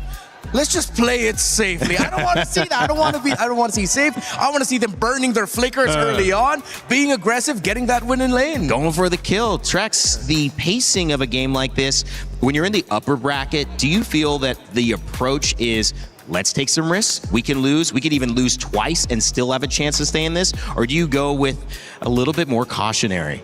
I think as what we're seeing today is some of the teams that survived yesterday, some of the teams that won. It's less about where they're at in the bracket and more just about the teams themselves. I think we're going to see a slower pace game, possibly. It's what we've been seeing earlier. Yeah, it is. And that's kind of where we're getting to that true play style of what's going to win you games. And knowing Falcons and the way they like to play, even Super Marco, for example, sometimes it takes him a little bit of time. He wants to farm up until he's got those items he needs in. And then it's bulletproof Marco time, right? Then it's, I'm going to come in, power up Marco. Yeah, exactly. So I love it. I love to see it, and we're going to see how that matchup goes as well. Keep your eye on that. Also, we talked about the KDA machine in Haji, who is here for Team Falcons PH. There are stories along all of these members' journeys, but we had a chance to speak with Ogwin heading into this one. It's Eterna here with Ogwin. Ogwin, what's going on? You okay? Everything fine? Yeah, all good, all good. All good? Any nerves coming through? I mean, you have so much experience. I mean, do you still feel nerves at this point? I don't think so. Just the interview. Just the interview. What is up with players on interviews? Why are you so scared of the camera? I guess the surprise questions. Oh, the surprise questions. Don't worry. All the questions are nice today. Just for today. But Ogwin, moving on. There are a lot of, sentiments out there, maybe mostly from like the community and maybe some casters from different regions, that it looks like the meta is shaped in a way that it may favor ID teams over the Philippines. Do you agree with this? I think I agree because the ID teams are really good in their mechanics, especially in this meta right now. All of the assassins are buff, so it's really hard. It's really hard to play utility jungles right now. So do you think that may be the reason why TLPH lost yesterday? What did you think about that match? Were you surprised? Were you shocked? I think it's a 50-50 match because we screamed in Turkey. They're really good as well. So I think it's all just in the meta in the favor of Turkey, and they have like a poison picks. So they really got TLPH. Okay, so it's about the picks. So that was Coach Midnight. You know Coach Midnight? Yeah. You have something to say to Coach Midnight? Midnight, no, Midnight. But speaking of the meta, the roamers are shaping up to be quite interesting. What do you like the meta? What do you think about the meta for the roamers? For the roamers, I think it's quite simple. You just need to soak damage and that's it. Especially when you play Beleric and Atlas. Okay. So a lot of crowd control. So I think it's really good for the roamers right now. So crowd control and soak damage. Does your staple Minotaur fit in this? I think Minotaur is also in a pocket picks, and it works really well against some champs like Beleric and Atlas. Yeah. Okay. So we're gonna, keep an eye on those picks. But do you think the supports have a place in this meta right now, or just more so like the chunky boys in the roaming? I think there's a place in utility roamers, especially when you have utility jungle. But there's Hirara in Ling, so it's really a hard time to pick it up right now. Okay. You need to be careful before picking those. So there's a lot of considerations that needs to come into play. And obviously you're up against Vitality next. Do you have maybe a message for them before you get in? Good luck and have fun, and we will try our best to not lose. Try their best not to lose. I like that's confidence, right? Is that confidence? I'm not sure. Well, we're going to throw it over back to you. Thank you so much, Ogun. Trying their best to not lose. It's not soccer. It's not football. So I think a draw isn't available here, guys. I think that means win. Yeah. Okay. Yeah. If you look at it a certain way, it means, Okay. they're going to try to win. Yeah, well, we'll see it. I mean, Trex, there were kind of two different thoughts on that meta as well. A little bit where tank assassins could work, we heard from Niall, but also like he's saying, no way, that's not going to work on this side with Ogwin. I mean, we have not seen tank assassins here so far. I mean, the tank junglers. Yeah, to the tank junglers. The tank junglers. Tank junglers. Sorry, yep. I think, again, I said it yesterday, I've been saying it for the past 2 days, the meta is still unraveling. We still got a lot of layers to go. We saw yesterday, we saw the Rafaela work, which me and Renmar were theory crafting that on day one, and the possibility of that coming in. Day two, it comes in, it works. There is still a lot to see, I think, from MSC. So we'll see how it goes. I don't want to make any hard calls yet, but I do think Utility Jungler could possibly make a comeback, especially with something like a Wrath behind it. Yeah, and real quick, Niall even teased the assassin we haven't seen yet that's equally flashy. I'm trying to go through the list in my head. I wonder who it is. Poison picks, he called. Midnight Hat. I mean, do they have a poison pick, an assassin we haven't seen? Let's see, man. The org and the boys playing there, they have the identity and the DNA for it, so for sure. I also like the call about the Minotaur. We saw that a little bit earlier in the set prior to us. Didn't end up working out, but we did see the impact of the Belleric and the Atlas. You got to look at these two teams and say that there is so much on the line and so many stories. We set it up, and it was obviously somebody who was trying to make this happen in Team Vitality, their mid lane matchup, and of course seeing if Haji or Moreno can get the better end of it. We're about to kick it off onto our stage to begin this Series 3, which might just provide a champion. Who knows? We'll see how the gameplay goes. Yes, my friends, this third series has a lot on the line for it. Two teams that you would not be surprised to see in our grand final. But first, Rose, my dear, you look like a very proud mom in our post-game interview. I think the reason for that is because a lot of the people and a lot of our audiences actually call me like kind of the Southeast Asian mother to the players. Because come on, how can you not be so proud? It's just like a tiny little boy answering interviews. So happy. This is why we're here, right? To see those stories growing. And now we have another story to tell in our upper bracket. Please join me in welcoming Team Vitality. The hometown heroes made a buzzing entrance into the MSC 26 group stage. Their harvest has been bountiful so far, but the real juicy pollen awaits in the knockout stage. Is this run meant to be, or will they be left behind? We're about to find out. Oh, wow, I love the bee puns in there. They're the buzzing bees, that's how it is. And of course, going up against the buzzing bees, it's none other than Team Falcons Philippines! Taking it one step at a time, Team Falcons Philippines wants to reclaim dominance on the international stages. With only the MSC trophy missing from their cabinet, they are ready for whoever they will face. I think it's heating up in here between these two. You know what, boys? You may place your keys and take your seats. And of course, our captains, don't forget on that little handshake, fist bump, or whatever it may be in the middle. Pull it right over. There we go. All It's coming. Going in. All right. They are good friends, but you know, in the land of Dawn, everybody's the enemy. Thank you very much, Milosh. You know what? I think it's time to hit this to the desk. Let's go, guys. Thank you so much, Rose and Milosh. It's Team Vitality versus Team Falcons PH. It's time to see if this team has what they think the mechanical prowess of Indonesian teams versus the classic stature of Philippine squads here at Team Falcons. Renmar, it's going to be a good one. Yeah, it's going to be a great one. And I have to admit, this is going to be a very difficult match for me. Why? Because in many years, I have been very honest with my professed love for Vitality as an organization and my professed love as Falcons being my favorite team from the Philippines. So I don't know where I'm getting pulled towards, man. I was cheering for Vitality. I was cheering for Falcons.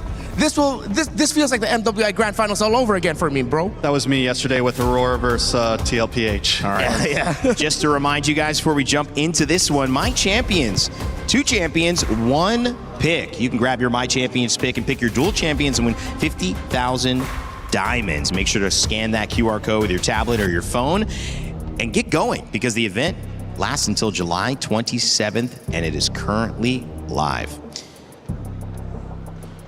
I'm trying to think now. I wonder how crazy we're going to get with the trade in the Rome, or are we just going to have to double down on the fact that it's just going to be Atlas and Belleric? Well, we have had a few games where we've seen the Atlas banned out. Yeah. Which means Belleric most likely gets banned out as well unless it's red side looking for the Belleric pick. Yeah. My question is, when do we start seeing the Ling and the Harara on the ban list, and is that something that's going to happen? I feel like they've both been so powerful, so game-deciding, that at some point they may enter into the list. Almost even more important than the Freya. Yeah. Because Freya's been slowly leaking in as well. Yeah. I posted something this morning about how crazy the trade is for EXP. You have Freya, Phovius, Esmeralda, Paquito, Barretts. I'm pretty sure there's a name I'm missing out there, but there's so many options that you have to consider in terms of like the topics you want to chase. And then going back to the jungle, it's like Nile, it's Kyle, it's... Okay, their names rhyme, but they're also really good with assassins for both of them. In denial? Yeah, in denial. I like that. So how are they going to balance making sure they have assassins available for their own team while still taking out the other? Because if you name them all out, the Fanny, the Ling, especially Fanny, Kyle and Nile would both want to really go for those two. The Hirara that Trex mentioned. It seems like just looking at the jungle picks alone is going to be tough. So this is why I go back to the Rome. Will we see an earlier prioritization for something like the Cho? Will Hilda somehow make a comeback as a means to invade the jungle a little bit more? That's where my brain's going through. Notably, we didn't see Cho at all in that first series. Yep. And what has been missing in the first 2 days is him as a pick. Atlas was heavily prioritized, either banned or immediately first picked, which opened up the Belleric. He was banned alongside the Belleric, like you said, Trex, earlier on as well. What has been happening, though, more so today, has been Eudora getting banned instead of getting prialed on that first 2. And of course, Freya also the first ban as well. So maybe that's a little bit of a different evolution of the draft, Trex. Some of those things that are becoming more of a problem, right? Because the Eudora, it doesn't matter what assassin you pick, it'll always do well against it. Even if there's no Ling, even if there's no Harara, Eudora will always have a place there. Outside of that, we talked about the Cho a little bit. You know, I think Cho got a little exposed the other day. The Ruby was just a beautiful answer to it.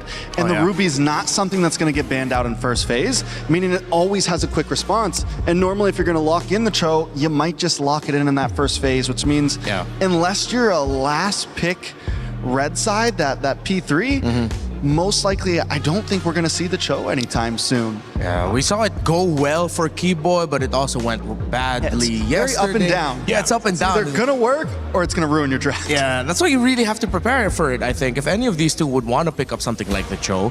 But then if you're Falcons, you're also looking at someone like Finn and acknowledging that he is one of the best Atlases in the world. He tore through MPL ID with that pick. And then now, so far, he's done a great job here at MSC and EWC with the Atlas. So I think it's in consideration for taking it away from him, or you open the Valentina so that Vitality picks up the Atlas, then you pick up the Valentina for Haji. Here goes that Ling ban, though. So now Falcon on the gun of, do we ban out the Harara? Right. Or do we go for a possible trade? Because there's not much left. With the Freya gone, the Eudora gone, I feel like at this point you have to ban the Harara. And then we finally get the answer of, what's left after that? Do we get one of those picks up front? I think you can leave the Hirara open, because if ever it's Hirara Fanny, that becomes a trade. Fanny, yeah, I guess you have to leave it, and that's the trade. And they take away the Atlas, actually. Fanny's kind of, but you know you're going to have to pick it early. Yeah. Which means if Vitality says, we're going to take the Harara, we know we get to get 2 immediate answers to your Fanny. Yeah.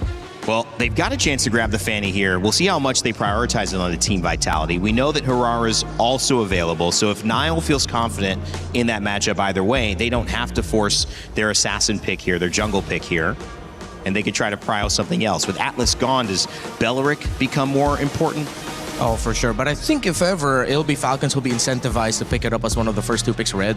Honestly, yeah, Belleric could just be up front, because either way, you get the Harara or the Fanny or something else. You get one of the 2 power assassins. Regardless. It's not worth... They go for it anyway, so they take the Harara. Okay, so they get Herrera, then in terms of the theories that we've been making, then it's probably going to be like a Belleric plus a Fanny early on now. Well, you take Fanny third pick. Right? Yeah, you don't need it now, right? So Belleric and... Belleric +1. Atlas is gone. What are the other big names that I'm missing out on? There's always someone that I'm missing out on.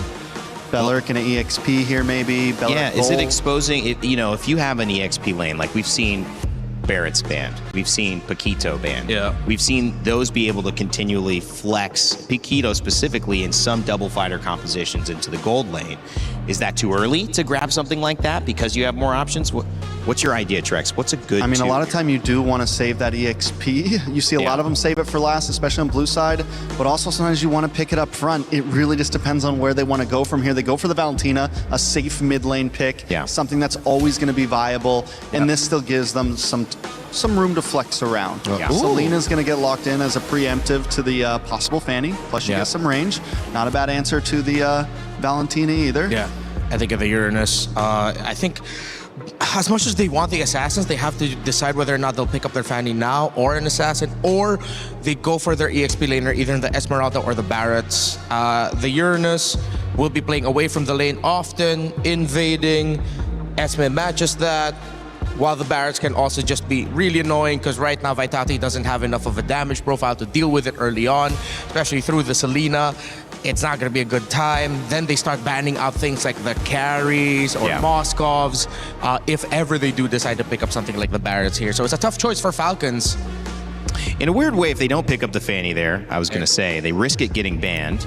But if you ban the Fanny, that means you leave something else open, like the Barretts, or the Moskov, which had been getting banned in this second phase. So both assassins on the sides of both teams. Niall able to get his, and Kyle able to get his. I don't know, the Fanny feels so telegraphed, like you would think Vitality would be ready for it, right? The moment they know they're both open, it's like, okay, you're going to get the Fanny, and we're going to get a bunch of answers to it. Not completely sure how I feel about the Selena still, but I think on Vitality's side, they need some hard crowd control at this point. They went for the Uranus instead, which has a survivability against the Fanny, but still nothing to extremely lock it down. Yes, the Selena could land an arrow, but that's not a whole lot. They still need something, Kaja, Cho, some of those types of answers.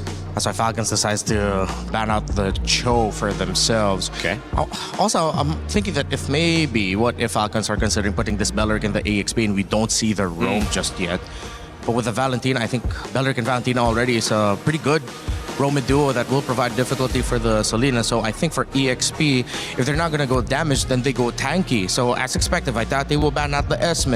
I think it'll be also very safe for them to ban out the Barretts. And then in terms of the really tanky EXP laners, the lineup is too mobile to pick up a glue. They might have to fall back into something like a Terizla, which is really slow. But you just want one lane that you know is going to be hard to kill. Brody banned from the side of Falcons. They're going to be on first pick here. They do still need a marksman. Pick Moskov, yeah? Moskov could be a decent answer. You have the movement. You have the shred. Already have the Belleric, so you don't really have to worry that much about the Claude. I mean, just about it, yeah. I mean, even the Claude, like any of it would kind of work at this point. I don't think it's too heavy of a reason. They could, honestly, I feel like the marksman may be the better first pick here, and it still gives you a little bit of room to possibly get the EXP flex in. Yeah. Moskov still available, still unbanned. So is Paquito. And 2 picks remain. 1 ban remains on the side of Vitality. They're already taking their time. You see, it's Eman who's being very vocal in this phase of the draft. I think, instead of taking away an EXP, they were thinking, okay, matchups, gold, what are we going to end up with? I think if ever this is a Moskov, he's confident that his Claude will be able to handle it. So he just calls it to ban the Harith instead. So there was a little moment earlier you saw he was really being very vocal about it. Great to see those little things in person, right? Dyroth comes out. Yeah. I haven't seen that very often, Trex. But we have seen it a little. Yeah, we saw one. From Flap? From Flap. Yeah, it was him. Yeah, it was Flap. Yeah. This is a pick that used to get used against things like the Uranus, the Esmeralda. It was kind of a cheese pick back in the day, but it has the armor shred. Yeah. It has the burst damage. It is a high risk, high reward pick for me still. If it pops off in the early game, this could be a huge threat to everything down the line. If he takes 2 or 3 deaths early on, it's a wrap. He will be useless the whole game pretty much. Yeah. Okay, so they'll pick up the Badang here, and they'll go for the Melissa. I wonder if Falcons will lean back to a very old combo with the Deeroth, which was the Irithel, because the mobility would help from getting away from the getting linked by the doll of the Melissa. I mean, most likely they're still going to end up with either, I don't know, maybe like still a Moskov, but no, they still go Claude, and they played with like one of the safest gold laners. I'm going to be honest, Vitality, yes, they have a lot of defense against the Fanny, but not a lot of answers against the Fanny. You have the go away, which can stop you from getting dived on. Yes, you have the fist crack, some of those things from the Badang. You have the arrow, but outside of that, you have no hard crowd control for this Fanny, and it could be a problem. Well, the lineups are locked. Coach Moody and Coach K-Dot getting their teams, Falcons, PH, and Vitality, ready to go. And this one, well, looks like fireworks are set to go off here at MSC EWC 2026. Our third series of the day is about to begin, and this is going to be a banger. Team Vitality and Team Falcons, PH. Let's send it over to your casters to begin game one. It's Brigitte and Gideon. Thanks, Rain Day. This is an exciting day to be alive. We get to watch some of the best regions play it out here on our third series of the day of MSC. And for starters, we're already getting the classic Selena from the Maestro himself, but I don't think Haji is going to fall too far behind. Yep, the mid lane matchup is something we're all watching out for, but just the same, I am so excited to see Kyle back on a Fanny all over again. He made a name for himself because of these kinds of heroes, and now Vitality will have to deal with this. And again, Trex did point out most of their crowd control and potential lockdowns are just going to be on Finn. Yeah, it really is going to be. And I think the important thing right now is whether or not those arrows not only are going to hit, but how you set them up. Because I think that Finn has such a difficult job, right? Yeah. Not only is he looking for these big engages, he has to play off of the information from Nile and Shogun. But the hard part is catching this Fanny half the time. Yeah, because like you're torn between catching the Fanny or also going for a backline play, because we see Badangs do that oftentimes, but that's more so when you get to the late game. It's depending on we get there, because I feel like both teams just really want to get that early and end this fast. Yeah, I mean, let's not forget about the potential anti-synergy, right? There could be moments where Finn oh, hold on, Flap might be in some trouble here. Oh no, Finn actually catches Kyle there. Now, that is one answer to the question that we posed earlier. So as long as he just gets to press the buttons in the right time. But this comes at a cost, right? Because Moreno has to be preemptively already waiting with Finn to make these potions happen, allowing the mid lane to actually get shoved in pretty quickly. Now, I mean, Moreno, he doesn't care about level 4. Level 4 or not, it's not the biggest deal in the world. He hits that arrow, it's kind of game over for whoever.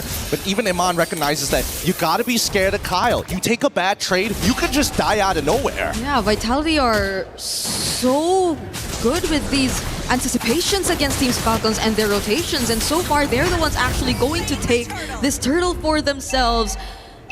We saw multiple rotations from Falcons already, but every single one of them have been answered so far. They have been, and I think the best part about it all is the fact that Vitality are playing super responsive to how Falcons are moving across the map. As soon as Kyle showed up bot side, they set up for the instant turtle take. They cannot waste any little bit of time here. They also have to be, just as careful to not put themselves in compromised positions. Top side, you really see that Shogun try to cut the wave. Notices Fanny is around, backs up to try and set up for Nile right here, because he's just too thick.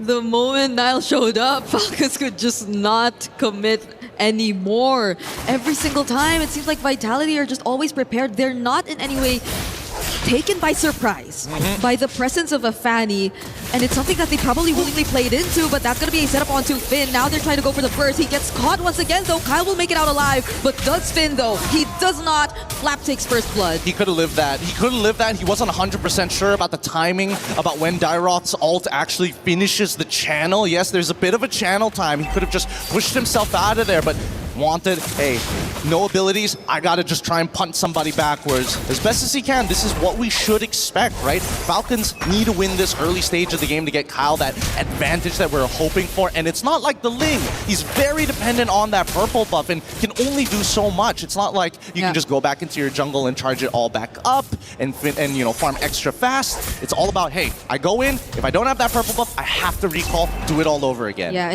it's great adjustment too, I think, because they could not find the side sides. They've been trying to, but they couldn't really get the sides. It's always been either Finn intercepting or even Moreno and Niall. So they just settled with Finn, who at the time was isolated from the rest, just trying to check wherever Falcons were trying to go for next. And I think it's a great answer. They finally found a way to at least get a slight advantage, though the gold lead is very insignificant at this point, honestly. And honestly, a really difficult comp to pull off. I mean, I'm thinking about how Moreno needs to kind of keep up with everybody else, but wait, hold on first.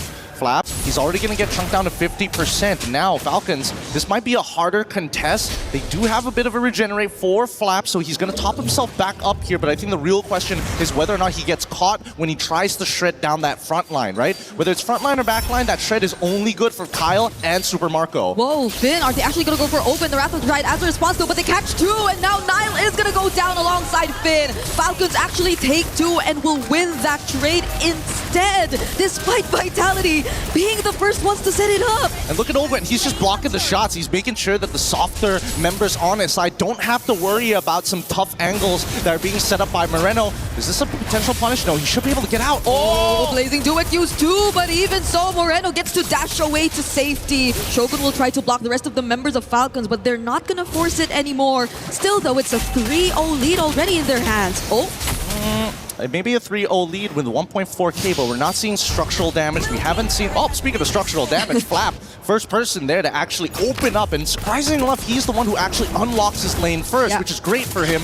But what does that mean for the rest of Falcons? Does that mean that he gets to walk around for free? I want to see how they utilize his Dara, because we didn't get to see a great showing the day before. Yes, I agree. It was on a not-so-okay KDA, I think, if you look at it from the previous performance, but I think this is a much better spot for Flap now. He's clearly winning the lane, already taking that tier 1 up top, and the fact that he was also able to be active in the first few skirmishes and even pick up kills too, I think grants him a much bigger advantage to serve as a threat against Vitality, who at this point have mostly been responding and answering back to Falcons rotations, but we're not seeing any of their own just yet. Or maybe it's also, in a way, an effect of having very slow clearing mid-duos in the form of a Selena and Badang. Oh, but hold on. Oh! Kyle will file Niall! And Finn all alone! It's a double! Oh! I hate the fact that Super Marco, he's laughing about it already, and now they create another attack on the bottom side, and they can't do anything about it.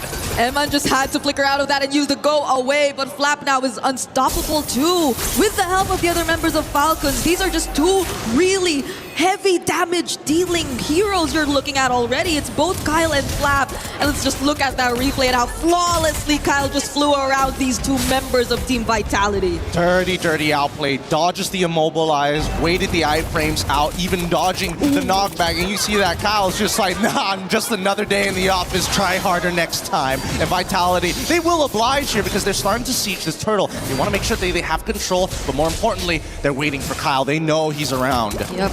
He's gonna take this first.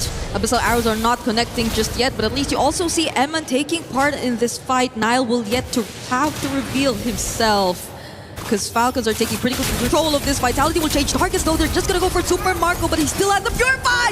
Moreno finally gets the kill, but he might just go down too. That's a 1-for-1 so far, and Falcons are chasing after Finn, but they might not be able to find him anymore. It's not bad. Honestly, trading gold laner for mid laner, and considering that Moreno, really, he's not the one who wants to be able to absorb all this gold. It's Niall and alongside with Eman, so as long as these 2 are able to scale back up, it's great, but Finn might be in some trouble here.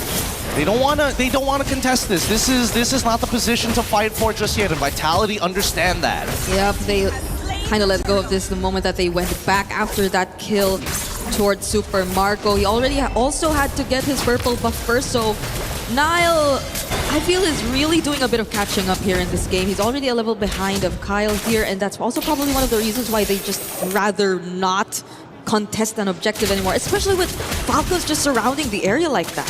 With the early game having to be played super defensively for the side of Vitality, it gives you very little opportunities to actually look for potential snowballs. And so far, I mean, Iman, he was doing a good job against Super Marco. Generally, both sides came out of the lane pretty even, but once all the reinforcements started headed down to that bottom side, it was inevitable that Super Marco was going to crack that bottom tier 1. From this point onwards, we're expecting that Falcons, they're going to get a little sly with it. They're starting to walk into enemy territory to steal away the resources, because dear God, Kyle, he's Batman at this point.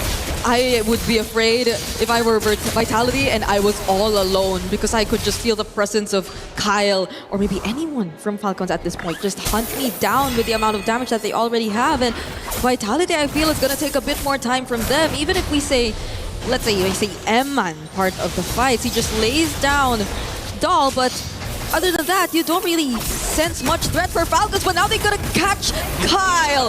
That is a kill that they definitely want. Yep, that was the combo they were trying to pull off and got outplayed on that top side. This is the clean version of it, but they still don't get the conversion, unfortunately, on that turret, but they do slow down Kyle. Luckily, don't have to worry about the purple buff. It hasn't even spawned just yet, so Kyle doesn't lose too much in general. Yeah, but this is just gonna open up more opportunities for Vitality. You could see how they're trying to push their sides a bit more this time, but a concealed play from Falcons might just turn things around. They're trying to go for the kills! Look at how Haji sets that up beautifully, but the Wrath of Dryads doesn't allow Nile to escape, and they find one all over again. Abyssal Arrow onto Owen, though. Do they have enough burst damage to finish him off? They don't have it just yet. No, they don't. Wow, that was an incredibly big mistake coming out from Now, showing and in front of their faces, dashing. You can't reveal those cooldowns this early on. Only later in the game where it's not so bad, especially since Falcons are really out to get it. Oh, Emman actually dealing a bit more damage now, but it's Falcons starting up this objective. They're bursting it down as much as they can. Abyssal Arrow does not land. Who gets the final hit on this objective? It's still gonna be Kyle, but Flap might get traded out here. Surprisingly, still survived. The Abyss of Strike cancelled out. Close call for Emman, but now he has to flicker out to re-engage or to regroup with Team Falcons, as Vitality might go for the chase, but they don't. They didn't get the punish. They got the big cancels that they were looking for, but no conversions on either side. Even still, we know for a fact, hey, Falcons, Turtles, they're done for. Now we got to make sure that we can protect, because once we have to deal with this Iman, Flap, so much damage, but he will go down relatively fast too. That's a less tankier XP lane that he currently is on, and I feel like Vitality will just constantly go for the punish every single time, every single opportunity they find. I mean, they have to at this point, right? Can't give any options to their opponents. Super Marco now sure looking for anything across the map, and even for Kyle, he's just waiting, right? It's about a matter of information. Now should be okay here. Another 1v1, but now you see Finn. Kyle will not fight him there anymore, as Vitality will still deal with the Lord for now and are forced to play defensive. They're about to lose more and more of their structures as well if they don't successfully get to defend this, but it's barely hanging on. Honestly, this is great coming in for Vitality. Like, everything that could have gone wrong in the early stages of the game didn't necessarily hurt as bad. They walk away with some scrapes, okay. And Nile is still very, very bold. He hasn't backed down at all. And with the Malefic Roar on his side now, he can start thinking about hitting some of the bigger targets. Yeah, we're waiting if Vitality could pull off the combo all over again. So I think a lot of this is on Finn, and whether or not he actually finds that setup all over again, because you could already expect the damage to come through, especially from Nile, especially from Moreno, and even Eman, but Falcons are just too difficult to catch. Yeah, they have so much mobility. Zipper, if you could pull up the items for me, that'd be great, because I'm wondering where Shogun is in his item progression. He needs to get to a point where he's so tanky that he's able to kind of take first position on the far lane rather than letting Kyle hard shove it every single time, because Vitality have to be relatively close to each other to find these intersecting points in the mid lane in comparison to like Senden Herrera topside. And now that at least that Nile and Kyle are somewhat even in the lane, it's a much harder 1v1 to win out. Yeah, we gotta check those items later on. But even if Vitality do group up, okay, there you go. He does have the Antikyras and the Radiant Armor already. But no Oracle. So again, if 1v2, there's a good chance he still dies out here. Lightning Truncheon already purchased, so he deals with both arm. Oh, wait, hold on. This could be bad unless Owen wants to flicker in. I don't see this happening. But that back here. Oh, Kyle from the side though. That was close. Vitality really had to reposition themselves there, as Falcons just took the opportunity to get mid. That was so beautiful. That was so beautiful. To the naked eye, it feels like nothing happened, but it was really Falcon positioning themselves and posturing, forcing the battle lines of Vitality. They don't want to expose their backs. They want the traditional front to back, but Kyle has so much of that pull. If Iman dies, this entire fight goes down the drain. Yep. And now they take that mid turret just as the Lord spawns. So imagine the space that they could really play around with.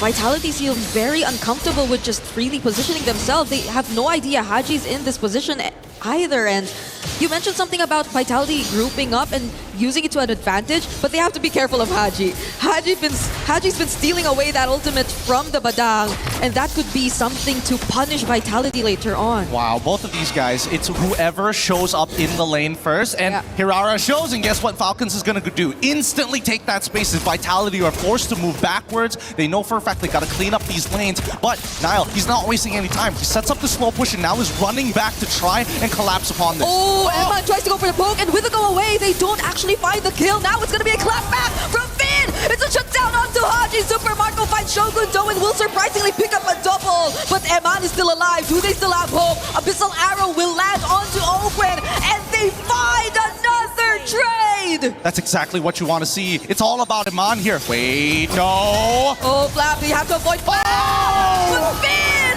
the disruption. It could have been enough, but Kyle was just too quick to act. Eman tried to go for the chase on Super Marco. 1v1 Wind of Nature, and Finn finishes him off. Yo, that was so sick. What timing on the Maestro must have. That's why he's the conductor. He doesn't miss a beat. What a well-timed arrow mid-air. And even Finn, he was looking at it. Look at this one more time, right? This big old fight happens. Everybody's going crazy with it. Ogwin, really the game changer with the Wrath of the Dryads. But later on into this fight, that intersection. Wait for it. Where's the arrow? He hits it, and then it all goes down. And this 1-1-1 too. So good. That was so crazy. Finn should be happy with that. Finn should be happy that redeems him for the early mistakes, but now it really just comes down to execution, and that's the truth of it, right? Falcons and Vitality both have a really good understanding of how both compositions need to kind of dance around each other. But that dancing gives more advantages to Falcon for the raw firepower, Vitality. Oh, they find another arrow. It's going to be Flab. He's not as tanky, but Shogun's actually the one who falls down first. But with the Wrath of Dryad, and another setup from Finn! The iframes from Nile keep him safe too. It's only Vitality finding a 1-for-1. Holy cow, this is only game number 1. And we are seeing that they are fighting tooth and nail. Owen should go down here. He could not get away from that. But that's a response from Super Mario. But the go away will just shove him out.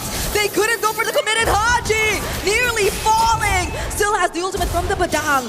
But Vitality are going to play it safe. They got to breathe. They got to breathe for just a moment. Kyle, he can still deal with these waves on the sides. It's just that main Lord force that they can't really deal with it. Super Marco will try his absolute best, but they're saying, you know what? We can't hold on to this. Let's give up this inhibitor. Yes, the long lane is not going to be in our favor, but we got Kyle to deal with that consistently. Was that a chastise picked up by Kyle here?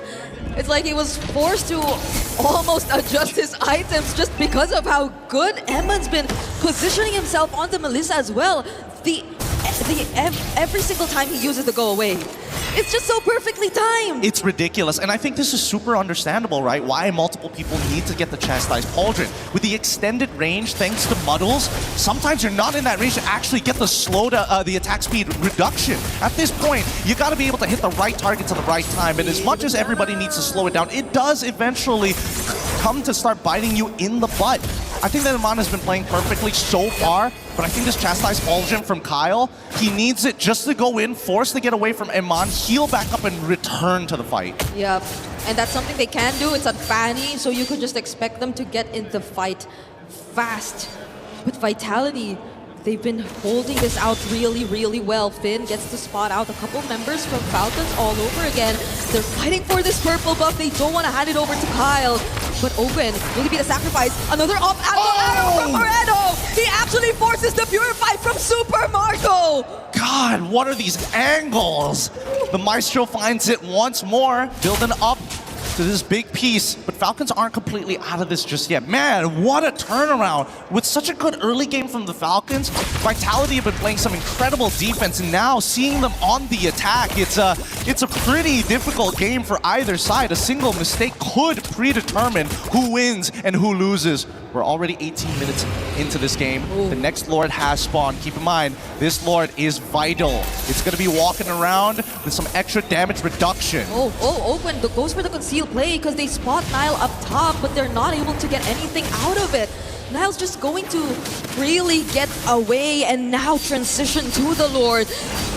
They might just go burst this down. Yep, they're definitely going to burst this down. Let's see if the steal can happen. Here comes Kyle. He's thinking about it. Okay, the go away is still available, but it's Niall who secures the retribution. Falcons want to go for the chase. The go away already burst out with another arrow landing on Kyle. Do they have what it takes? You're joking. They find the kill on Kyle, and another setup from Finn. Together with the damage from Emma, with the clap back with the blazing good from Super Marco, they actually get to trade out some kills. Emma still being alive now is not looking good for Falcons. They're trying to go even further than this. Is Owen. He's eating the damage finally. But look at that top side. Iman is running straight for the base. Super Marco's the only one left here, but he couldn't do anything about it. Alongside the Lord in a triple from Niall. Team Vitality take game number 1. Nobody's sad after that match. Nobody is going to leave their seats. We've got to see game number 2. You know what? They don't need a break. They can just go again. Give us more. We need more. So many fans are happy right now. Fans wearing Vitality jerseys, holding up placards, showing their support. And that was a absolute close fight. You gotta give it to them. But you also gotta give it to Falcons. Like, they had such a great hold of the early game. So you just can't help but wonder, how did it turn out like this? I think a lot of it comes down to Moreno in middle school. Yeah. He learned trigonometry really fast. How do you hit so many arrows on priority targets? Some who don't even care because they're on cables. Mid-air, we've seen Kyle getting hit by this. And as much as he was able to dominate this early stage of the game, and even Flap, they start to fall off. That armor shred is good, but the team fight, and especially with Finn's catches, man, that's going to be a tough pill to swallow. Finn's catches, exactly. One of the main highlights I feel in this game. Because you put so much pressure on him already before you actually got into game number 1, because he's the sole guy who could just disrupt, who could just catch and set up for the team maybe. Aside from, oh my gosh, look at your face. I was losing it.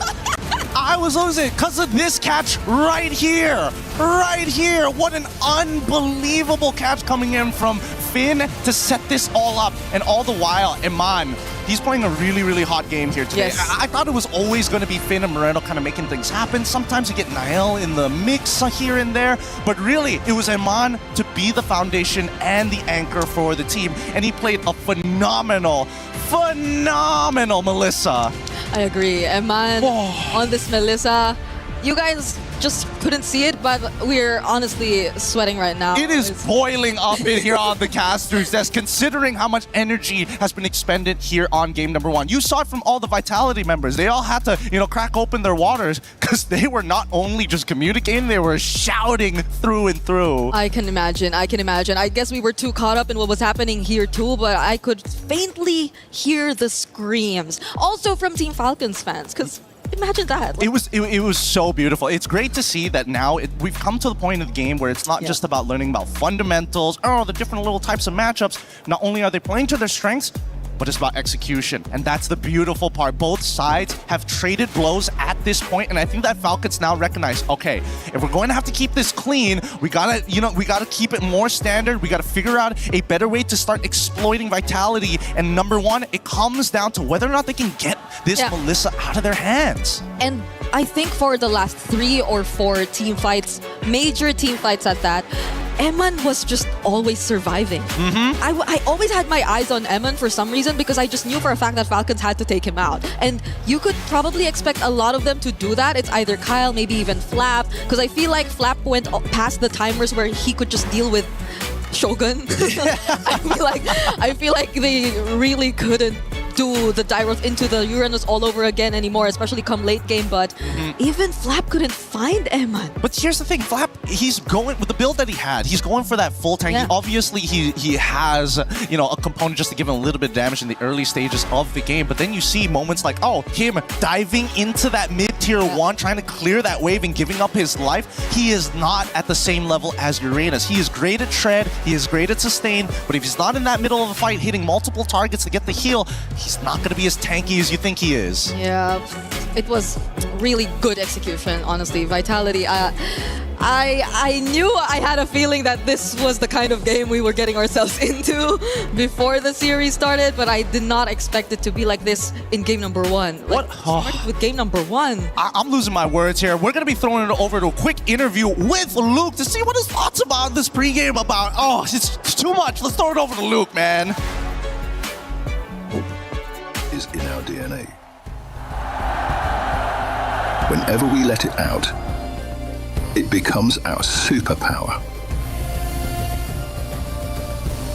Now imagine an entire city being built to supercharge it. Kadir City, powered by play. I was walking at the venue and it turns out Luke is here all the way from Indonesia, pro player from Indonesia. Pro player. Pro player, how are you doing? I'm good. Good. Yeah. Enjoying Paris? Yeah, enjoy so much. By the way, why are you here? Because I'm fans of Vitality. Fans of Vitality, not Onyx? Yeah, a little bit. A little bit, but more Vitality. More Vitality. Is it because you're close with them? I mean, because they are your I'm ex-teammates. Vitality right now. Oh, you are Vitality right now. Okay. Speaking of Vitality, you caught the match yesterday. It looked like it took them a little bit of time to finish out that game. Was that a result that you were expecting? Yeah, of course, because I know they're so strong, right? Okay, so it took them a while, but you did expect them to win eventually. Yeah. Is it because of the meta right now? Because a lot of people are saying that this meta favors Indonesian teams more than the Filipino teams. Do you agree with this? Yeah, I agree because right now Assassin meta, right? Yep. Yeah. I think both of team in Indonesia are really good at Assassin. Like Nile and Kyrie is so good.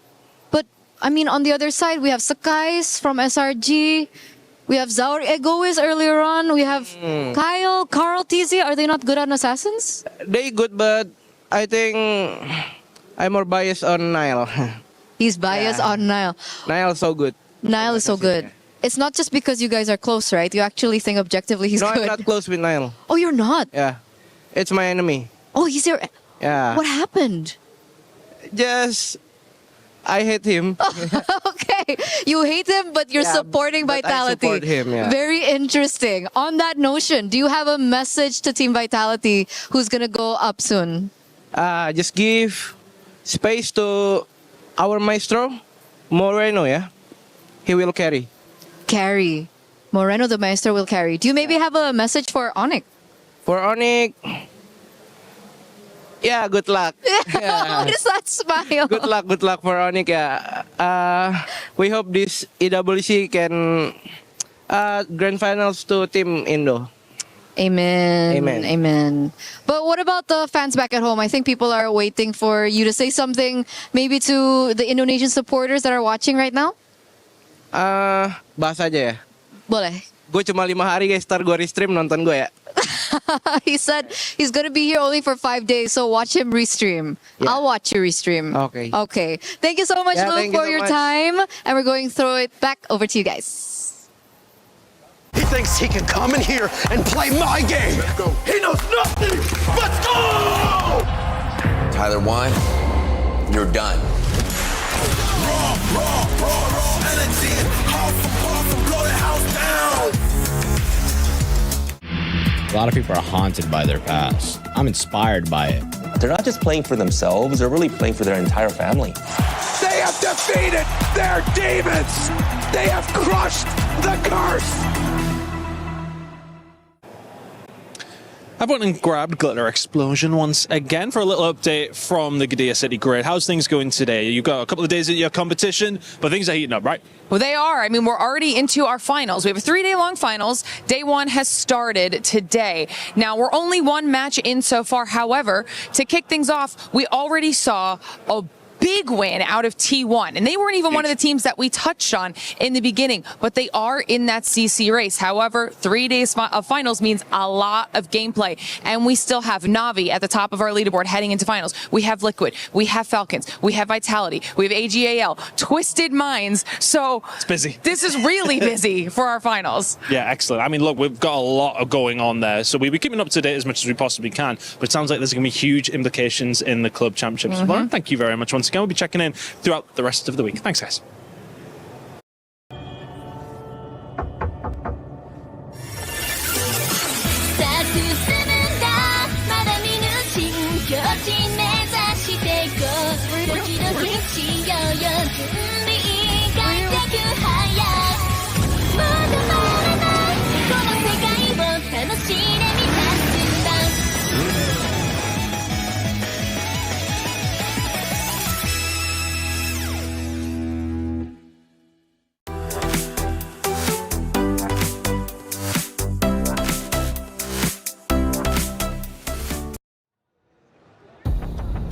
Welcome back to MSC.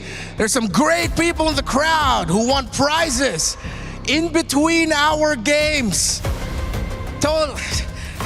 Okay, just so y'all know, I got number 1, but of course, we gotta make the people in the crowd very happy and they got it. Welcome back. We're heading into the draft. Trex, I feel like everything that we said about the draft from game number 1, it hit. We saw how Vitality struggled early on to deal with the Fanny, but then the inevitable happened. The Melissa, and of course, when that Selena and Badang started hitting together, they were unstoppable. Yeah, I'm not gonna lie, I doubted the Badang and the Selena a little bit there. I did not respect the game completely, and though it took some time, once it mattered, once they were able to buy into that late game, it was on. That final big play with the fist crack followed up by the arrow, completely foreseeing Kyle's entry into the mid lane and just stopping in its tracks. Very well done by Vitality. Now, will I say that the draft was a complete win? Will I say that I think honestly they won that game off of skill as well, right? 100%. Both teams had the ability to win that game off of their drafts, which means coming into game 2, anything could happen here, right? It's definitely possible for Falcon to tie things up. Both teams have shown that they know what they can do in their draft. And it's definitely possible for Vitality as well to pull this off and look for the 2-0. And it was such an entertaining game because we got to see both lineups do their thing. As we mentioned earlier, Falcons got to do their thing for majority of the game. But then Vitality, with their sheer mechanics and skill, as you mentioned, were able to pop off, make sure that Melissa and Eman was the one who was bulletproof in the previous game. So Falcons goes ahead and bans out the Phoveus, trying to bait out a reaction towards a potential first pick of Freya for the side of Falcons. But we also can't forget about some of the major trades that we have through the Atlas, the Valentina, and other great picks that we still have in the meta. Marcel is still open, by the way. Falcons will opt for that blue side first pick on this. Quick fun fact from Kyle. He has said that they're very strong, Vitality. Niall always bullies me in scrims. Just don't bully me in the tournament too. So it's a little bit more context to what Niall said earlier with the interview with Eterna about how he sees just him and Tianzi as the top junglers here mechanics-wise, based off of results of the scrims, but not referring to what he believes when it comes to the tournament space once you're there on the stage. So the Valentina gets taken out here by Falcons now, with the Atlas gone. Yeah, that forces out the Marcel ban. So far, it's the bans of Falcons are more on forcing Vitality to ban certain heroes. Yeah, and it's a little bit different than last time. We're not going to see the Valentina this game. Marcel banned out. Will that Ling be banned out? Last time it was Vitality on blue side who decided to ban out, which forced the big trade of either leaving the Fanny open or not, and Falcon called the bluff and ended up paying the price for it. Now with Falcons putting in their last ban, we still have all the assassins up. Jushin also still available and open. Freya still available and open. With things like Valentina and Atlas and Phoveus getting banned out, it means that there's a lot to trade up on, and Falcons want to go for that trade. Whoa. And while they're doing it, they take out the Selena, which I think is a good play overall. Do more of a target ban and leave some of those prio picks open. Yeah, I think at that point, Falcons are already deciding the possibility that the Seleno is going to come in way early, similar to what we saw get drafted earlier in MSC. If I'm not mistaken, that was Vitality who was able to do that in day number 1. So a lot of great options here available for Falcons. All right, so Freya, Ling, and Fanny all open, meaning Vitality could go for the Harara ban. Yep. Could definitely go for the Harara ban. They could still get a Fanny or a Ling, or they can go, I mean, for any of the three essentially, right? They can still, they go for the Frey instead, which I'm a little surprised about, but still very viable because they still get the Belleric, that means, because if they wanted to go Freya +1, they would have had to give over that roam position. Falcons now deciding, what do we want out of the big three? Yeah. And what do we want to respond with? They go for the Eudora, which didn't even see it. It's a hero that I still have to get used to. Yeah, same. Eudora as the first pick. Because with the Valentina getting banned out, they have to be wary of picking their jungler right away. Because Vitality, they are encouraged to pick up the Belleric in the first phase. With the Valentina gone, then Falcons won't have their own Wrath of Dryad to steal away.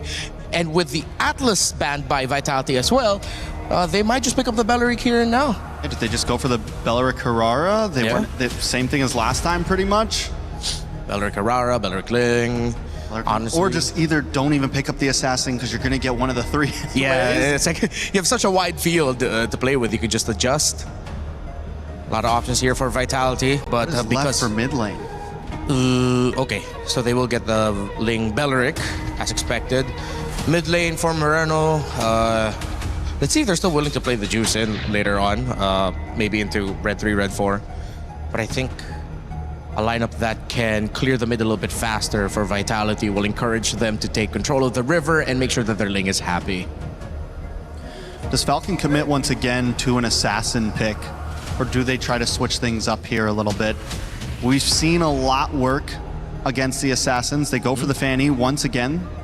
In the Barats into the EXP this time. Do we think we're going to see maybe something crazy and get the double fighter off? The only time we've seen the Barats so far is when there's also a fighter in gold or something of that nature. But it's tough considering that Vitality is going to be coming back at red 4 as the first pick and they have bans. They can just take away the Paquito. The Freya's already gone. Usually when we saw Barrets in the EXP and then it's paired up with another fighter in the opposite side, it's either just the Paquito and the Freya, unless they're going to dig deep and go for something else, like maybe along the lines of a Ruby, but you don't really see enough picks that would warrant that. I think they can just double down and play the traditional in terms of their gold lane option, but let's see how it's going to go. Melissa is still going to be the pick here for Vitality, and the problem right now is for Falcons because of their picks. They don't have enough that long range reach to really mess up this Melissa. With the Ling, with the Belleric especially, Emma might be on the way to another bulletproof game. Looking good for Vitality in my book, at least for first side of this draft. At least in terms of how they were able to make everything work last game. Don't get me wrong, the early game could still be troublesome for them. Falcons had an amazing early game last time with the Fanny pick and everything else behind it. So Falcons maybe want to also run back the same type of game, but just play a little bit better, close it out a little bit faster. Maybe. Oh, wow, respect on the Minotaur of Ogwyn. That actually could have messed up the lineup of Vitality. At least that wider reach might give Falcons a moment to not get peppered by the basic attacks of that Melissa. So maybe the fact that they're not going, they're going into the second phase of the drafting without their Ogwyn pick just yet might hurt them. Atlas is gone, Belleric was taken away, the Minotaur option's gone. We see the Badong ban from Falcon this time. And they did. Good call, Drax, good call. Still respecting the possibility that the Belleric will suddenly show up in the EXP lane. Belleric, who would have thought, would end up becoming a really poisonous flex pick for MSC at EWC 26. All right, so now Vitality, last ban on the field. Take out the Minotaur. Do they keep going into the roaming position? What is really left at this point?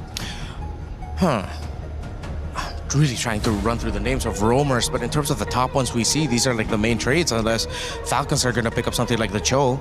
They could still be a possibility. Yeah, at least there's going to be a moment where you will be able to knock up the Melissa in her ult, but then you'll get yeeted out of the dome right away with a getaway. But if they're going to play this Barracks in the EXP, you're encouraged to be able to rotate fast and clear fast in the mid. You need a concussive blast roamer with this Eudora. They might still just end up picking up the Cho there. Cho could definitely be a possibility. They can close out with a Cho Moskov, maybe, for Marco. Wouldn't be too crazy. If Vitality are looking to, and if they're willing to, get a mid laner that has to shred damage for the Bears, they might want to go and consider the Lunox at the center of the map. Oh, Sora getting taken away. Oh, forgot about Lunox him. definitely not a bad pick. You get the Brilliance to get away from the Fanny as well. You have some defensive capabilities. You don't have as much range against the Eudora, and you can still get one-shotted. You know, it's because the Eudora is just so quick about it, you don't have... It could be dangerous. On the side of Vitality... They do need to lock in your mid here and save the flex. Yeah. Save the EXP flex, the possibility. Yeah, at least you have room to adjust and surprise. That Belleric, I think it's something that's making Falcons scratch their heads. They banned out a roamer, they banned out an EXP option, so that is still definitely something they're thinking about. Is Vitality going to be picking up here? Maybe a little bit more range through the mid or a little bit more shred. Which route are they going to go? How about a little bit more sustainability? They pick up the Esmeralda at the EXP. They do show their options already for Roman EXP. You're just waiting for their mid laner now. So you just, like you said, we pick up the Moskov for Falcon. Yeah. Moskov and Do you think Cho. they could go something like the Kaja here? Something to pick off this Ling? I think for that... Ruby roam? Just of how fast... Ooh. Against the Esmeralda? Possibly catch the Ling whenever he dashes in? Yeah, but tough considering the Belleric and the Melissa, so... It sounds like it's 50-50 because you're getting a lot of good things, but I feel like the bad things you get out of a Ruby roam surprise might be worse, so...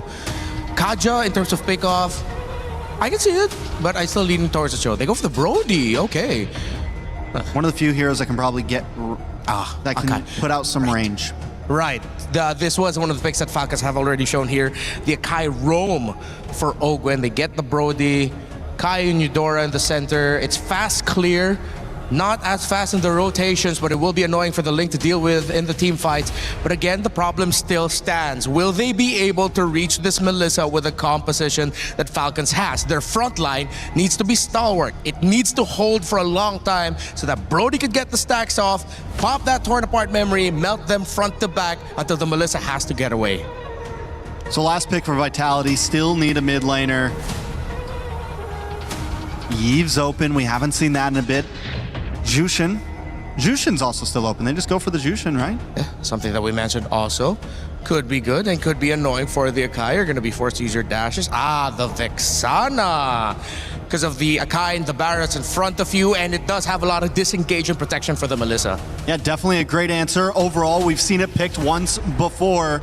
And even when before I was kind of questioning it, we saw how well it can do with the stiff arm, with the ability to get that Terrify. Something similar to the arrow, not as long stunning as the arrow, but something still similar, right? So if he can make some of those quick picks, drop down the Warrior in the nick of time, it could be detrimental to the way they want to play this game. All right, that has been it for myself and Trex here at the studio. Will we see another game where both teams get to do what their lineup wants to do, or will one of them dominate? One to either advance right now or to still hold on and force a game number 3. Bring you over to our casters, Brigida and Gideon. 5 seconds. Thanks so much. It's going to be a good day here today because we're all hoping that this is not going to be a one-sided battle. We need to see a repeat of game number 1 where both sides are basically turning this MOBA into a fighting game as we jump into game number 2. Team Falcons PH on the blue side, facing off against Team Vitality on the red side. And let's go through this composition because again, that Vexana last pick actually is pretty genius here. So good at like just peeling, not only peeling off, but becoming a legitimate threat to the front line. It's like Ogwen at a certain point will not be able to take that kind of damage from Moreno. And it's like adding an additional front line to your lineup in general, which I feel would work out really well for them, but that's multiple pull yourself together. So many. And now instant evade here. Fork Lightning, stunning multiple members, but Kyle unfortunately had to be the first one to go down in this fight. A not so good start for Falcons, but they traded out with the Roamer, which I don't think makes it any better. It does make it any... can somebody punish this? Yep, there we go. Haji goes down and Moreno survives. His ego challenges it. No problem. Full faith that the rest of the team... I mean, Moreno got the last pick. He was ready to give that kill over and trade his life for Nile. Like, he did not care at all. He has done his job, and he knows he's going to do it again and again and again. Okay, that looked really good with the Forked Lightning just catching multiple members too, though, but I guess you have to really pay attention to this being a Belleric and you just potentially being caught again. If Moreno went down here, I feel like that would somewhat equalize things a bit, but the fact that he didn't, I really feel like Vitality got the better out of that. But also, I feel like in terms of compositions, I also want to point out how, at least with Yakai pick, they kind of forced out the Purify from Eman. So that might make things a bit better for Falcons too when it comes to the team fights later on. And that was something that I was trying to figure out, right? I was talking to you, telling like, man, how do we force this Ballista to actually take the Purify? I think Ogwen has got a pretty good answer to that. Falcons already have this first position, and I don't see it happening as bot side is getting attacked. Yep, Super Marco looking like the target here. Doesn't have the ultimate yet, but he doesn't need it anyway and will survive. Just had to burn the flicker nonetheless, but at least he didn't have to go down with that attempt. Yep, all he lost was his flicker. He still doesn't lose out too much. And even you can see Eman making sure he's doing his due diligence, throwing muddles into tri-brushes to open up that side of the map for him, just in case anything. Well, that was a Daytona's welcome. Oh, on to Shogun, and with the help of Kyle, they actually pick up the kill. So this is a different approach to the combos that we saw from Vitality. It's a Barrett and a Fanny working together now. But I do think it was interesting, right? They already knew that it was going to be Barat playing into Shogun at this stage of the game, right? And I think the only way that Shogun actually has any chance in this lane is hitting and trading really well against Flap before he gets the stacks. Once he's gotten to that enraged Dino form and he can start doing the stomps in the middle of the wave, he will out-sustain Shogun until Shogun gets that enchanted talisman. Yeah, he didn't have the Purify at that point too, right? You're right. So yes. There was just no way to really get out of it, and he had to accept his fate right there. Owen gets poked down a bit here, though. He still have a couple seconds before the next objective spawns, but Falcons have been just quietly increasing this lead that they have in their hands. It's still a small lead. We saw how game one went, so until we start seeing like a 5K lead, something closer to like the 6K, then there should be, you know, a sigh of relief for all the Falcons fans out there. But for now, 2-2, a pretty even score, as Niall has been hopping around and stealing away camps here and there. He actually got that gold crab, I feel, using the retribution forward though, but it's gonna come up again once the objective spawns anyway. But I feel like nonetheless Vitality will struggle to a certain extent when if they wanna contest, because it's an Akai still that you're dealing with. It's not an Akai jungle, but I think that makes it all the more difficult to deal with, because its primary objective, it's not split between having to secure the objective and having to zone out. It's just really zoning out. Yeah, that was a I'm gonna touch on it later, but for now, the fight. There you go. It's the heavy spin pushing them away, and now Vitality are unable to contest for the objective. But the flicker in from Spin and the falling star from Shogun, the knockup as well from the Eternal Guard. Flap actually finds one, but that's a Purify used by Shogun, so he will be okay. Tempest of Blades coming in from Niall. Kyle trying to look for his target to go away. He had to change target, and the Terrify from the Deathly Grasp. He couldn't just freely cable his way through the fight. That's a 3-for-2 trade in favor of the Falcons here. And I think that Vitality, it was a pretty good idea. Overall, if they got Super Marco at the end there, it would have been 100% worth it. But just look at this Wombo combo, right? How do you deal with this? And this is why I think the Vexana is so good, because now it's not about priority targets. I do max % health damage. Build what you want. Hey, you know what? Build 3 Guardian Helms if you really want to. Yeah. So far, Moreno again and Eman have been untouched in this game. And it's starting to become a problem, I feel, for Falcons, because you even saw how Flap was just so decisive in wanting to go for it. Hold on, Ogwen. It's not a good time to be. Look, he's not lagging. Both sides are not lagging. They're playing a perfect ping here at EWC. Iman is baiting him to do it. Oh, they're all going in for Haji! Couldn't survive that. Now it's going to be Kyle trying to look for a trade, but he will be unable to find Niall. Now it's Finn setting up with a Wrath of Dryad. And now they're in the jungle of Team Falcons. Darn it. If only Niall had just a little bit more energy, he could have re-entered that fight to take Kyle out. But now they've kind of used everything at this stage. They got their profit, they walk away. No point trying to greed out for more. And I think the Falcons this time, they need to kind of break the battle lines. I think instead of Flap having to target some of the other characters here, I think he might need to just jump on Moreno, but I want him to go for Iman at the same time. It's just a tough call. You really have to think hard about who your target is going to be, because it's very single target, and Haji has just not been able to have the same free time as Moreno in this game, in the series at least. Yeah. Moreno has been too free. The way that they've been linking together with Finn has been such phenomenal performance from Vitality so far.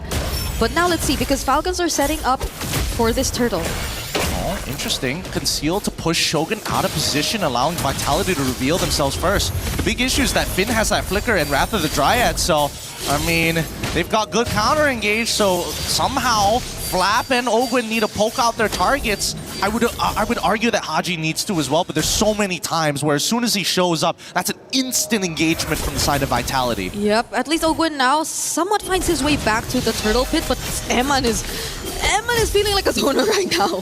The way he just puts Muddles out there and deals a certain amount of damage towards the front lines, it's not just making things easy for Falcons, who just want to position themselves around this pit. Ogwin now below half HP! Flap doesn't land the Daytona's welcome, and the heavy spin flicker combo just to get away, but Ogwin might just be the first to fall here in this fight. It's a killing spree for Moreno. Kyle doesn't even have his purple buff yet, and Niall's not allowing him to take it freely. He still has a retribution, but he can't get close. This is a scary game. Holy cow. Holy cow. Oh, whoa, whoa, whoa, whoa. Oh, Flap could not stand that. What? Where could he go? There's not much mobility you can rely on as a Barretts either. It's just the Daytona's welcome charge, and that's about it. This game is kind of ridiculous because it's really a game of chicken, right? It's whoever backs down from the fight first, and unfortunately for Falcons, for them to reposition, it's a lot harder in comparison to Vitality, who again are playing all for one and one for all with Iman here, who's doing a phenomenal job of keeping himself alive, and best yet, he's almost single-handedly getting Ogwin to use the heavy spin on him. And when Kyle went for him, he didn't even feel the need to use the go away just yet. He's just that much ahead on this Melissa. Again, 0 deaths in this game. No one could target him. So you could just sense that he perfectly mastered the timings in which he is supposed to use the go away, and that's posing multiple problems from Falcons right now. Yeah, and every single time you see Kyle trying to contest, trying to get a side. Wait, hold on. Okay, Eman still has the Purify, not using it yet, just uses the go away, and it's gonna be enough to push Ogwin out. Kyle trying to go for the engage, but the Wrath of Dryad once again catching members. Eman's though alive again. No. Falcons are low, and Niall is here for the cleanup. No. Even under the turret, he's fine. Kyle missed one cable, the most important cable from the destroyed structure of the turret. It just slipped right in between. I thought it was going to connect, but there was just too much noise in the middle of it to be accurate. Let's look at it one more time. Because again, Ogwin keeps him locked down, but as soon as the go away is done, Kyle instantly takes out one target, looks for the second, but that last cable didn't connect, so he couldn't get that last bit of burst, allowing Iman to reposition. How unfortunate. It just got a bit too messy, I agree. It's so unfortunate. Now you feel the responsibility that Kyle has right now, because at that point, Eman was within reach. It was. They were. And I think that right now, if they just need Super Marco to just live for a little bit longer. No, oh, what? No, okay, that was a warranted attempt from Falcons. They finally get the kill onto Eman. Finn now left alone, using the Wrath of Dryad, still surviving for just a bit longer. Niall, though, does he want to go in? Will he find a target? He will probably wait a bit more and just play it safe for now. And I love the fact that Niall, they both understand each other's composition. So now, just existing, just putting himself in a position where he is visible to the Falcons will make them second guess, hey, we don't want to greed this out too much. We already got what we were looking for. Yep. Finn and Iman are down. We can take first position at this point. Now, the next problem is Moreno until Iman gets back to the pit. Yeah, and that was unexpected. You wouldn't really expect Super Marco and Haji to be the combo to take out Eman, but I guess the damage really is going to come from them now. It's Kyle securing the objective, but Niall goes in. Haji very low on HP. Eman is going to finish him off, and the backlines are being taken care of as Eman's just really throwing out these needles. Shogun being in the face of 3 members of Falcons, and now there's a Daytona's welcome coming in from Flap, but he will not survive this attempt. God flying in! Go away, keeping Eman safe, but Falcons are going to settle with that. Man, that was nasty. Shogun purposefully just standing right on top of Flap. As soon as he saw the Daytona's welcome, all he had to do was position himself just a little bit further to make sure people step away. But just look at this, right? Instantly, they find a big punish onto Haji, right? Niall had to quickly use that Bladed Tempest. If not, he was gonna get locked down into this wall. But look at it, Shogun. Instantly, he zones Super Marco and then walks back into the Daytona's welcome to get eaten, allowing him on to get the free hits. Luckily, Kyle and Flap communicated. We can at least blow one of them up. Yep. Now it's a Blade of Despair pickup for Niall, as well as Moreno gets a Blood Wings. Falcons are going to utilize this Lord to at least equalize and get a bit more map control, though. Stolen. Nice. Nice. That's going to take away a little bit of influence coming in from Niall. He can't just do whatever he wants willy-nilly. He will have to go into a side lane and then recall rather than walk his butt back. But you know, considering everything and considering game number 1, Vitality have shown that they are great on the defense, right? They pulled the lead back onto their side, and now they're just handing it back over to Falcons until the next Lord's fight. Yep, they have a lot of ways to deal with it, clear, honestly. It's a Vexana, it's a Melissa, and you just really can walk up front knowing that they have muddles, knowing that they have a potential Eternal Guard dropping down on you at any moment. So they will somehow still be able to deal with the Lord, and this is still a very small lead that you're seeing 12 minutes into the game. So I feel like even Falcons at this point would be very careful and would not really assume that they're in a complete advantage just yet. I think, honestly, they recognize that they're actually at a disadvantage until Haji is able to close the distance onto Iman and one-shot him. I don't see this game going the way that they want to, because even for Super Marco, right, his damage is, yes, great against structures, against heroes, sure, it's fine, but the big issue is that he's running Sky Piercer. He's the big finisher. He cannot keep up with the hard DPS that's being pumped out of Iman like an absolute sweatshop factory. He's getting kicks out for everybody. Yeah, Emma right now, it's great that Falcons had found a way to deal with him, but it's only been that one instance up top. Other than that, let's see how they deal with it this time. That's the ultimate already coming out from Haji. Vitality are still going to be okay though. Kyle trying to fly over the other members, but Moreno, did you see that? He was just like walking, avoiding the cables. Not even much reaction coming out of Moreno in that sequence. Yeah, does Niall have his purple buff? Because I saw Haji throwing out his ultimate like, you know, his life depended on it. Luckily, Niall does actually have his purple buff, so good. At least we know that Haji, he's willing to throw his ult out. It's pretty short cooldown at this stage of the game, and I think this next Lord spawn, it's a make it or break it for either side. They're dead even in gold. Majority of the outer turrets have been destroyed. It is a very awkward parallel between the two. I'm so not used to seeing this small of a lead already 30 minutes into this game. It's literally insignificant. It's so close between Team Falcons and Team Vitality right now. Both junglers on the opposite sides, but it's just going to be recall for now. Now it's about, I think it's the macro, right? Yep. At this point, it's how do you get under and how do you figure out a good timing? And I think that both Vitality and Falcons, they're junglers, right? They're not showing themselves on the side lanes. And Vitality have at least a huge advantage when it comes down to poking them out. Because every single time, right? Ogren walks up, Iman instantly throws out muddles. Waits for the cooldown, rinse and repeat. Watch out for Haji though. They gotta watch out for Haji. They gotta check where he is. Oh, he doesn't know. They have no idea now. Wait, is Finn gonna double check it? He might. Okay, they still don't know. Oh. Because I don't think it hit. I don't think the first still connected. And it doesn't reveal the entire bushes until it connects onto somebody. You're absolutely right with that. But Niall finally gets the endless battle and his position. Oh my goodness. Oh my goodness. Hey, Finn, you're walking straight into something. Okay, now they spot Haji. Eman is gonna be fully aware that Haji will be positioned at that spot, but it is going to be a quick reposition. Falcons are really trying to play around this glass cannon pick of potential for Haji. Yeah, they're trying to like slowly slot him into that backline, and Colin as well as Niall. Oh, good stuff coming in from Niall, instantly revealing him, and now Vitality should have a little bit more confidence to start walking back up into that first position again, and maybe set up a slow push down on bot side. Yeah, but it's Haji. It's Haji and Ogwen walking up top to support! Kyle, did they kill and take down Niall? Vitality might want to commit to this fight here in the Lord pit, though. It's a flicker from Flap, gets cancelled out real quick. The knocker from the Eternal Guard and the heavy spin from Ogwen. Flap is going to be traded out. Ogwen looking like the next target, but Vitality have to play it safe. Kyle is within the area. Ooh, nice movement coming up from Aman. Kyle was thinking for half a second, if he keeps running away, maybe I go for the chase. I saw the stun get thrown out. I saw the taunt get thrown out. And more importantly, wait a minute, the Wrath of the Dryads has come back off of cooldown, right? Finn has been holding it for the longest time. And even though they don't have their retribution for the next 7 seconds, they're trying to make sure that Falcons, hey, you're going to fight on our terms, on our turf. Okay, they're starting this. Niall's going to be back. He's going to be back real quick. Owen now facing the damage, already below half HP. Haji already using the ultimate. Kyle showing up behind, but they're just going for the Lord! Kyle! He's shut down by Niall!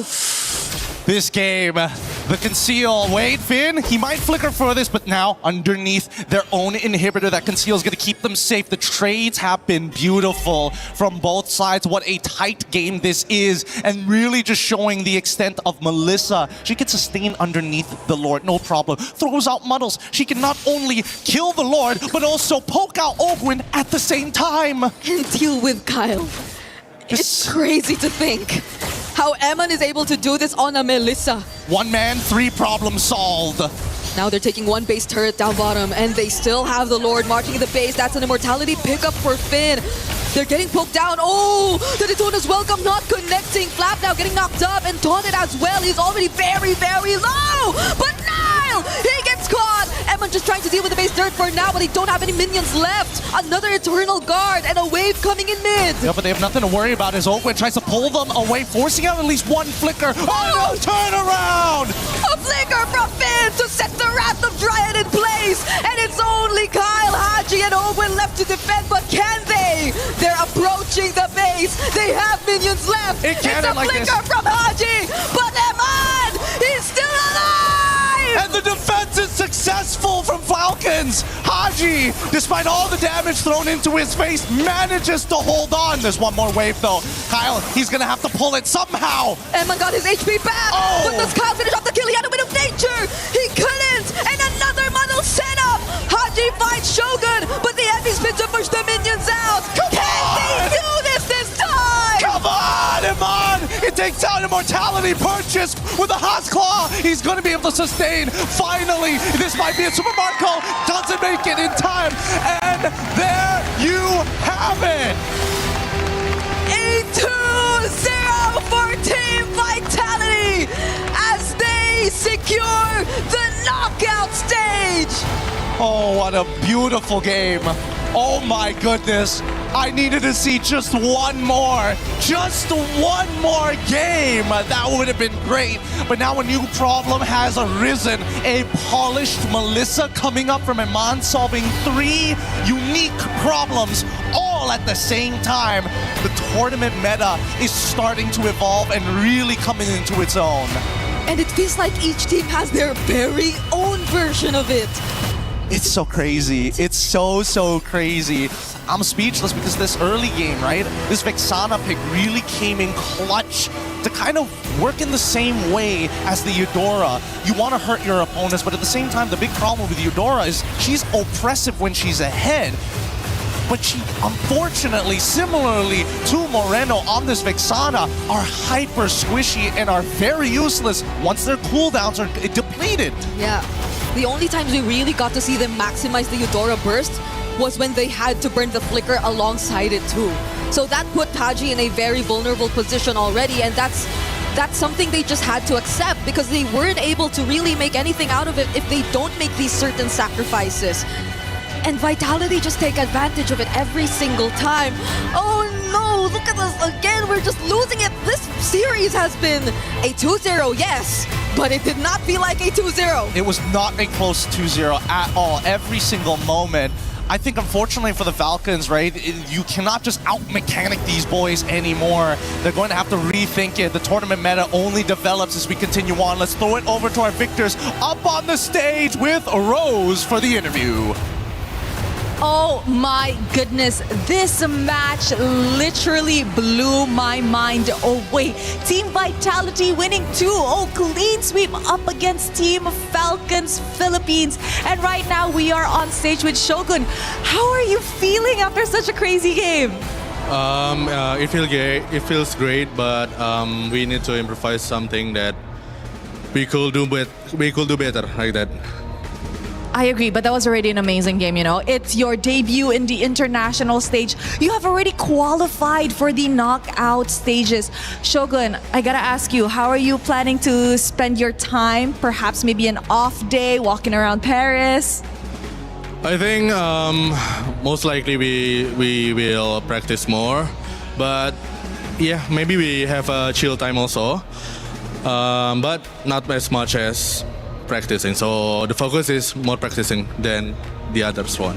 I like that. You guys are very focused. Head is very in the game, prioritizing practice and scrims over, experiencing Paris as a whole, which I'm pretty sure you guys can do afterwards, as after all, this is definitely your home ground. Now, let's talk a little bit about the game, because currently this new meta, this new patch is driving everybody insane. We are seeing so many incredible new picks coming out in the Land of Dawn. But for you, as an EXP laner yourself, how are you actually adapting to the meta in the EXP? I think as an explainer, it's not too much to adapt, but my teammates, my teammates adapt a lot from the meta, but I think we win on the good line right now. That's all. And I think you guys are definitely on track. Now, you know what? As you head onto the knockout stages after today's win up against Team Falcons Philippines, how does this win actually boost you guys? Are you guys like morally even, better? Are you guys more confident heading into the knockouts? Or are you guys still just chill and taking it one step at a time? I think not boosting, but I think we treat all our enemies the same, like that. We treat they're the same, so confidence is all up there.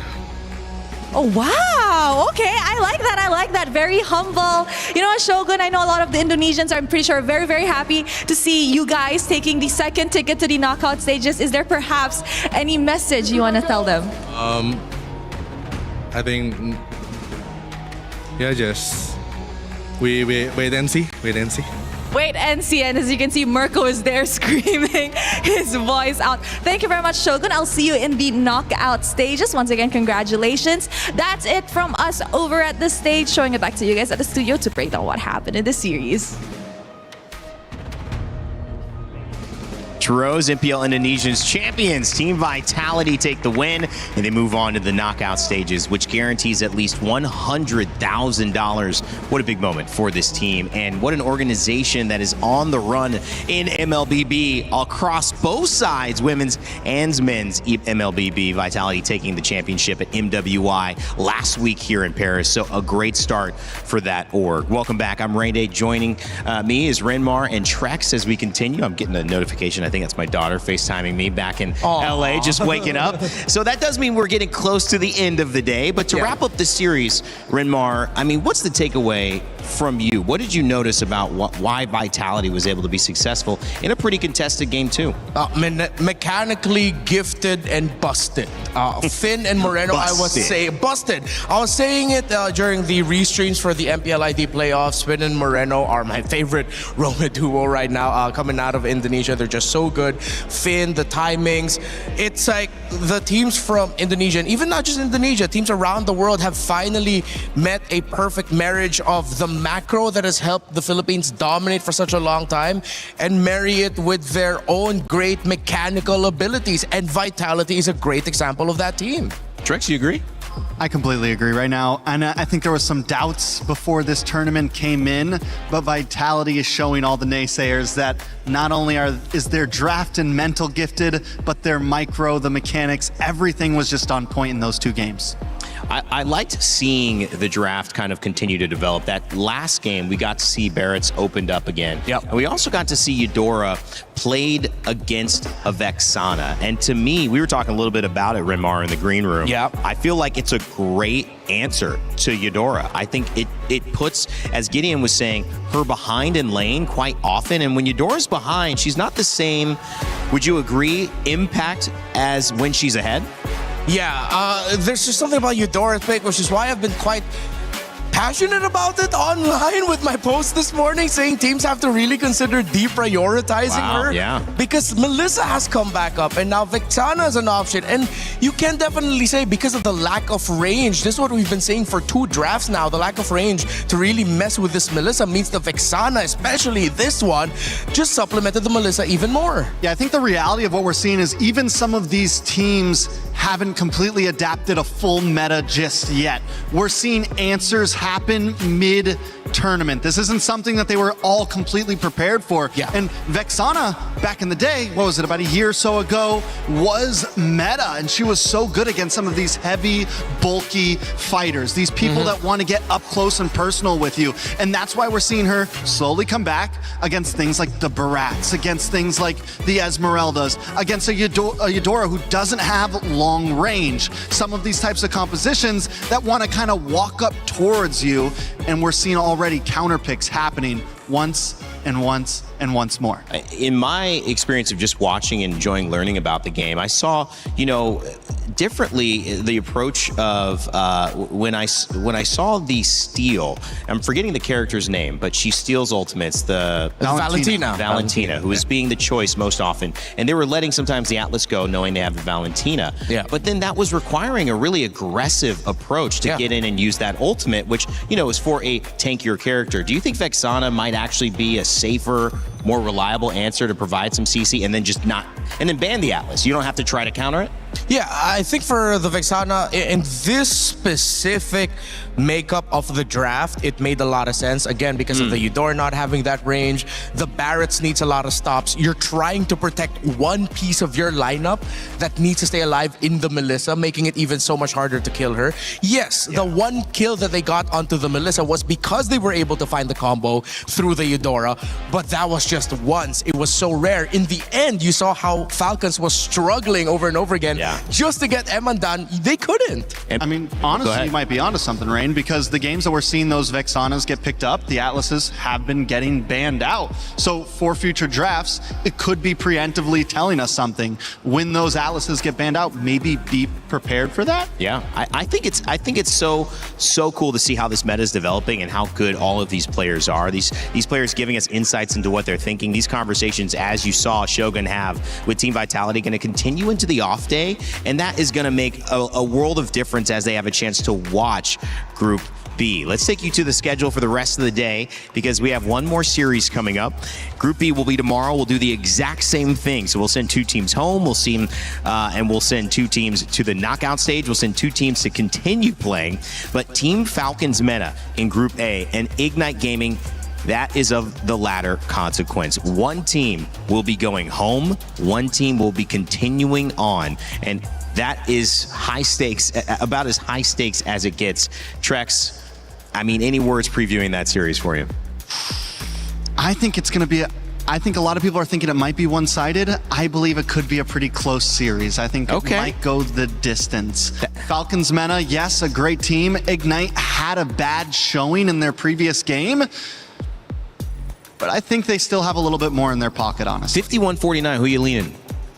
51-49. You know what? Because I know which way he's going, I'm going to go Ignite. Okay, and you're going Falcons. Yeah, we were talking about it earlier. Well, I want to know what you guys think, the audience as well, because we have our tournament pick'ems. Get them in right now while you can. You have a chance to let us know whether you agree with Trex, maybe you agree with Renmar, maybe you're 50-50 like most of us here, waiting to see what happens. Let us know in your pick'ems. We'll show you the results before the game goes live, and then afterwards you can tell us in the chat if you were smarter than all of us. Coming up very soon, we're going to have that next series, and I cannot wait for you guys to be here with us. We'll catch you right after this short break.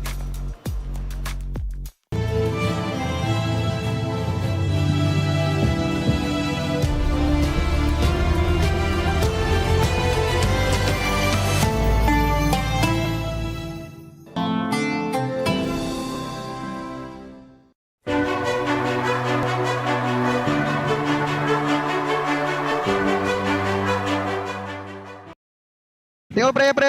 Nice. Hari na buri ah. Arit na ulti set. Ready touch. Balik.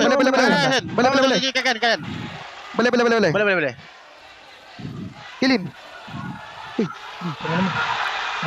Betul. Tahu. Crips. Nice buat aman. Nice try. Nice try bang. Try. Isang dai guys. No tailing. Go guys, behind Lara. Nice one. Imaw. Half clean. Tingnan sa amin back. Clean. Wait ba, wala kang skill ba? Cannot ko. H1. Nice one. Time big one guys.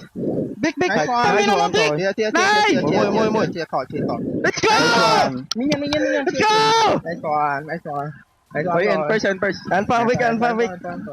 Maharapan ko to ah. Mabuhay din ako. Kaya, Deb. Si Teddy lang. Wait, light up. Wala pure si Ted. Bigyan na Dad. Kaya, alis ako. Kinain. Makulat pa ako ah. May ulti ka sa Sanji ah. May ulti ako. Ulti rin ako. Boy pa ako. Mga low pre. To, sa akin pre. Gonyo. Wala sila skill pre. Sa akin pre. Gonyo. Puro low. Nasunog ako. Ginagawa ko lang. Babalik. Carly. Pakito. Binata ka. Hindi natin kaya pre. Ang damage. Flash ult out jump. I go crossing. No, she's not going Go zone. They can't do anything. Go tower. Kesin bunu ya. Kesin bunu. Uyut. Just kill Belerik. Belerik. It's okay, we don't have. I hate it. You go to Arlot. Just kill Arlot. Careful, link.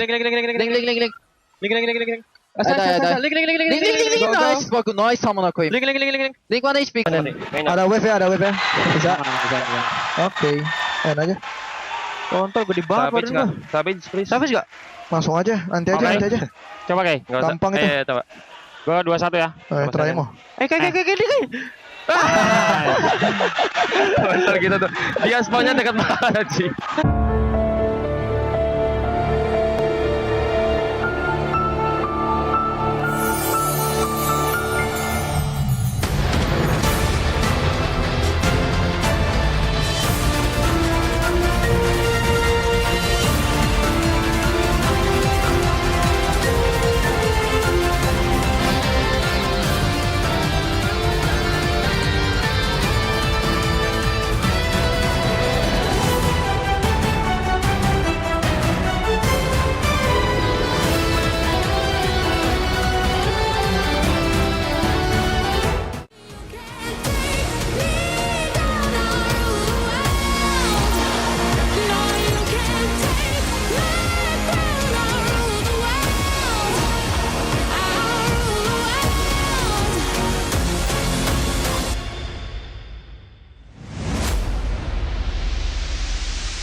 Play is in our DNA. Whenever we let it out, it becomes our superpower. Now imagine an entire city being built to supercharge it. Kadir City, powered by play. Support your nation with 16 games across 4 weeks in November, all in search for the ultimate prize. The Esports Nations Cup in November. Check it out. It's going to be a lot of fun. We'll have games I am very beloved with there, and I can't wait to see what other performances we'll see across all our communities in gaming. Also, if you saw some of those comms, thank you to Saudi Radio Comms for helping to get some insights into what the players might have been saying throughout their games. We'll be sure to check in with more of that coming up later on in this week. All right, as we return back to it, Renmar and Trex, it's time to start filling in the gaps here. That means one last series. It's going to give us our final team that's moving forward to continue playing. It's going to also, as our final match of the day, also send one final team home. Yeah, I think for these two, they gotta play fast, man. Play fast, play rough, play hard, because it's potentially your last showing. You don't want to go out on a whimper. You want to go out in a bang. I'm glad you added that second one. Thank you. Yeah, it may honestly be time to not take things slow, get aggressive in the beginning, try to catch your opponent off guard. Don't leave it down to a late game possibility, to a let's just wing it possibility. Try to own it. And if you can control that early game, just convert it into an easy win. This is going to be a difficult one for sure. Team Falcons PH is going to have a chance to play against the winner of this game. So it could be a Team Falcons matchup. Team Falcons Meta, Team Falcons PH. Organization wouldn't mind that. One moves through. Of course, I'm sure they'd rather both move through, but that's not going to be possible because if Falcons Meta aren't in that matchup, that means Ignite Gaming won and they have been going home. So on the other side, Ignite Gaming, that's a team that we need to pay attention to. You were leaning a little bit more towards that, Trex, and you're 50-50 because, well, Renmar had already chosen the other side. What do you like about Ignite? I just think we have Diablo. We have a veteran, someone who's been doing this for a very long time. we also saw some great plays from this team the other day. Even with their loss, they still showed up at some times. And I think when it comes to some experience, they do have that there. Don't get me wrong, Falcons MENA is a team that has also been around a very long time, but it just feels like sometimes they fall a little short. Team Falcons MENA. That's the real conversation here. They made it through the wild card. This was the team that filled out the bracket. They're filling out our bracket again as the final match of the day. Where will they go? We don't know this time around. It was a grueling fight, but when you look at their roster, they've got guys who can do it. They've gotten the job done already. It's now a matter of, can you get it done on maybe the biggest stage at MSC? We had a chance to sit down and talk with Falcons MENA and their roamer Troll a little bit earlier today. Hey everyone, it's Eterna, and right now I'm here with Troll. Welcome, Troll. Thank you. Troll, we find ourselves in an elimination match, so the pressure is high, the stakes are at an all-time high as well. Pressure check, pulse check, what's going on in your head right now? I think we don't have pressure, we'll just play our game.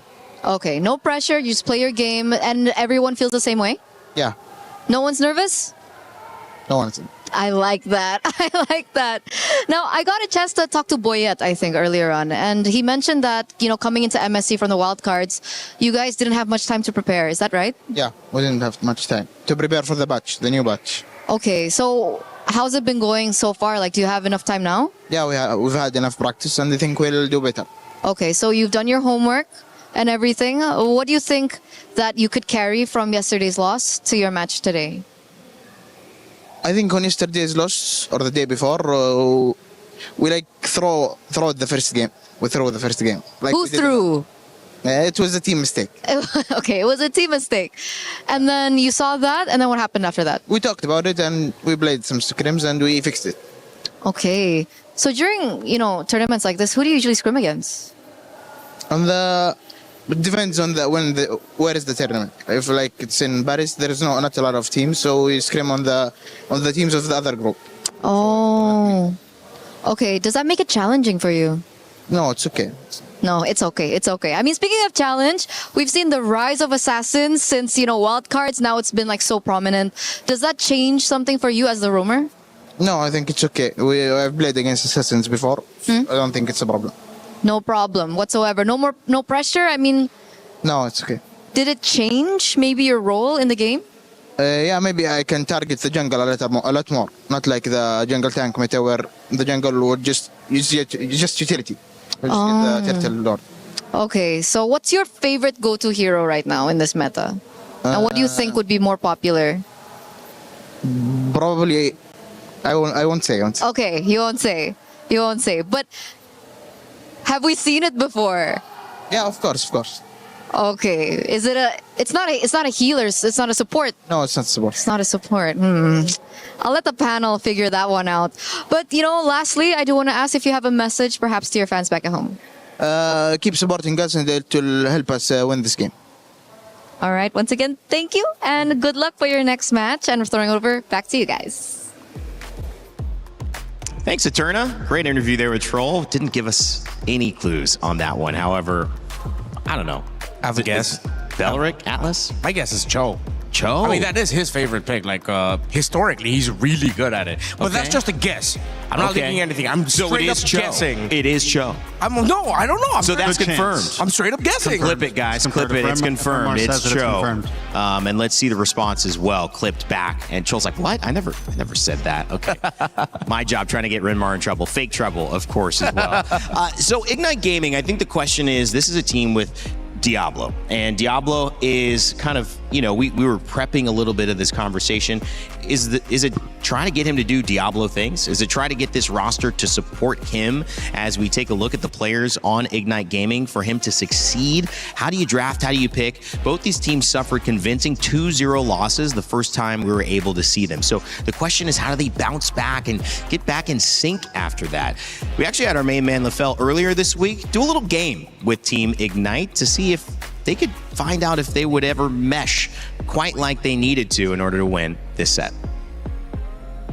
Hey guys, my name is Afel, and we know the players have good teamwork in the game, but how are they in real life? We're gonna be playing this or that, where we see whether they're on the same page or not. Right now, we're with Ignite Gaming with Kevin, CS, as well as Roy. So if they're on the same page, they're safe. If not, they're gonna whack each other with the hammer. So we're gonna have 5 questions here. So the first one is, if you have to choose, would you rather eat a croissant or a baguette? Which one would you guys like more? All right, so we got a few croissant connoisseurs for the next one. If you guys can choose to do one activity, would you rather you guys go for a Seine River cruise or go to the top of the Eiffel Tower? Yes, go top. This is the cruise. I don't know about you. So now we'll see what happens when the alarm rings. This is something that everyone struggles with. Yep. And you know what? Who likes to wake up anyways, am I right? So now, this is gonna be a pretty controversial one. We'll see how you guys feel about this. You go here if you feel like the GOAT is Messi. You go there if you're all for Ronaldo.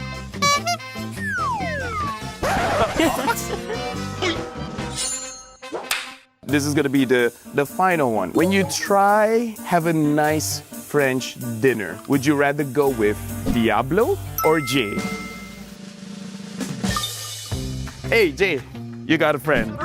So you guys were not completely on track. You guys will have the hammer where you guys can whack each other. It's okay, it's an inflatable hammer, so there's like, just go for it. What? all right, that's good, that's fine. So that is Ignite Gaming. I kind of feel like whether they got it right or wrong, they would like to have that. So good luck for you guys at MSC, and we'll see you guys next time. Now, what I would have loved is to come back with those hammers on the panel and all of us to get in that game. That was fun. Yeah, can we get that? I want it. I wouldn't even need to play a game. I think I'm just straight up whacking all of y'all.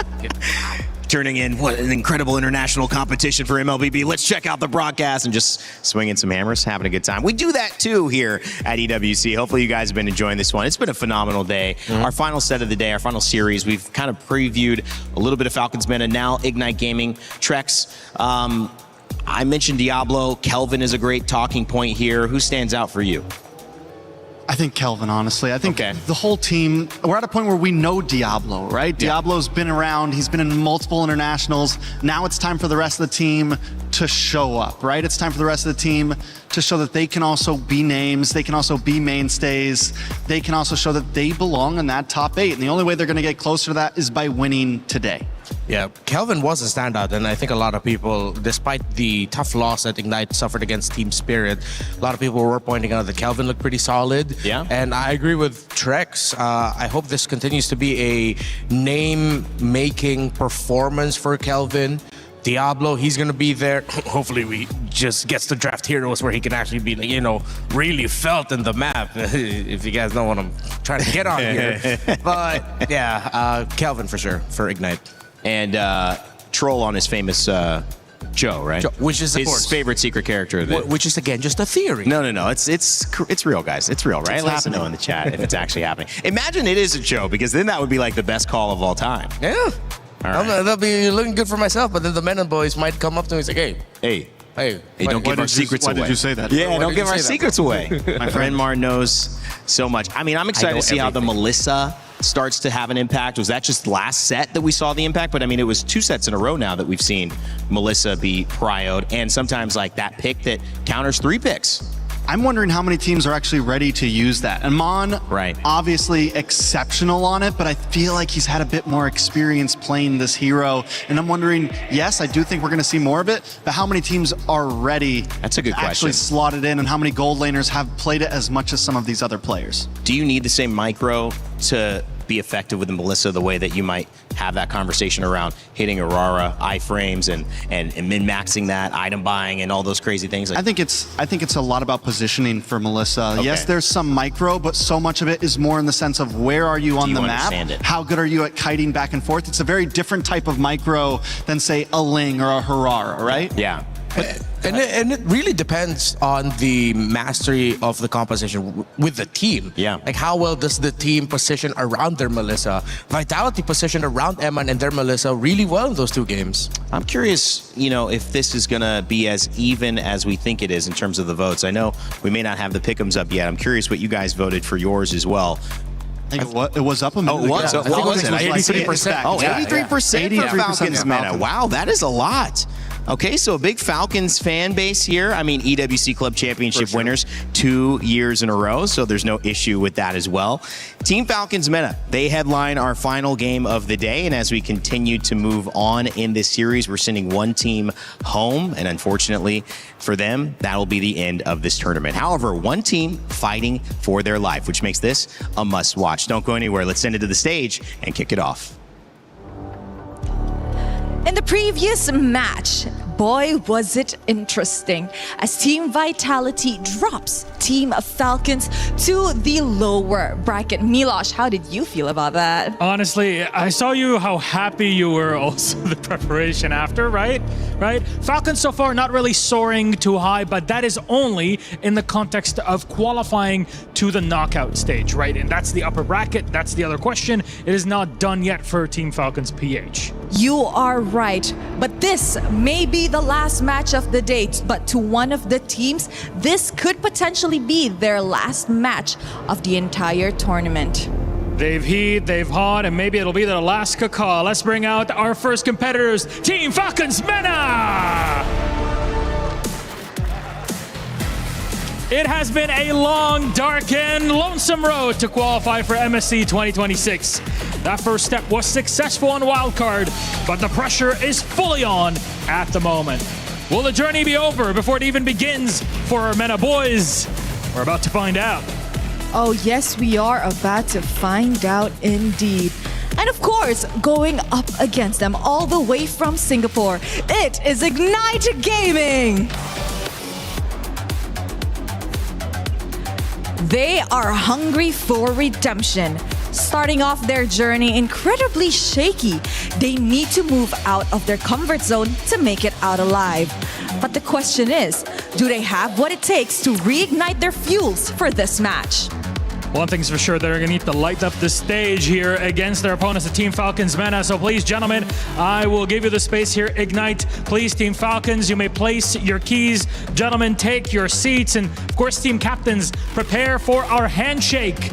Might be the last one. And it will be for one of these two teams. The fist bumps are in. Our game is ready. Our final one for today. Elimination on the line. Who can survive? Who will go back home? Team Falcons, Team Ignite Gaming. Let's get it going. Survival is on the line. Team Falcons Meta going up against Ignite Gaming.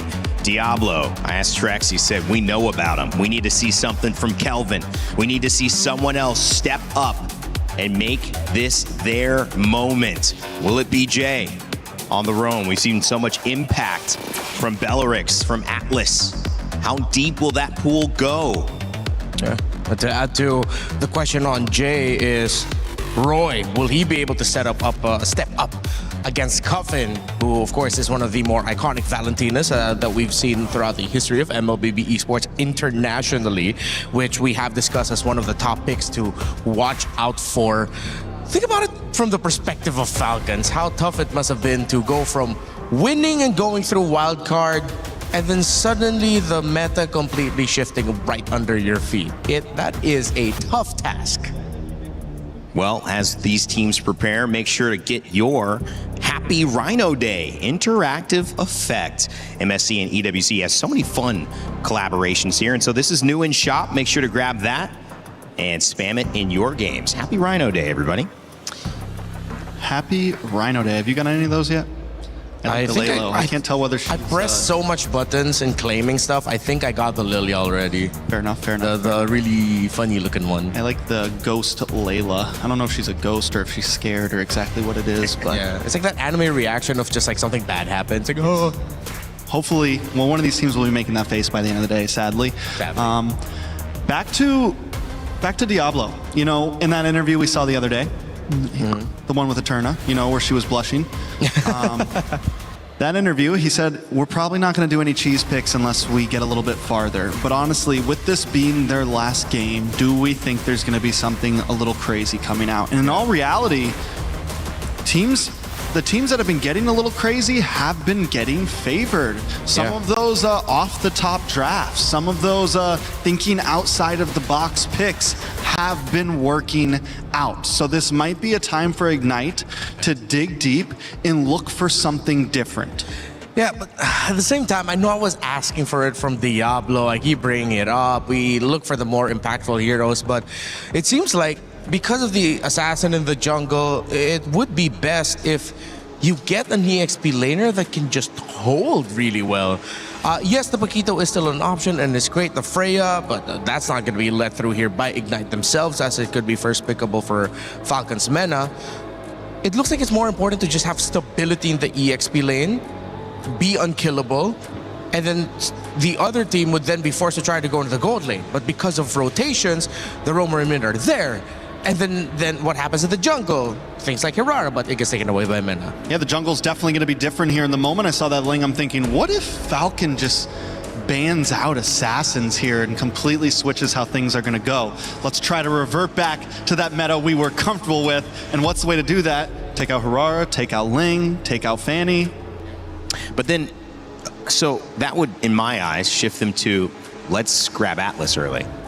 I think if that was the case, because if you ban it out, and I think the thing we did see is somebody tried to grab the Fanny and prio it, but then you leave a 2. Yeah, okay, yeah. You're right, it looks like it is going to be an Atlas priority with the Valentina getting banned out. So and I think think you can't steal. Yeah. Unless Ignite leaves the Fanny open? If ever Ignite, I think Mena might be okay with Fanny going through. And then they're just going to pack a lot of heroes that will disrupt its jungle rotation, which is easier said than done. Waiting on that final ban as well. You guys said that you need to find a way to distinguish yourself, maybe be a little bit unique. Throw out some of those picks you weren't expecting. This is your last chance. You're either going home or you're moving on to another elimination game after this. There is no time to waste. And it's interesting, the Atlas ban comes out. So Ignite roll the dice here. It's okay, fine. You want to leave one assassin open. We will leave you the Fanny. Can you pull it off? Can you first pick Fanny? Because most of the time that is not always a great choice. A lot of the times Fannies are, at least back in the, but the Marcel. Yeah. Marcel goes through. So they force out the Atlas ban.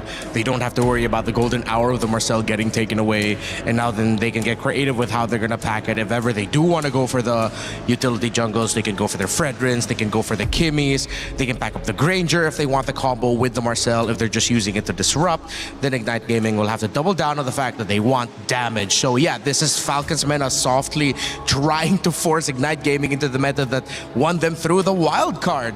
Exactly as you mentioned, take away the assassins, and this is a little bit more how we were seeing the draft back in wildcards just a week ago. We haven't seen the Marcel yet in play, at least for this stage of the tournament thus far. I think we saw a little bit maybe in wildcard, but not quite. He might have been yet. played once. Yeah, at least once. But has made it through the ban phase at least once. Yeah, but I think only one. I mean, it's not been prevalent. I mean, what's the strategy too? Because I was going to ask with Fanny, and now you see the Gord coming out on that side in the Akai.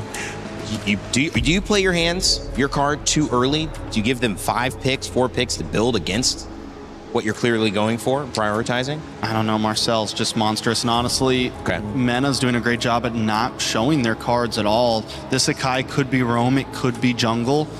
So it is already jungle. They have the Marcel. Oh, yeah. In the Roam, yeah. So then maybe they are showing their cards a little bit. They are honest with it, but I think they would like to be honest. Again, your prescribed approach for Mena was to just straight up bring it back old school, take away those assassins. And I mean, again, it really feels like I just went back to the wild cards.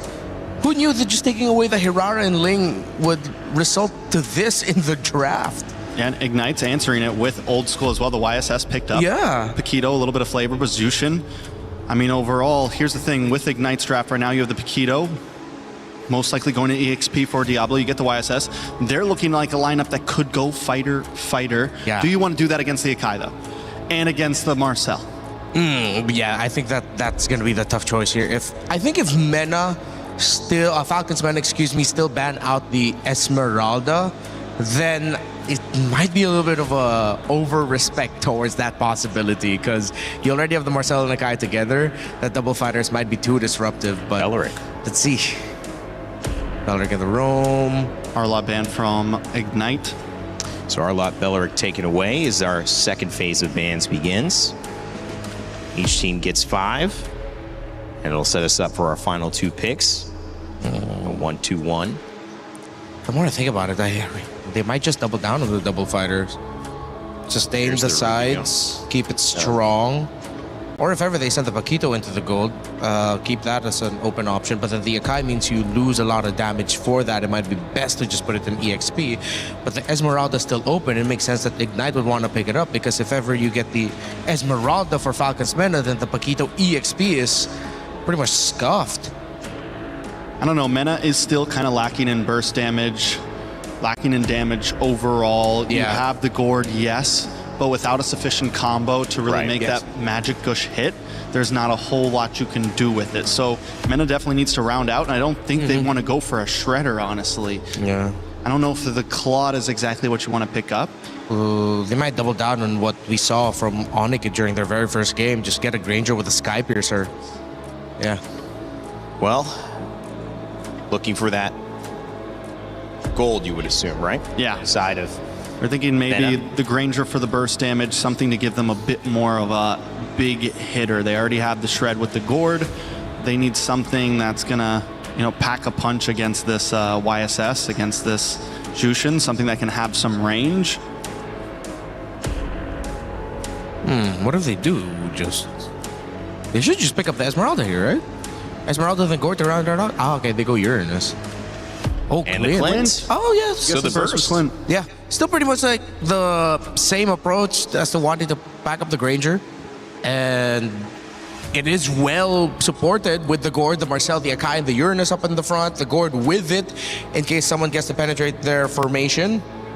So this is a great balanced lineup for Falcons Mena. Yeah, so you like it. Yeah, I like it. But Ignite, I do like the Minotaur too.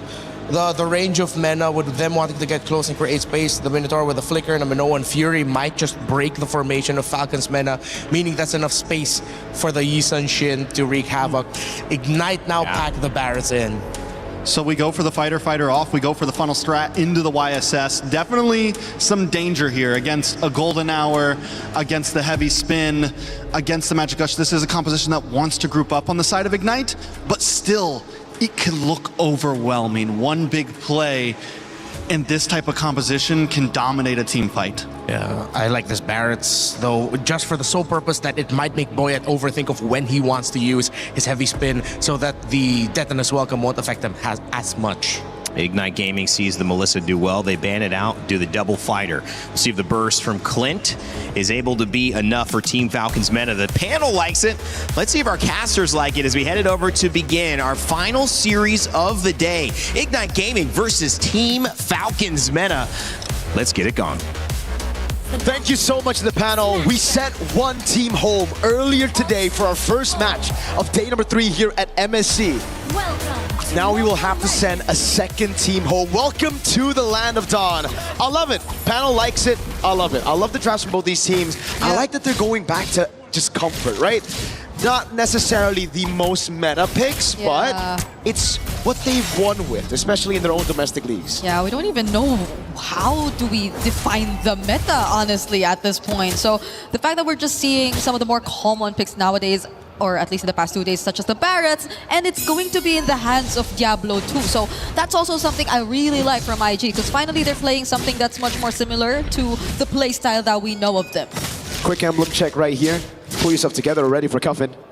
Weapon mastery for Sano as we see CS go for the lethal ignition in the Festival of Blood, double tenacity and a whole lot of agility. And I think in this meta, even though you might not want to play these meta picks, you still need to rely a lot on that agility. Now let's talk a little bit more about Falcons Meta and IG, right? Wildcard winners, Falcons Meta.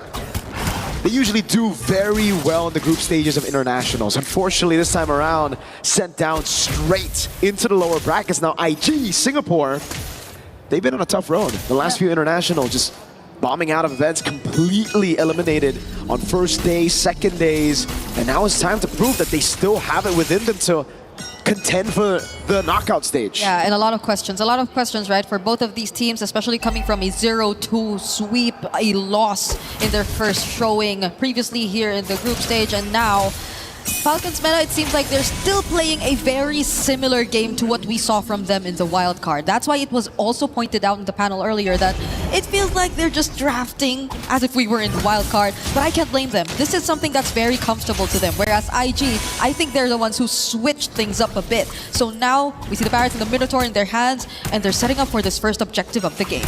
Even Diablo on an enabler instead of a carry. Kelvin's waiting in that bush. It's an all-out fight for Turtle 1. And that Diablo is very, very low, but he still finds the Daytona's welcome. Boyet secures this objective for Team Falcons meta. Golden are already laid down as well, but it's CS trying to find Coven in the backline. The knock-up from Boyet and heavy spin. That's going to be first blood over to Falcons meta, but the trade from Diablo, he actually finds Sanji too. They keep on going here.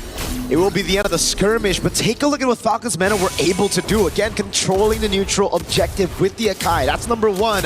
But IG really just falling out to that tempo, and they don't even get the prio up top. Instead of trying to play out around this winning lane, they let it go, and Sano just got so much value out of it. I feel like they really wanted to go in first, though. You could see how Jay just wanted to position himself, but now he's yet to get his level 4. Just got it now, and they're not really going to commit to a fight just yet. But oh yeah, they had no idea this was happening. But Kelvin still actually takes his purple buff. So I think it will be an unsuccessful attempt here for Boyet. Does he get bursted down here? That's going to be the question. It seems like he will be, though. That's 4 members of IG on him all alone. And that's where you can see a little bit of that experience. Wait a second, Mystic Gush on Roy and a flicker as well. Oh, that's a lot. Just a Crimson Beacon, but tendencies, habits, Brigida. Falcons meta, if that was in the wildcard, he would have already gotten the purple buff. Unfortunately for him, the Akai got his passive completely botched in the new patch, and that's why it was still so slow for him to actually take it away. Kelvin was able to rotate, taking it in time, and we get to see the replay of it again. The retry was also just miles too early. You see a little bit of cringe. Back room is like, oh god, why was it so early? A bit of panic from Boyet, perhaps. Yeah, this could have been a bigger lead if only they were able to take away that purple buff as well. But now we're back to a very small lead in their hands. Kelvin shows up here, but Sano has no idea that even Jay is within or around the area. Troll comes up to them first, and they are going to play it safe. There's an objective upcoming down bot, and they will both make their way to this objective. All spells are actually going to be available apart from these flickers for Coffin. So I think positioning-wise, it's going to be very crucial at this point now that it's actually Falcons meta taking control of the riverside. Crimson Beacon forced out of Roy. Golden Hour laid down too, but it's CS bursted down and forced to flicker out. Looks like it's going to be free here unless Diablo was able to get in, but no chance. Boya with the red tree, and now it's Troll. Diablo has a flicker. Daytona's welcome under the turret, so he is going to be safe. But they lose out on a turtle, and they weren't able to trade anything out of that. So IG, I think this is Falcons meta slowly getting the advantage that they want. I think it's just a pure control, man. With the Akai, it's just very difficult for IG to come in with the Yisun Shin, and it's also just them protecting their new...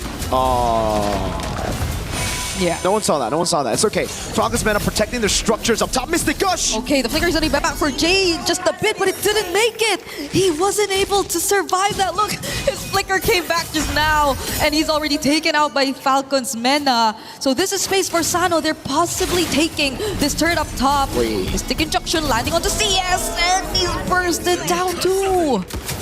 Okay, IG are just losing the plot here. A few resources spent. Roy's gonna be caught again. It seems like there's only been one time, one style of Crimson Beacon in this game, and it's all defensive. We don't really see them going in, and the few moments they do actually try, it's either there's a huge disconnect or they're just all alone. You saw it from Jay earlier on, Mystic Gush, and speaking of Jay, he had to use the flicker defensively as well.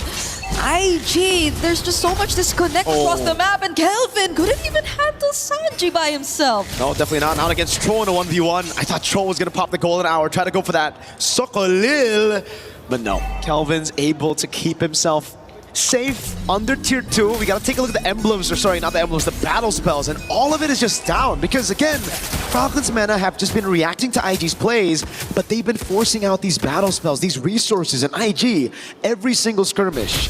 It almost seems like they use their battle spells before the fight even starts, so it already puts them at a massive disadvantage. Yeah, they gotta get back in this game. They got to sort this out. This is an elimination match you're talking about, but IG just don't seem to be playing the game that they want. Falcons Mena in control of this objective, and all they're gonna settle for is a wave up top. Not even a guaranteed turret just yet, because even Sanjay is going to deal with it by himself. So we're seeing action down bottom though. Falcons Mena, does IG respond to this? Nope. I mean, what can they do to respond to it, right? Their clear is horrible. Like, if you look at their composition, it's a double fighter composition. It's a juice it. Oh, they go in! Okay, Falcons Mena are gonna take another kill. Now it's CS going into the back lines. Crimson Beacon in finally from Roy, but it gets caught in the Golden R. There goes Aditona's welcome for Boyet. He's brought under the turret, and he safely gets away. IG, they weren't able to take anything out of that. Not a single person down despite everything kind of falling to what IG wanted, you know? At the start of the game, this is the team fight that you would expect for IG, that they would want to win. But they just can't, they have no damage. And again, those battle spells all taken out. Sano was able to just free hit in the back. We get to see the replay again, and it starts with Jay taken out of the skirmish way too early.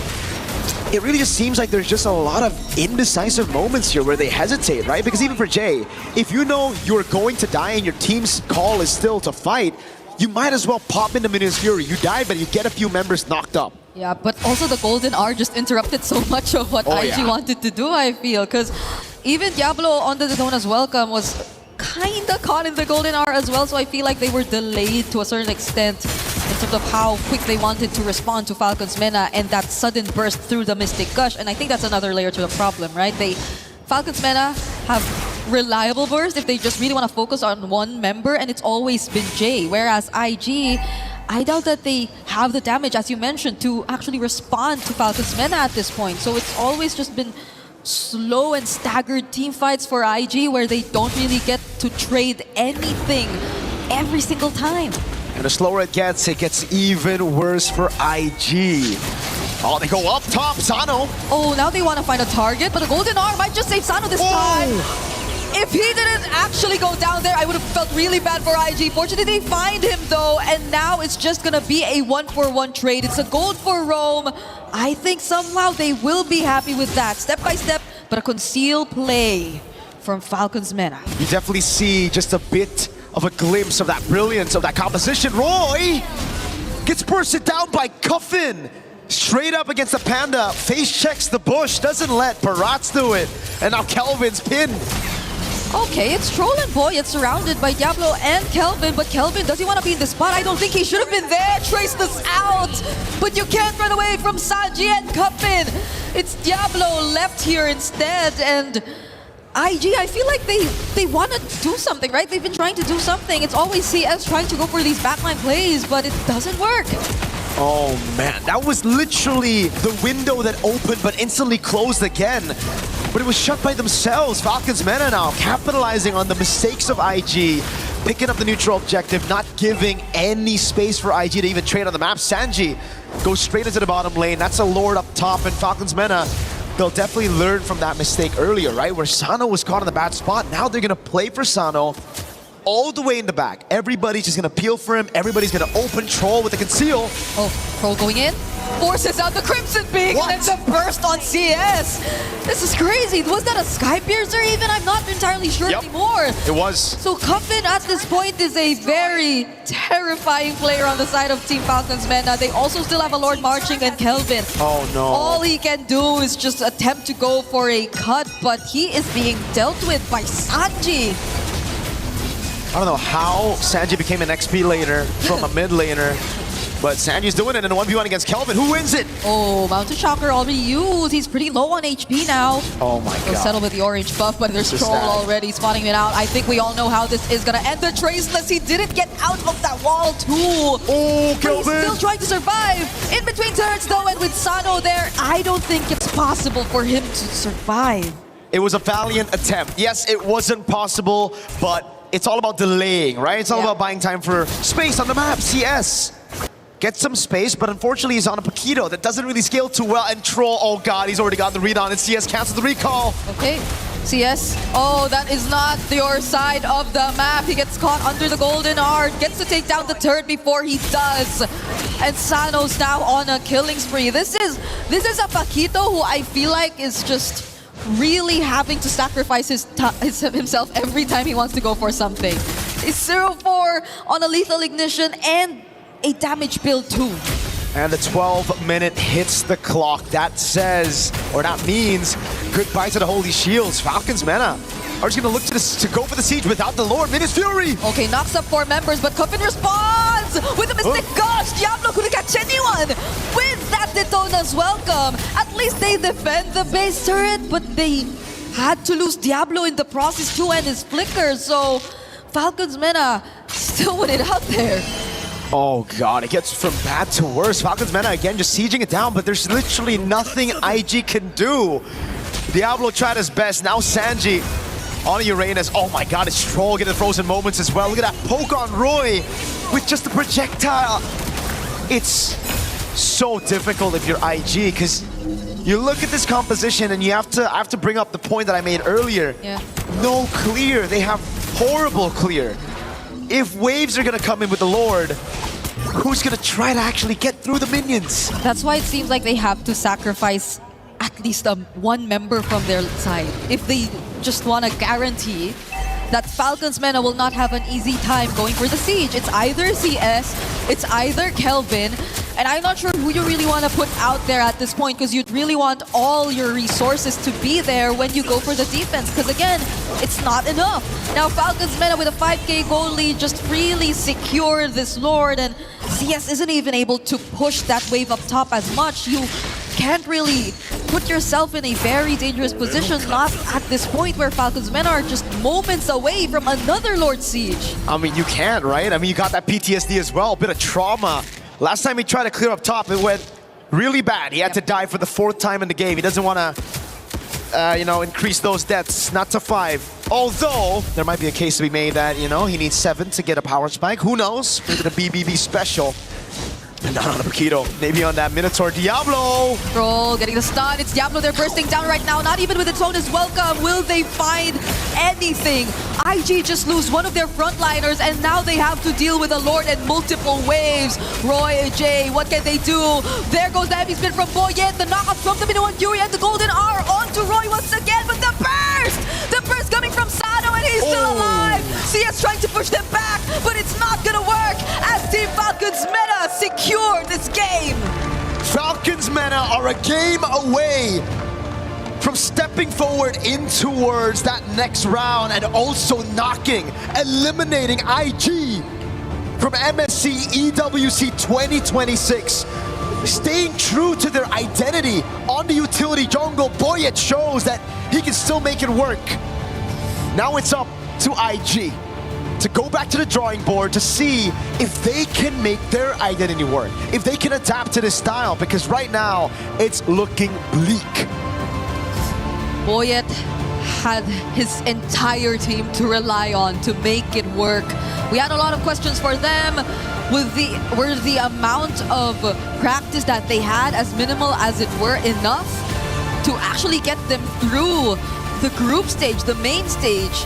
And now against IG, they're showing us that yes, and they're staying the exact same as we've seen them from Wildcard, with just a bit of changes here and there, but overall it's still the Team Falcons Mena that you know and are familiar with. Again, maybe, yes, a few of adjustments from IG, but now they should have learned and they should have understood that it doesn't work. It did not work out for them this time. It was too spread out. You couldn't really see them united in terms of what they wanted to accomplish here, if it's team fight or just splitting up. It's a rainy day with the 2 dinosaurs, Raptor and Trex on the panel. What you got for us? I almost thought you were saying it's a rainy day, and I think you were saying rain day. However, it was a rainy day if you were on the side against Team Falcons Meta, because Ignite Gaming, well, that fire might have just been put out by that first game. I love the way that Falcons Meta approached it. You felt that they might have the lead in this one. Yep. They certainly did after game one. Yeah, again, they just went back to comfort. They forced their opponents to play a meta gun, and I feel like that also made Ignite Gaming very uncomfortable in the draft. Definitely made them uncomfortable, and they may have just cracked a possible code as we move forward into this, right? We were saying it, just ban out the Ling, ban out the Harara. If you really want to be crazy, ban out the Fanny, and now there's no assassins to worry about. Yeah, you force teams to go back into assassins that may not be the absolute best. You still have the Nolan to deal with, but then picks like the Akai can deal with it. Then you redefine the main trades that have affected the first phase of our drafting phase.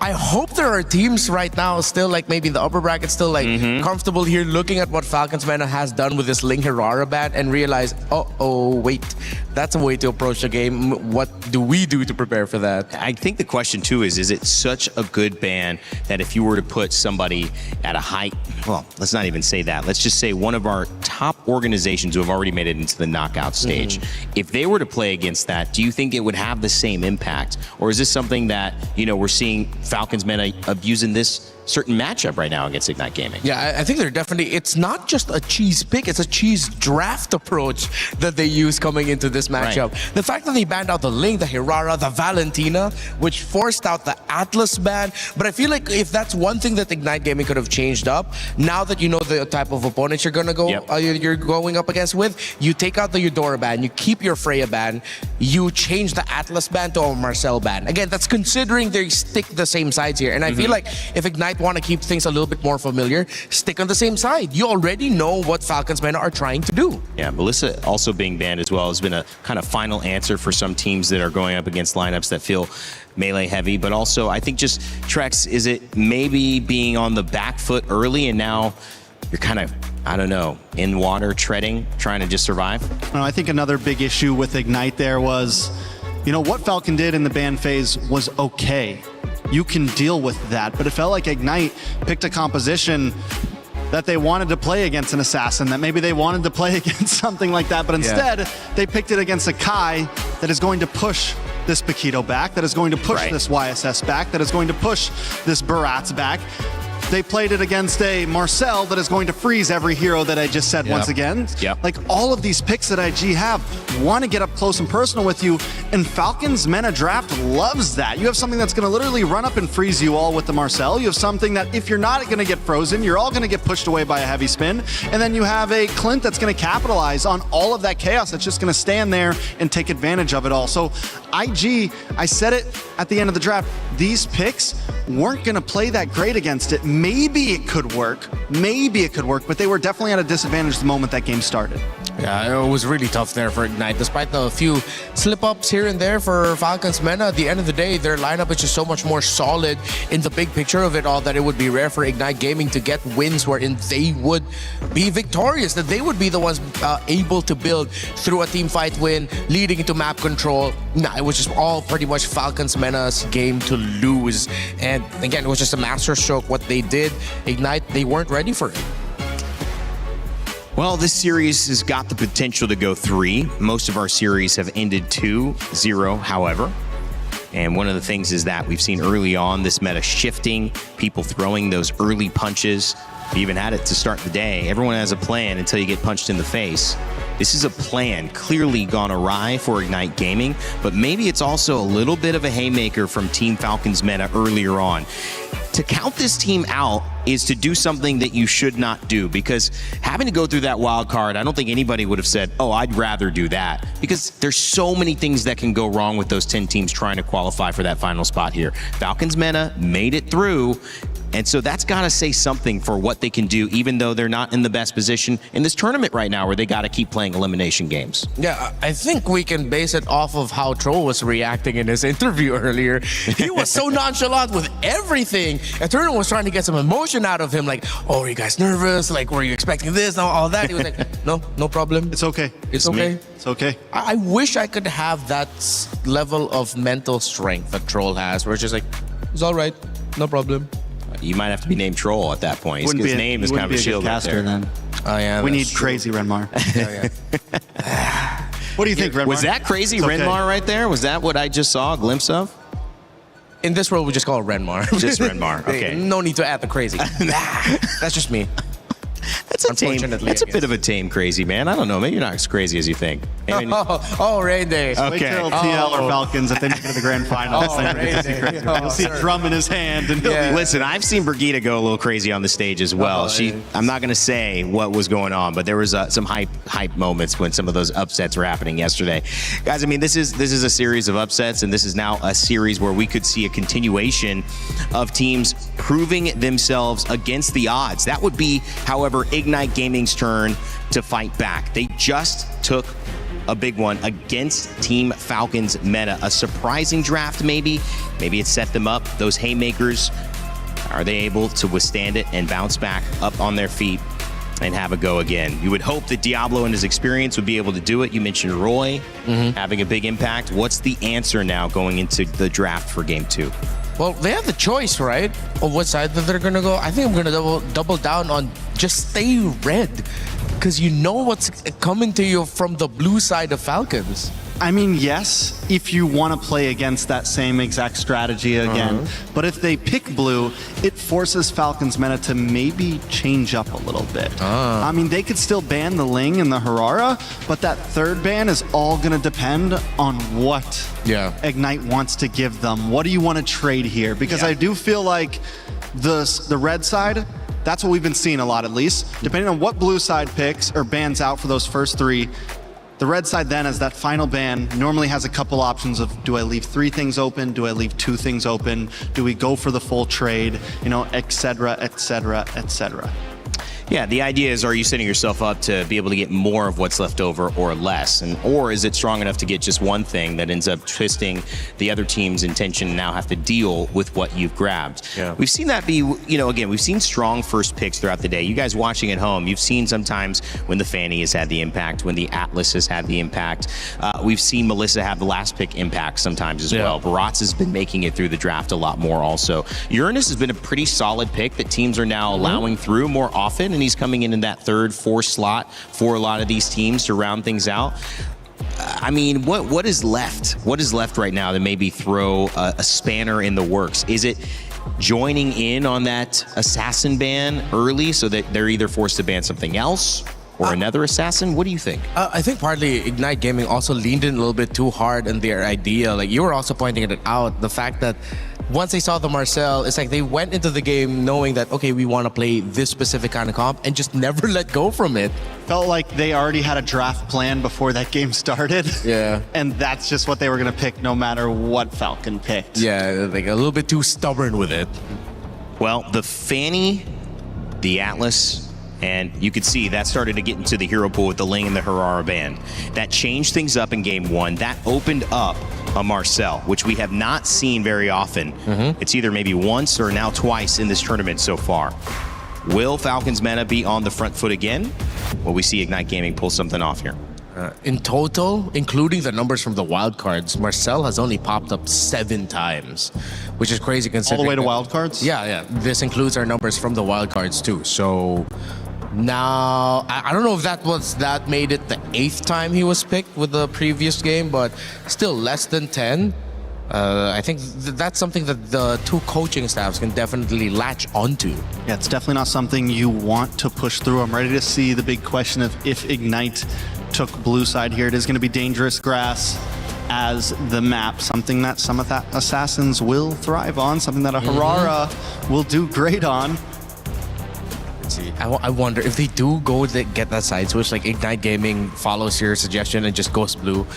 If Falcons Meta still does the same thing red side and just go Ling Harara ban, it's Listen, like, ooh. If I'm Ignite on blue side and I ban something and then I see the Ling ban, I'm banning Akai, 2nd ban. Fine, let's do this. Dude, look at that. They banned it out first. Ling comes in. Let's do this. You want to ban assassins? We're going to ban utilities. All right, I like it. Okay, they're getting scrappy just at the draft already. It's like, okay, we saw what you could do. We're going to just take it away from you. No more like dancing around it. We'll be honest with it. Target bans from both sides. This time the Freya will also make the ban list. But I like how Falcons doesn't ban the Harara second. They're still letting Ignite guess. Like, will we leave it open? Will we ban it? Maybe we can bait you into banning it. Theodora does get banned, so now Falcons Mena has to decide. The thing is with the Akaigon, sorry if we keep going. Yeah, go ahead. Now Fanny is a bit more viable. Yes. Which means Falcons Mena may have hit a little hiccup here, right? Because I think they left the Fanny open knowing we can pick a Kai, we can deal with it if we need to. Yeah. Great point. I wonder if they will still let it through. If they let it through, then I wouldn't think that Ignite Gaming would want to rush it. You wouldn't expect Boyet and Falcons Mena to want to pick up that Fanny, so you can save that option for a little bit later. Them banning out the Eudora means they left the Atlas and Bellerin trade open, though, yeah? With the Atlas getting prioritized for Ignite, they can protect their jungler a little bit more because this time it's going to be the Atlas that's going to be hovering around the river and annoying Falcons Mena, which is why it's perplexing to me that they still went ahead and banned the Bellerin, because if ever Ignite Gaming gets the Atlas, they will be getting the Valentina anyways. And the thing is now they're throwing Ignite a little signal of like, fine, you can have the Atlas, but then we take your assassin pick, we take your Harara. But then still Fanny is also still open, but they're going to go for the Harara instead. And say, fine, you can have the Atlas. Yeah, let's see if they're going to be okay with this. It is the Atlas, and I think just straight up be safe with it. Just pick up the Valentina for Asano. It's a pick that he's really good at. Excuse me, not Sano. Oh, yes. I know, Cuffin. There we go, Cuffin. Let him cuff the Valentina real fast. Yeah. Yeah, would obviously take away what a lot of people are doing against the Atlas, which is Valentina's ability to steal abilities, normally taking the ultimate of Atlas and trying to use it in to counter engage or to initiate, depending on how spicy you're feeling. So that's an answer. I feel like the Valentina, as you guys said, gets picked up, and now it puts Falcons Mena into a pretty good spot. It is definitely Ignite Gaming's turn on the clock. Time ticking down, saying, okay, what's your move? A little bit crazy here as a suggestion, but maybe Ignite might be okay with picking up either the Uranus or the Esmeralda. I know it goes against my desires for Diablo, but with the Herrera there, you're gonna need the difficult to kill EXP laner. Then if you want to go to the second phase, maybe try to force out a gold lane pick already, but we've been seeing gold lanes come out a little bit earlier. With the Marcella, Atlas, Belerica, we're at that weird spot again where they might run out of roam options here for Jay. Oh, they're picking up the Melissa early. I think it's a solid pick. You'd also steal away the Melissa something. You get the Jushin for some range. Wow. And then if Falcons Mena wanted that Melissa, something to kind of protect themselves against this Harara, you have a slight answer to it. Or if Falcons Mena ends up going for the Fanny here, you also already have something that can be safe from it. Yeah. I wonder if this means that Ignite are gonna dig back into the bag of like the Badang such for the roam, but you're risking getting the Valentina to steal your ultimate, but that will provide the space, and the rest of Falcons Mena do want to clump up together really well. Unless Falcons Mena just decides to band out the Badang. Picking up the Clint this early though, I don't know how to feel about this. I feel like they could have leveraged just leaving gold laners and picking it up later while changing up the priorities and trades for like EXP. I think it might have been a panic pick, honestly. I don't know what to pick next, possibly. Could it also have been not trying to show the EXP hand too early? Trying to have some could be surprise to it? Could be. And they know that they're gonna get the first pick on the red side anyway, so based on the bans, they have a better understanding of, if they can go for a specific pick that they want in the jungle, or if they can go ahead and pick up their XP at red 4 and still wait till the absolute end to pick up their jungler. I'm still leaning towards the idea that Boyet and Falcons Mena would want to play the tanky sustain types, or at least not exactly like the hard assassins. But we've seen Melissa being such a problem that now my question for Falcons Mena is, do you actually have something for this Melissa? EXP bans all around right now. Yuzong, Uranus. I'm wondering if they're going to keep on honing into it. Paquito is still open for both teams. Could be a decent option for Ignite, honestly. Just something that can pack a punch, close the distance on the Valentina and the Clint. And I think that's maybe personally what the Melissa helps ward against early on. So if you want to pick up the Paquito, get up close, we have an answer for that. A high loss ban? And a Harley ban. wouldn't think that they would have found the Hylox problematic. They already have the Atlas and the Clint with them, and then not a lot of... Could just be a ban to open things up, keep things open, don't want to take something away. Again, they're going to be counter-picking to try to figure out these two lanes. Everyone's exposed their gold, their jungle, and their mid. Oh yeah, that's true. We were talking earlier about how the roam options might look thin, so they just took one out. But they can also just gotcha later for Ignite. If ever they really can't think of a pick, just like gotcha. Yeah. I'm not sure how much we've seen a win from Gatakacha. Definitely been played yesterday a bit. I think we're at 55 unique heroes so far. We've added a few to the pool. Yeah. Still aiming for that 90 for MSC. We'll see if we can get there. Let us know in the chat if you think it's happening. So far, so good.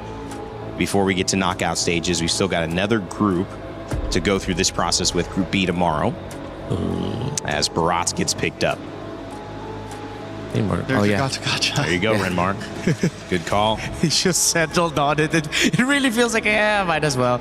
Oh, and they pick up the Alice despite there being a Valentina on the other side, and that makes it even deadlier for Ignite's cause. Now, actually, because of the Alice pickup, Falcons Mena has multiple options to answer this Melissa. Will it be enough is the question, though, because you still need the damage, but diving it, reaching the Melissa wouldn't be a problem anymore. What is going to be jungle, though, for Mena here?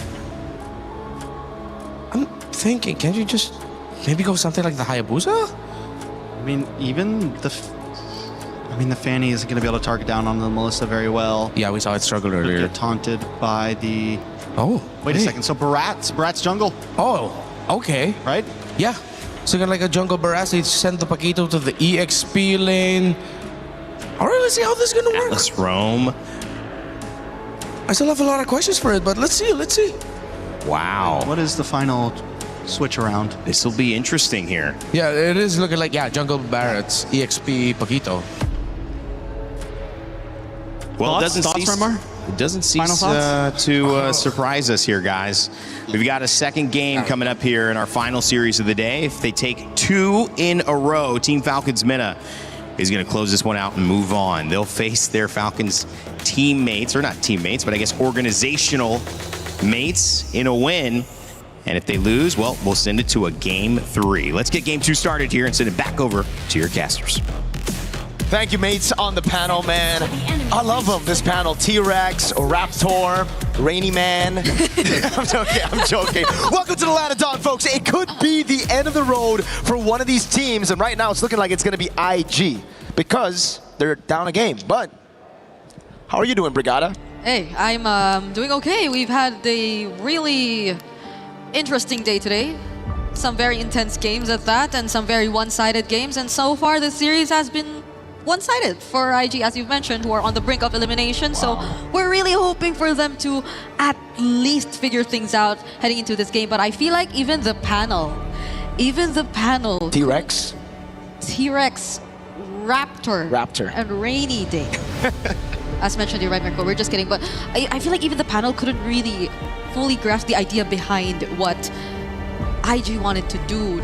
I think so much focus also was put on the Alice option here, the Alice pick as well, and the fact that Falcons Mena yet again are still sticking with their identity and just shifting it around with putting a Barats in the jungle is another statement for them if ever they do get to secure the 2-0 against IG. I mean, they did make this work at the wildcard, right? The Barats in the jungle with the Mathilda, though, so it was already very different. And the Barats in the jungle was a good answer into a lot of the other utility jungles, like the Akai as well, and the Baxia.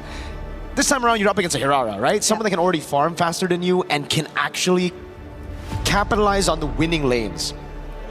I think that's where we have to, kind of point our fingers and set our sights towards.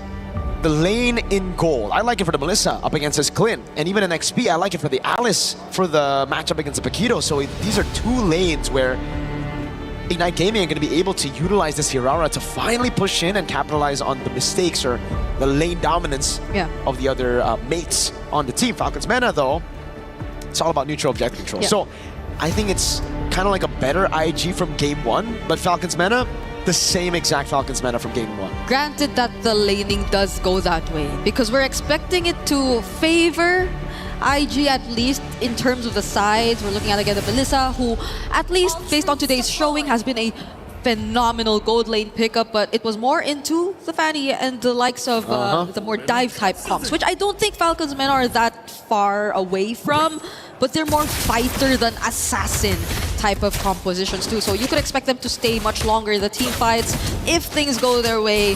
But right now, IG, let's see how it goes and let's see how they manage this lane. Quick emblem check as we get into game number 2 in the Land of Dawn. Wilderness Blessing for Troll. In a world where we see a lot of pull yourself together just to try to get more flickers out there, Troll decides, no, I want to get the movement, and it's the same for Cuffin. So they're expecting to win here in the mid lane, trying to rotate around. Perfect match on Roy. Yep, that's a very aggressive start, and I think it will be a lot of help to Boyet, who, again, we are so used to seeing with a Mathilda, but now it's going to be on his own. But the fact that you have a mid duo who is just so reliable in terms of mobility and just fast moving around the map, I feel would make things a bit more easier for him this time around.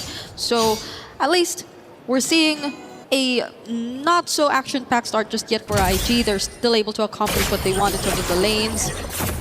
But how are they able to allow Kelvin be involved? I don't think we saw Kelvin as involved earlier on, but that's because he was on a Yisun Shin. This time should be pretty different because he's already on Herrera.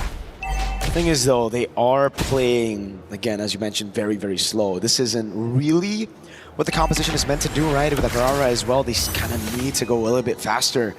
Boyet's got level 4. Yeah. Not as far as Kelvin. Kelvin might actually get level 5 here. But no, he's going to give the XP Crab over to Diablo. Going to try to get that secure onto the neutral objective. Roy's going to get level 4 as well, but Cuffin and Boyet gets tempo. There you go. Diablo first to 4. Troll. Okay, they're not going to go for Troll just yet. They get to spot out where Kelvin was actually trying to hide. Diablo now all alone. Up against 3 Gleams. Not Gleams out. And is now 1 HP away from going down. Cuffin actually steals away the Throne of Ruin, but they are still gonna go and re-engage. Their Vitalize is already committed, and there you go! Throne of Ruin onto 2 coming in from Diablo, but it's still Boyet! Winning out on Threat Diffusion, picking up First Blood onto Kelvin, and now Jay falls next! They go for the neutral objective fight against the utility jungle. They had tempo, but they didn't utilize it. Falcons Mena are soaring in the skies. Turtle number 1, a complete win for the Falcons, and a big double for Boyet on the Barats, bro. And what happens now? Because we were really looking forward to see IG at least win it out on the sides, but this is going to heavily impact what happens from this point onwards in terms of their early game, because you see the setup, you see the attention coming in from IG, and it looked great. It looked great for Diablo, but the fact that it was just such a great response as well from Team Falcons Mena, and they were too tanky as well. There wasn't enough burst.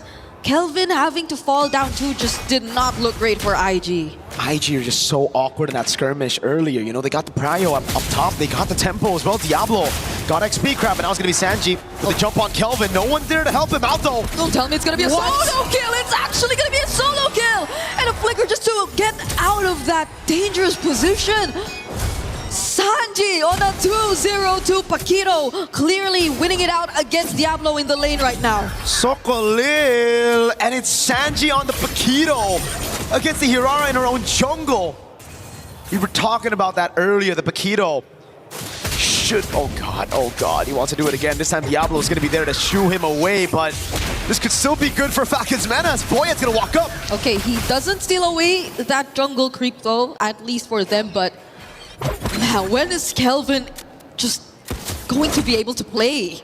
The Yisun Shin game didn't work out for him. Now on a Hirara, he's 0-2, and that just slows things down even further. We wanted them to pick up the pace. We wanted them to be as more aggressive, but Falcons Mena now on a utility jungler, now with a hyperactive XP lane. There's just not much you can do. And now it's just Falcons Mena doing exactly what they did in game number 1. After getting the initial lead, they just played slow. Diablo just used Throne of Ruin to survive against Sanji. And it's still Sanji who wins it out in that skirmish. So down below, they're going to go for the turret. They're losing this tier 1. Now the Fatal links onto a single member, and that's going to be Jay. Oh. They don't care if they just find one. They already have what it takes to burst down even one of the tankiest members of IG. And now both sides seem to be in favor of Falcons Mena already. Oh my god, Roy Oh no, Roy, Crimson Beacon out. No Fatal Links for Troll. He is still gonna try and defend this, but is it gonna be worth it? There is gonna be the muddles from CS, but the damage is just not enough threat for Falcons Meta to get away. What do you do at this point? Boyet's gonna try to steal this away, but the Hirara is nowhere near. It's a retreat from Boyet. And Kelvin's gonna be very careful. Troll's already on the perfect match. Boyet's gonna figure it out. Uh-oh, Kelvin! Oh, this is a running Atlas. He's moving so fast. Kelvin, can he get out of this? There are still flickers in their hands. Kuffin, Sanji, the wraparound. Oh no, Kelvin dashing out with a flicker. Iframes were close to saving him there, but Sanji says no. Nope. A flicker to take him out. Sano picking up the third tier 1 in this game. He's had a hand in all the turret takes so far. It's all about sieging with Sheriff Sano. Troll again just opening up for Sano to have such an easy way through these turrets. And again, it's Kuffin on the Valentina this time around, providing that peel as well. It's just so difficult now for IG. They have a combo, that AoE with the Throne of Ruin and the AOG. But there's just no damage. Sanji in the bottom lane, picking up his own turret as well. They're just taking turrets left and right. Orange buff stolen as well. Yeah, honestly, this AoE looks very promising for IG on paper. You mentioned the Throne of Ruin, you mentioned the AoG, but you could also pair it up with muddles from CS, honestly. But again, you don't see them synced up. You don't see them really coordinating the team fights. You also saw Diablo earlier on just using the Throne of Ruin all by himself. It's more on a one-on-one scenario rather than the Alice being a part of the fights, but they probably can't even afford to take on any fights at this point. They still have to catch up. It's a 6k gold lead. They're about to lose on more, but they're still gonna set it up nonetheless. Throne of Ruin coming in from Diablo, and now IG are gonna fight and clap back. Roy going in for the Crimson Beacon. Boyet left all alone, and this isolated pickup might be the start. But then, Sanji, the damage does he have? Was it enough? He did not expect this amount of pressure from IG2. That's 4 members he tried to take on all by himself. They got a shutdown and a kill on Boyet as well. And finally, the combo lands. Throne of Ruin into the AOG, into Kelvin with the AoE as well. And everything, when it lands perfectly, works out. The thing is, there's still a big problem. Falcons Meta, with all the lead that they've been able to get, it wasn't through kills. Yes, Sanji got shut down, but nobody else on this lineup has a bounty on them, right? So you look at the gold lead, it went from 7k to 5k. Usually it would be a massive turnaround, but this time it was different. It started off with that crazy Throne of Ruin with the AOG combo, but again, Falcons Meta were just that ahead. That's why Sanji and Boyet were able to buy enough time for the rest of the team to escape. Now Falcons Meta, they're definitely going to learn from that mistake, and they're definitely just going to play around the neutral objectives, and get this, they won't stick together as much. Yeah, I even feel like that engage from Sanji would have been a huge punish if only the lead was a bit smaller, but since Falcons Meta are this much ahead, I don't think it really hurt them that much. They still have the control. They are still the ones dictating the pace of the game, but now you have to acknowledge the fact that IG can still go for those plays. Corrosion, Scythe, and DHS. It was CS who got them the shutdown on Sanji earlier, so it really comes down to CS getting those item power spikes. We saw just how good Iman could be on the Melissa. This could be an Iman-ish game for CS, but the whole team's gonna have to play around him, and Kelvin right now, not in a good position, especially after missing those 2 dashes across the wall. I mean, honestly... Hey, Sanji. Oh. Hey, he went back. Okay, Kelvin's gonna spot him here. Crimson Beacon in, and now he is just gonna be bursted down, knocked up as well with the Lantern Flare, and he will just have to accept that. But I think Falcons Meta will make it worthwhile. They will have the Lord in their hands, and immediately after that, they find Diablo to bring him under the turret. Throne of Ruin just cast it alongside the flicker, but the AOG from Jay! Counter AOG from Kuffin with the IMU! And there is a Daytona's welcome possibly coming through. They're gonna catch Jay, they're gonna put him back, and now they will find more. It's Sano picking up kills after kills, but Kuffin dashing in! 2-man Terrify, and Falcons Meta finally disengage. There was a valiant attempt from IG. Again, though, they just get overconfident, I guess, with the lead that they got, man. They were able to get an initial pick down below. With Sanji down, they thought the 4v5 could work, but then Diablo just took too much of a beating. And he had to use a Throne of Ruin, miscoordinated by Jay. He thought it was gonna go in. The AOG went wide, and then Cuffin responded with an AOG by himself. Literally, Cuffin the IG boys. Okay, it's a concealed play. Already committed here by Team Falcons Meta. Diablo still gonna go in, doesn't catch anyone! Oh no. But the AOG does catch two. Sano though with a free hit is gonna land a couple bullets onto Jay. And they now find one. It's a trade, a 1-for-1 so far, but IG get to defend their base turret. They still got waves though. That was only the first wave with the Lord. Now Roy's gonna have to defend. Sano, Sheriff Man, he's taking a lot of damage also. Oh, that's a flicker forced out. Falcons men are not gonna force this anymore. The fact that Diablo's still there too, and CS is just very active with the defense. It's probably not the best, but it's better. I feel like IG right now have better ways to rely on when they have or they are forced to play defensive, or they're forced to just clear the waves. Would love to take a look at the items right now, man. Damage dealt, it's Cuffin and Sanji who are leading the pack, not even Sano. And no wonder. Sanji's just going full damage to Counter-Strike. Sea Halberd into the War Axe. All right, for the Valentina, Cuffin, it's just a glowing one on Bloodwings. You wouldn't expect that guy to be doing the most damage, but now makes a lot of sense. If we got the Lightning Truncheon earlier, then my lord, these guys on IG would just be completely bursted down to the ground, man. Yeah. Also, Sano, 20 stacks in the Sky Piercer, I believe. Yep. On the way to a BOD, a Blade of Despair. This is just rough. When a 2,000 gold lead forms around your XP, you know it's kind of chopped.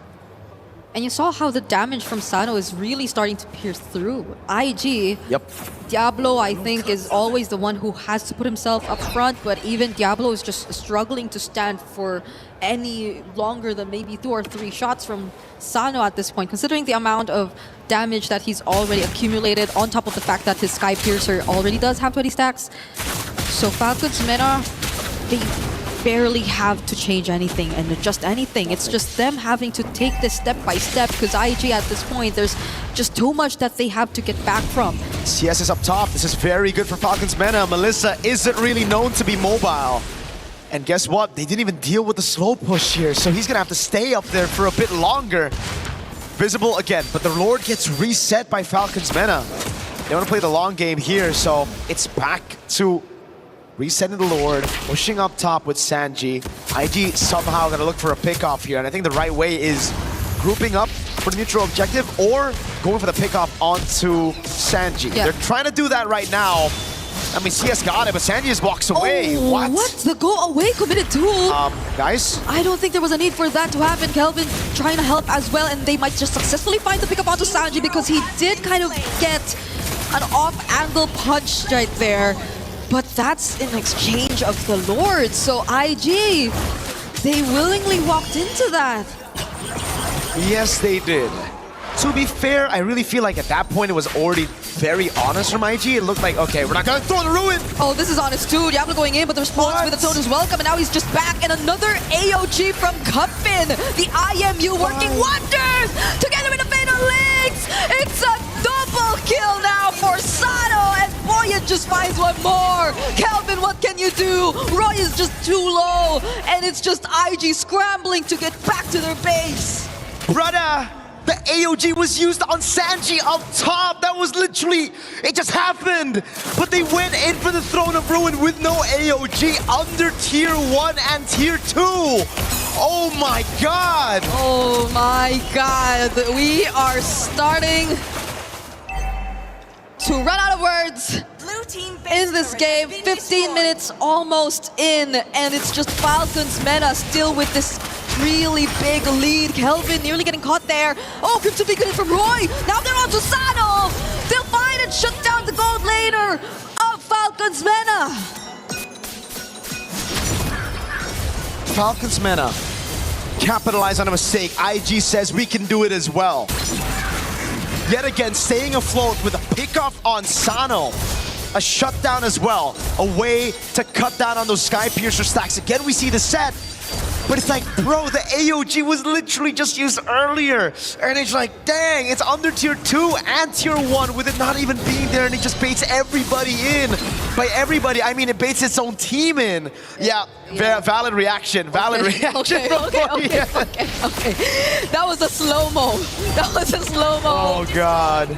And a clear punish from Falcons Mena, earning them an additional base turret and more map control. But IG, at least you, saw that just now. They found the kill on Sano, and they found a tier 1 in mid. That's the second turret they've been able to take down in this game. 15 minutes in.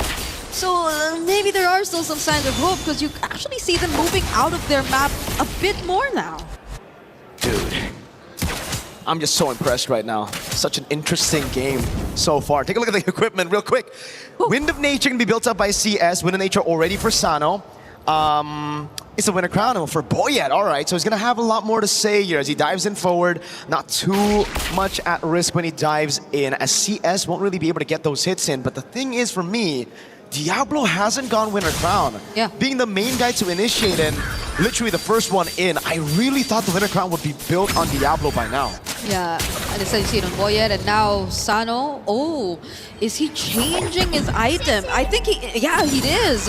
He initially had a Wind of Nature, and now he went for Winter Crown. Instead, Jay finds the taunt onto Cuffin, forces out the Crimson Beacon, which he stole. But Sanji's gonna come in from the side, and there goes Diablo! There goes the Winter Crown as well, coming in from Boyet, but the damage from IG seems to be enough. Now it's gonna be the Hirara, finding kills here and there. But Sanji has waves! He has 2 minions alongside him in mid, and Falcons men are not letting IG get back to base, but Kelvin fortunately find his way back, and IG find more as they take down Troll. 1v1 up top, it's 1v1 right now. Sanji tries to go for the kill on Kelvin.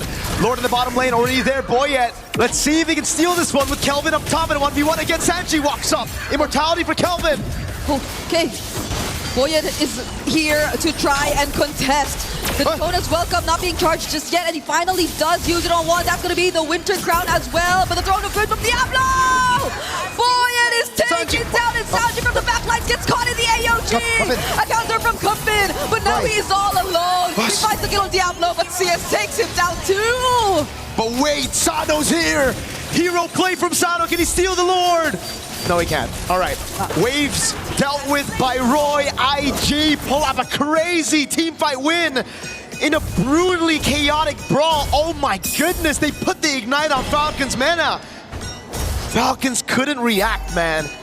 The heat was brought in, and it started with IG doing... Okay, it started with Falcons Mena ulting everywhere. That's where it started, actually. There you go. Cuffin gets caught by Jay. There you go. I'm starting to remember now. Okay. But in this skirmish, man, it was just Boyet just trying desperately to get back into that pit.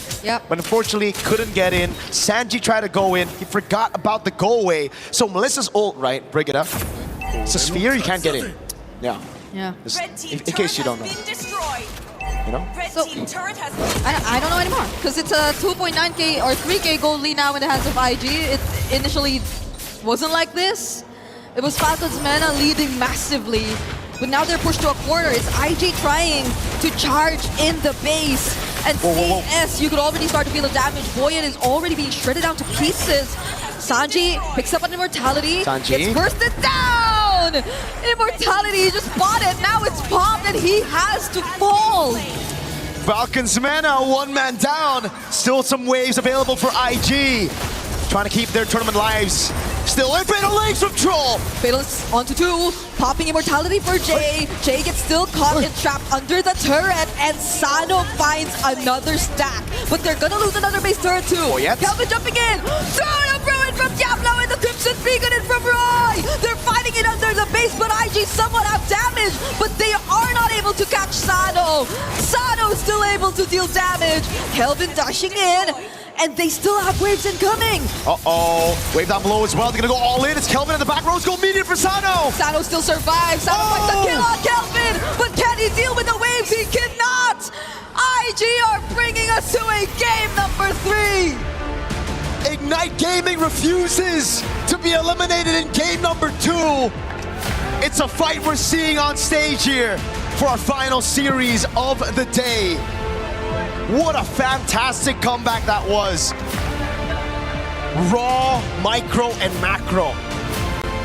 Punish after punish. Bridaga, I've never seen anything better than that. I don't know anymore. I feel like I'm gonna jumble your name too anytime soon. It's Marco. Marco. How did it end up like this? It was maybe 15 minutes of Falcons Mena in control, and then the last 4 minutes were just suddenly over to IG. Oh my god, though. Diablo with the sets on the Throne of Ruins, you know. He was so good at getting Throne of Ruins, he even went on it while the AOG was down once, right? So, hey, you're on the right path. That got you the win. Diablo finding the angle to get in there. And man, Kelvin always catching Sanji, really pulling out that revenge story. 0-3-0. It was Sanji with a 3-0, and everything turned around as Sanji constantly pushed in top, not respecting IG's flank potential. Yeah. I know it's a Gatakacha and Melissa. I know you shouldn't be caught, this is the moment by the way, by that combo. But the fact that you did is like now, is it more of a good flank or is it more on like Sanji not respecting him, right? I don't know, maybe something just clicked from IG, you know, mid-game. They suddenly sync up, and I'd say we saw it happen a couple times. There were engages which were immediately followed up by Roy specifically. I'm shout out Roy because it was a flawless Crimson Beacon 2 into whatever setup was eventually later on, but I think the panel has a lot more to say about this, you know? Hey, I don't want to say anything else about this game. Throw it to the panel. It's been Tulay and Marco. Who would have thought? Just the correction really put them on the name game there. I like it. We're playing their own little moment. I mean, that was a fun game to watch, and I think when we look back at it, we'll say that there were 3 moments that it could have gone differently and maybe even earlier for Ignite. But they needed to learn their lesson. And finally, at that Lord fight, Renmar, they found a way to deal with Sanji enough to delay and actually prioritize taking the Lord, and that ultimately snowballed into winning that game. Yeah, and they found Sano. It was Diablo. It was the guy that we were looking for to step up. Yeah. Well, not really step up, but finally make his presence felt. Got the wish of getting Diablo on something that's big impact, and he delivered the biggest impact for Ignite Gaming. Yeah, I think Diablo, along with the big AOG finally being able to connect, you know, there was just a lot of miscommunications throughout that game. And once Ignite was finally able to actually combo up and play as a team, not just man for man, you know, sometimes you got to switch up the formation.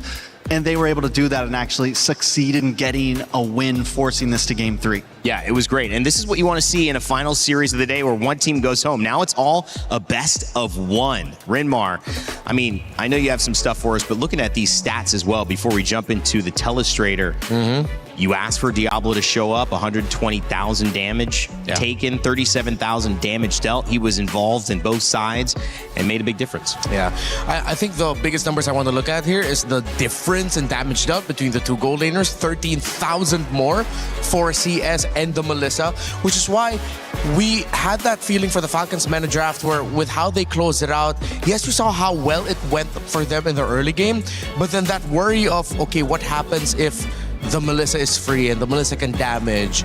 Is the Valentina and the Clint gonna be enough?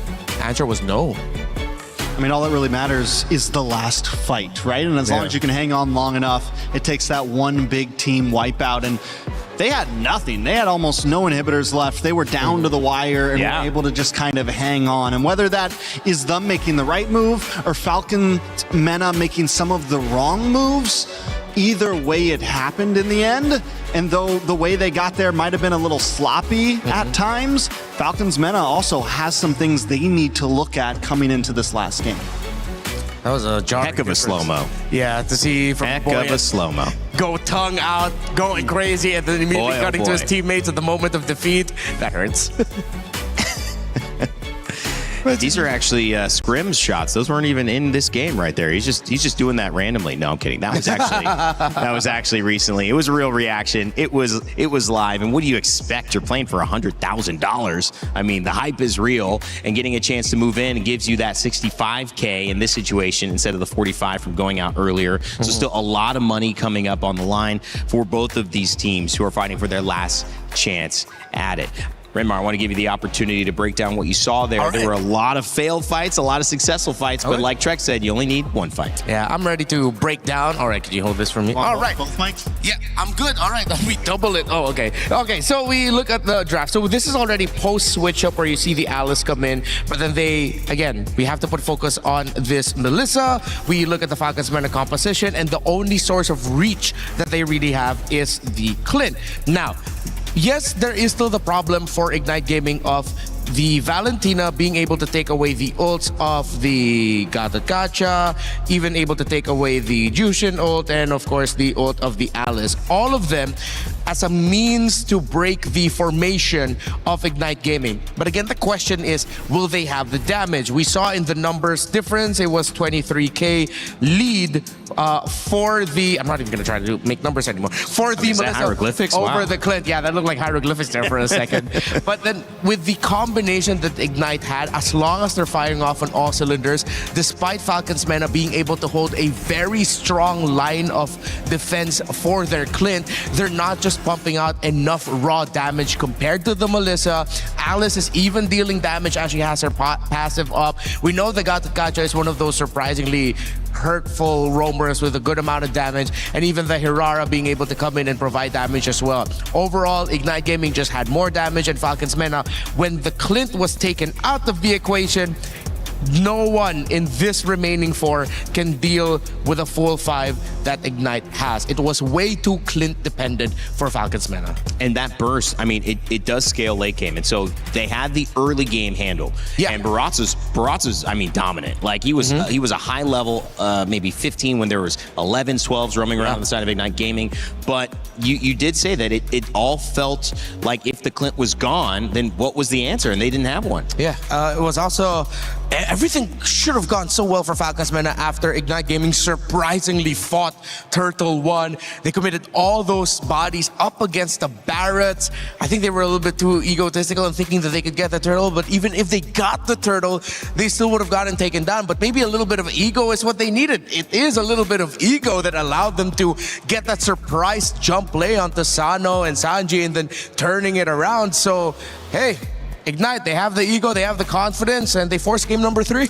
I mean, how about that 1v1 down at the base? Sanji's trying to take it all, Trex. We're watching that together. We're thinking this could be it, but it's the delay that leads to the lore, that leads to things turning around for Ignite Gaming. What was going on through your mind watching that?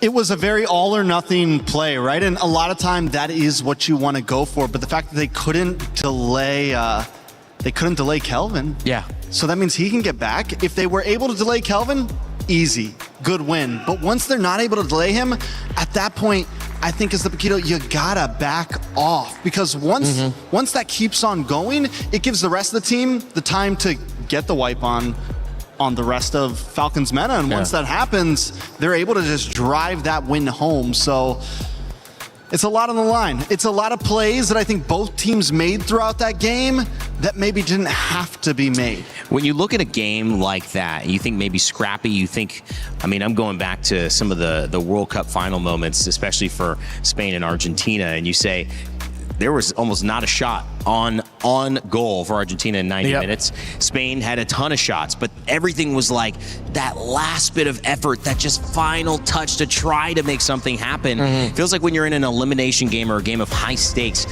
you know, some of the regular plans and composure goes out the window, and everyone's just like really trying to almost will themselves into a victory. Some of those team fights felt that way, Redmar. Yeah, I think also the Trex may have willed this into existence.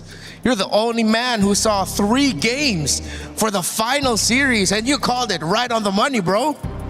I know everybody loves me for that one, right? Yeah. I'm here for the excitement, fans man. do. Come on. I came halfway across the world to watch some MLBB. Hey. And that's what we're getting, more MLBB. Hey, MSC at EWC 26. Wait Come till on there's best now. of 5s. Oh my goodness. That's really going to be fun. Well, what would be crazy is seeing reverse sweeps, because in that situation, you're thinking 2-0, maybe 2-1, and we somehow go to that fifth game. Wow, that is going to be exciting. As we get into our knockout stages, those quarterfinals are going to end up being best of fives, the semifinals as well, and a best of 7 will be our grand finals. So if you think this best of 3 is fun, exciting, matchups, chess match, it's only going to get more intense, more complicated, more advanced, and maybe more impressive from both teams here. Looking at the story of these two, though, as we get to see which map we're going to be heading into, if it's going to be Clouds, we expect a lot of fights. I don't care. We're going to get Dangerous Grass. Dangerous Grass. But it seems like this is going to be a much more happier win for Ignite, in the sense that people already counted us out. We didn't really get to show off as much. We've seen a lot of Falcons through their run in the wild card. Even in their loss against Vamos, we saw a good amount of them, and even they admitted that that game 1 was theirs. It's just they messed up a little bit, and then they were able to fix that. Falcons MENA has been here much longer, has been to more internationals as a whole team. They've gone through some impressive runs. That if Ignite take them down here, with the story that they had for MPLSG, the fact that Diablo came in after the regular season of MY just to join SG, just to come back home and win his, what was it, 7th, 6th title, something like that, back in Singapore. It's a crazy story, and it's something that even if they get eliminated in the next one, they can definitely hold their head high, say, hey, we beat Falcons MENA. Diablo always seems to find a way to get his way into the main stage. Can he find a way into the top 8, into the knockout stage? But let's get down to the nitty-gritty. MENA back on blue side. Yep. Back to that Ling and Harara ban. How does the other, this time an Akai and Marcel from the opposing? Oh, this might work out well for Ignite, because, again, they won that game 2 on the blue side. Now they're back on the red side game 3. They had more time to think about the approach of Falcons MENA of game number 1.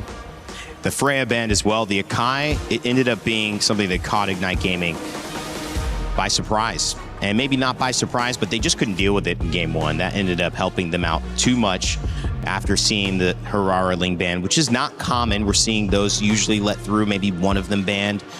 Going deeper into the assassin pool, Falcons MENA have kind of changed things up at the end of the day and said, nope, we're not going to see them. We're not going to play them. We're not going to use them. Let's see what else you got. So do you get rid of the Eudora here? That's a good question. What happens if you don't? I mean, if you don't, then you have something that could threaten the assassin that you possibly might want to pick if you want to go for the Fanny. We know that Falcons MENA so far just shows that they don't want to play assassins. That is the point blank and period. But they're going to target even more. Goodbye, Barats. I think that's smart. It's true. It's true, because now for utility jungle, you have what? Fredrin, Basha. It's just stopping them what they like to do and what they feel comfortable with. And the thing that would give me confidence, Renmar, is the fact that they took the Akai away and then they won. Now they take the Barats away, which they're clearly leaning on. Probably have some confidence saying, all right, you got a trick on us, we're going to respond back. I think MENA are going to slowly build into this, so I think we're going to be seeing a lot of safer picks. Wouldn't be surprised if their jungler comes in last, and I wouldn't be surprised if Ignite just pan out the Fredrin and Baksha to be safe in the end, so that you're really out of full counters. Yeah, just you're out of all the options for the utility jungle, which means we'd have to see Boyd have to double down on maybe something like the Joy in the end. I mean, does he have all of that in his kit? It's a great question. The only Assassins Boy played in MPL, PH, or international tournaments. Fellas, you ready for him? Hayabusa, Joy, Fanny, and Karina. Okay, there, they have the Joy as an option. Ooh, maybe even the, Karina. So he has played the Fanny. But that was that utility Karina. I'm thinking, I wonder, are they crazy enough to whip it out here up against that Melissa who loves that basic attack? At least you have a moment to not get hit by the basics. You'll use your ultimate to burst the Melissa, and then someone else will have to finish off that hero. I think more than Karina, I haven't seen that in ages. I think if they need that poke and reach, it's not too far-fetched to just go for something like the Eve or the Farsa anymore, because you already took away the Link and the Hirara anyway. Oh, they still want to go play Eudora. It's an early Clint, but the Eudora I was just going to bring up, Renmar. Does it hurt? I mean, you Valentina against it, but does it hurt her impact if you're going kind of anti-assassin with the Ling and the Harara band? Isn't that what Eudora's there for, or are they still worried about something that could surprise them? I think they are still really worried about another assassin to pop up here. I mean, the Nolan is still up on the board, but with the Atlas, and there might be another deterrent in the EXP lane. Maybe they just wanted to play it safe. But again, we saw how difficult it is for a lineup with a Eudora to go up against a lineup with a Melissa, and then they pair it up with an Atlas. So Ignite are really just doubling down on what has been the hero of the past 2 days. In the Melissa, it's going to have a lot of protection. And not going to get stolen from the Valentina, which Alice was getting that ultimate stolen in the original matchup. Yeah, now Valentina's comfortable. She gets a nice Fatal Links of her own. So Ignite Gaming so far in this draft, it looks good. It feels comfortable. They're not having to go too far outside of their own range. Second band's coming in. Will, you have called it right, Renmar. The Guinevere, so something similar. Another, I mean, definitely could have been a jungle option. We've been seeing more roam Guinevere lately, but this definitely viable in the jungle position. I think they just have to accept that maybe they'll end up with something like a Uranus in the EXP here for Team Falcons Mena, and then they close it out with a Joy, just get that damage. Got a Kacha band that was picked by Ignite Gaming, got them the win. You fall back to like a Liam Ward. I guess not against the Alice and Melissa. Yeah, that might be tough. With the Alice, can go Yuzhong. I wonder. Ooh, they can. No, but they can't even go Sora because the Valentina's there, and the Sora ultimate being available for the Valentina is going to hurt Falcons Mena more. Arlot band. Arlot to be safe. And Bellerin band. Ooh. Still looking for that presence. Yeah, actually that roam pick now, or they maybe this time they'll just end up having to pick up the high loss. The high loss empowers the Alice, slows down and sets up for the Melissa. Okay.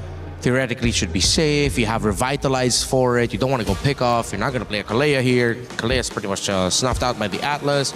I wouldn't mind the high loss. Okay, we've seen it before. Yeah. Trex. Alice can definitely work. You already have a big ult. They go for the Grok instead, even more aggressiveness on their side. You pair that up with the possible Fatal Links. I mean, they have big... We saw the possibilities of them wanting the big Wombo combos. They still have that. We're talking Throne of Ruin, Tech Charge, Fatal Links, every bit of crowd control that you could want. And this would make playing something a lot like the Fredrin or the Boxer difficult. You don't have any more of those as an option. If you play the Hayabusa, you risk getting invaded constantly by the Grok Valentina, and then the Alice coming out of the lane, whichever side that's on in the jungle. I think they have to double down on just the Joy. Even the Joy will struggle. Ignite might have just crawled back for a reverse sweep. Okay, at least they still get the Harley. And then the Uranus that we expected earlier for the Uranus-Alice matchup. And it's a strong matchup. I mean, that's a strong team. Yeah. But are they hampered by anything? Do you feel that there's still an edge that Ignite Gaming can get? Oh, how do we feel about Hayabusa for Ignite here? Not bad actually. Honestly. Yeah. It evens things out. This makes it really demanding for Boyd though, like to answer Rainday's question. The Valentina and everything mentioned also. Ooh, and Lancelot. Wow. That's another unique That's some hero. unique picks, baby. Yep, Lancelot making a comeback here. Yeah, the Lancelot into the Harley, of course. That was one of the answers. Not gonna lie, Ignite might have actually crawled back for this. They feel good. They look confident. Yeah. See Troll there bouncing up and down. I'm feeling a little bit more Ignite here, but it's more a question of how the Alice and Uranus handle their game in the map. All right, ladies and gentlemen, Mena, Team Falcons, and Ignite Gaming in their final game of a best of 3. One team going on to continue their dream for an MSC championship. One team going home. Let's send it back to your casters, Mirgita, to finish it off. Hey, thank you so much, panel. It is Mirgita, the combo right now, to bring you this elimination match. Earlier, there were a few lives still, you know? It was one game after another. It was the equalization, but now it's the climax. One team's got to go. The other team's got to make it past this stage. IG or Falcons Mena. Yep. And it's going to be very devastating for Falcons Meta if it is indeed true, because the panel are starting to feel like IG might have actually found a way to get that reverse sweep because this draft, because of the nature of this draft, which is looking to favor them in a lot of aspects, Mirko. I love the Lancelot pick, man. When you are not comfortable on the Fanny, Ling and Hirara's banned away from you. You gotta find some creative moves, man. And Falcons men are really trying to choke Kelvin's hero pool down with the Harley pick as well. They denied everything away from him. So it only makes sense that he goes into the next best thing, which is probably a Lancelot. Yeah, like a lot of people were thinking Hayabusa maybe. We saw what the Yisun Shin is able to do both times. 0% win rate right now on the MSC stage. Cool, though. CS went pull yourself together too on the Melissa. So I feel like they're also starting to just anticipate the amount of pressure that they'll have to break free from. In terms of Falcons Mena's lineup, that's a lot of stuns, honestly, that could just go for you. And it's not just stuns, honestly, that you have to worry about. I think one of the differences between the Melissa games we've seen earlier and this that we're seeing now is that there's just really so much burst that's directed towards you. So I feel like so much attention will be put towards the bottom lane. And even the matchup, it's already established and put there to manage and deal with the Melissa overall. So Falcons Meta, I think that's one of the ways they're really planning to go around this game, at least in the early stages. XP Crab battle though, it will be Sanji who picks it up. That means tempo for Falcons Meta. Troll in the mid lane against Roy. That's Boyet as well. Flicker already burned by the mid duo for IG. So this is a pretty great start for Falcons Meta, honestly. Sanji all alone, already being enough to zone out multiple members. Throne of Ruin from Diablo doesn't connect, and now Stroll's gonna go back in. Cuffin gets the last hit on the objective, whereas Sanji's just trying to go in for the chase. Kelvin might survive this deadly magic though. And so IG don't lose out on much, but they don't get the objective. And it's Falcons Meta with a very similar start to Game 1 and Game 2, despite having a completely different composition, right?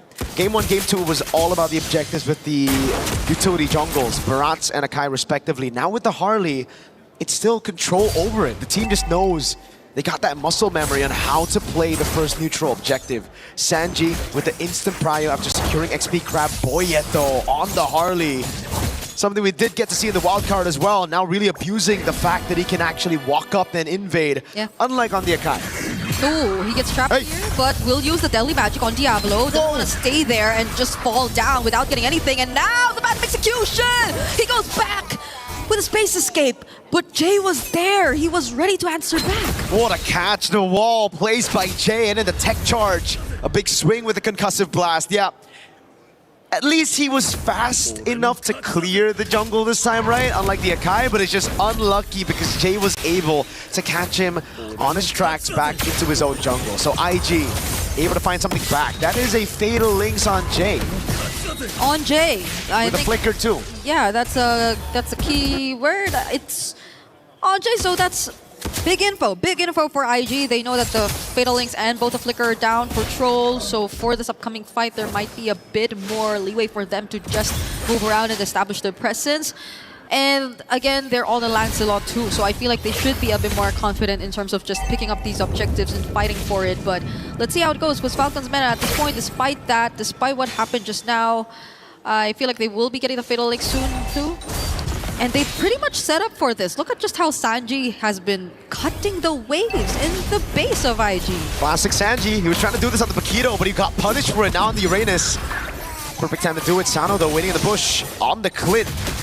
Yeah, Troll's just walking through everyone, and it's not looking good. IG are just really going to take this objective. Tech charge doesn't connect onto anyone. There goes the Throne of Ruin, but now they find three. But the counter setup from Roy all over again. But the damage, it seems to be working out for Team Falcons Meta. Boyet, as well as Sano, seem a bit too reliable as CS is the next target. It's a double kill for Sanji. Big win for Falcons Meta. For the first time, it's IG were actually able to get the neutral objective, but Falcons Meta take the fight. They even take the orange. No, Kelvin's still able to secure it, but Sanji's going to walk down on him. Yeah, and it's very fast conversion. They don't want to waste time. Now they finally will take that tier 1 in mid, and even that tier 1 down bottom. Kelvin is not having a great time though. He is not really taking his very own jungle camps. And it's the same story in the early game. Falcons Meta are just the better team at converting on objectives and playing around these team fights early. It's just somehow in that game number 2, They completely forgot about their win conditions and they played around IG's win con of just sticking together, which is something that IG can still do right now with the Alice and the Grok. But it's something that Falcons Meta will definitely be eyeing out for this time around, right? Yep. Fool me once. Wait, hold on, Troll. Okay, gonna spot out CS, forcing out to go away. The ultimate already casted 2 for Cuffin, but do they use the Fatal Links? No, it's actually IG using it first, and there goes the counter. Oh my but God. CS, he's just dealing the free hits. They're actually able to find Cuffin in the process, and it's just the mid lanes traded out. It's a 1-for-1 that's actually... Oh, if Sano gets caught by the wall there, then it won't be bad for Falcons Meta. It won't be good for Falcons Meta, but still a pretty good trade for them. Kelvin doing a good job here. Counter jungling and invading whenever he gets the opportunity to, right? Yeah. It's the only way right now to keep that gold lead from getting too crazy. It's exactly the same. It's almost exactly the same from what happened and transpired in game number 2, where it's Falcons Meta taking charge and then IG just forced to find trades, mostly through Kelvin and his presence across the map, and the fact that there's also an Alice, so I cannot but think that IG are just really waiting out for CS maybe. Troll? But Troll decides to go in. That's 2 tanky members standing in front of him. They're not gonna go for the setup just yet, but yeah, if there's anything I really want to see change for IG, and if they're waiting for that timers, hopefully CS doesn't really panic click on buttons. I think we saw it a couple times even in game number 2, and even just now the go away being forced out quite early. Because Eman, you saw him earlier. That was such a patient way of playing the Melissa. So Falcons Meta, now that they're in this lead, IG have to be very particular with timings. Here's the thing with Melissa, right? It's like, all right, it's a great pick. You can play around it. You can farm and just scale all game long until you get your power spike. But it requires the team to play around you. I mean, that's the thing that IG, if you don't, haven't been doing in the early game. They haven't been playing towards this Melissa. CS has kind of been an independent Melissa all throughout this game, unlike Vitality when they played it with Eman. So, again, for IG, it's all about playing with your winning condition, right? With the Valentina, Alice, and Grok, it really is a composition to just enable Melissa, CS on the Melissa. Kelvin can do his own thing in the back, but everybody else needs to peel for CS. Because honestly, even if you hand over, let's say, the Fatal Links to Roy, that works too. If you're just really planning to play around CS, setting up for CS, and you have multiple ways to just catch these opponents because they're not on Purifies. Diablo use the Throne of Ruin right there. So they will not have it for a while. Yeah, they still want to defend this? Okay, gets away with the blink. Why did they use the Throne of Ruin there? It was in a bush, so maybe they were considering going for an engage, but it was just Troll that they saw, so maybe they'd rather not, because you never really know if there was anyone else from Team Falcons Meta just waiting to follow up and go in for the bait. So IG, I think it's true enough. They're really being careful about this. They're playing from behind. This is nothing new to them, but we have an objective upcoming, so they can't afford to lose out on more. And look at the way Falcons Meta this time have been able to manage the wave up top, far lane control as they play this Lord Dance. And this time, Sanji won't be making the same mistakes as that game number 2. He won't overstay in that side lane to get picked off. He's on a Uranus as well, has a flicker. So if he gets picked off now, that's on him. Yeah. He is just going to stick with the team. He is going to go for the zone, and they have enough info on where IG currently are, but it's Jay and Diablo waiting for a potential entrance? Looking for an angle. It's a 3-level lead between Sanji and Diablo. Sanji's been cutting these waves, and Diablo hasn't really been farming up. That wave up top is still looking good for Falcons Meta. I think there's too much pressure on Diablo to set things up for his team. It's almost as if he barely could split up his attention between farming and just finding the right entries. But speaking of entries, it's actually Falcons Meta who go in first. CS doesn't get caught though. Jay already looking very, very low. Sano with the reposition, actually popping the immortality. Now they lose one. Jay is down for IG. They lose one of their engages. And now it's up to Sanji to actually just... Diablo! Oh, Diablo goes right in. Even after they just lost a member, they find Cuffin in the process. I think that's going to be a trade they will settle for. And now CS looking at a target for Sanji. Kelvin trying to hold the objective, but IG are low. Seal. They don't have full HP. Now it's Joe just going to go for the charge, and the Diablo looking like the next target. Sano picks up the kill. And Falcons have this Lord all to themselves. All that time used by Falcons Mana to bait IG into the skirmish while the wave was pushing up top. That's a free tier 2 as Kelvin desperately tries to go in, Fatal Links! Gets caught. Thornrose tries to immune himself. And the Phantom Execution Retry steals away the objective from Falcons Mana in exchange of Jay. Ignite Gaming has to get Kelvin. Book him a chiropractor session, man, because Kelvin's been winning these retries. He's been constantly carrying this team on his back, even yesterday in the loss. What a steal again to save the game, to delay it even further. Even last game on the Hirara, you know, a real, oh god, yeah. Valid crash out in the back rooms there for Falcons Mana. Yep. But Kelvin, even earlier in game number 2 on the Hirara, constantly farming, invading the jungle, keeping that gold lead from getting too crazy. Now he has a path to get that lead on Falcons Mana. He's the only member on the team who's ahead.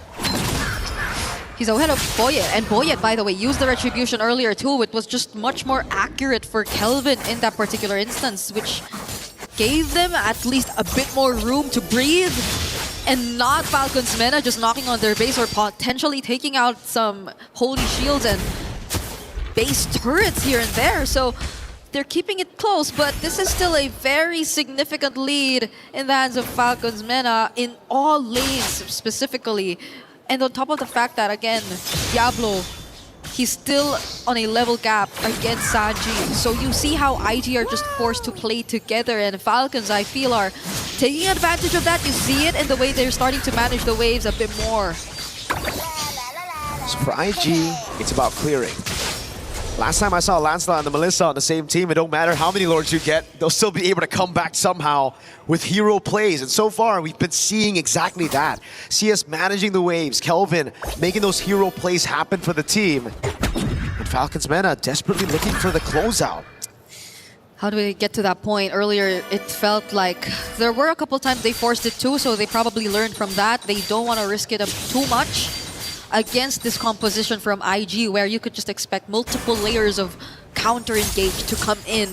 Just a single mistake is what it takes for IG to potentially turn things around, I feel. Because again, it's also been Roy holding on to the Fatal Links. You also have to consider the fact that Jay might go in for a tech charge, and that CS is gradually scaling up. But Jay and Roy... God, Boyet, they know where he's at. Oh, Boyet! Space escape out of there! And now they have to deal with the waves up top as IG scramble to get away because Falcons Men are going in for the chase troll. Diablo going in as well. They find multiple members from IG! And that was the moment they've been waiting for. Boyet going in, trying to go for CS. The flickers from Saji, a triple for Sano! And a potential wipeout coming through. There you have it! Falcons Mena! They take out every single member of IG! The moment Troll stops trolling, he gets a massive set! IG! They thought they had Boyet, but Boyet was playing a game! He knew where IG were, he reacted to it! Falcons Mena are gonna move over as they eliminate IG from MSC and EWC 2026! They found the closing angle they struggled to achieve in game number 2. And that was off of a smart play from Boyet. Such great and commendable game sense to put himself in such a position where IG just had so much ways and angles to capture him, but he still got away safely and they went straight for the punish. GG's to Team Falcons Mena as well as to IG. They put up a fight. They didn't allow us to get a 2-0 for their last showing here at MSC. That they certainly did. Was it enough though? Unfortunately for IG and for Singapore, no, it was not. You get to see the replay again. You know, these moments here and there, it's back and forth for IG, even though they were behind. Some hero moments from Kelvin that saved the day. CS constantly just playing in the back, dealing damage. This is the play for Kelvin to save the day one more time before inevitably we saw the collapse of IG. And it started with IG thinking they had the catch, IG thinking they had Boyet. in the clutch of their hands. But what was this again?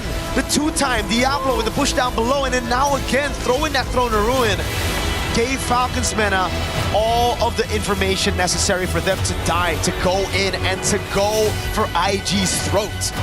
We're gonna throw it over on stage for an interview with Falcons Mena. What a sweet victory for them. They lift to soar another day. Team Falcons Mena victorious. And this time with me is Troll to have a little bit of a discussion. MVP, 100%. You were playing incredibly throughout this game. Game one, especially on your Marcel. It was beautiful to witness. How do you make sure you're always in the right position to make sure you're in every single fight as a roamer? My position for Marcel is I'll always give vision for my team, so the enemy team cannot do anything. So that's the whole point. I mean, you say that, but then in game two, which things, really got tough there, you were constantly being shut down by Diablo in moments that really turned the game around against you. What happened in that game in your mind? I think game two we made a mistake in the blue buff. They made sure to punish us, and they came back and they did a good job.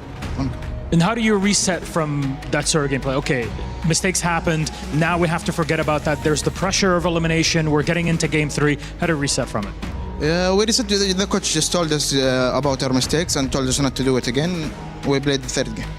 You didn't do it again in game three, I can tell you that much. Well, you're someone that's been around for a long time in the MENA scene in MLBB. It's your second MSC that you're competing here. How do you feel things have evolved since your participation at MSC 24 to today in Paris? I think the experience of us players, we've been together 3 years, so our teamwork is really good. It definitely showed here today, even under pressure. That is, and you're someone who's been kind of balancing competition and studies at the same time. How do you manage to do that when you're now hitting these big stages and you have a lot more to worry about also at home? Well, now I don't have anything to worry about because it's summer break. But when it's time for school, I'll just study and play. I've been doing it a lot, so it's okay. It's just part of the competition. Thank you very much, Troll. Congratulations to you and Team Falcons Mena. Gentlemen, come over here. Habibis, it is time then to crush our second and final key of the day. Did you guys decide who's going to crush the key? Or is it just going to be you, Troll? I don't know. Who wants to crush the key?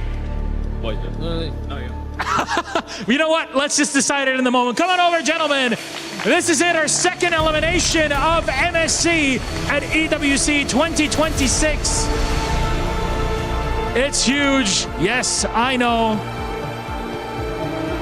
Join on in. It's time for you to crush the hopes and dreams of Ignite Gaming on the other side. Their key is already in place.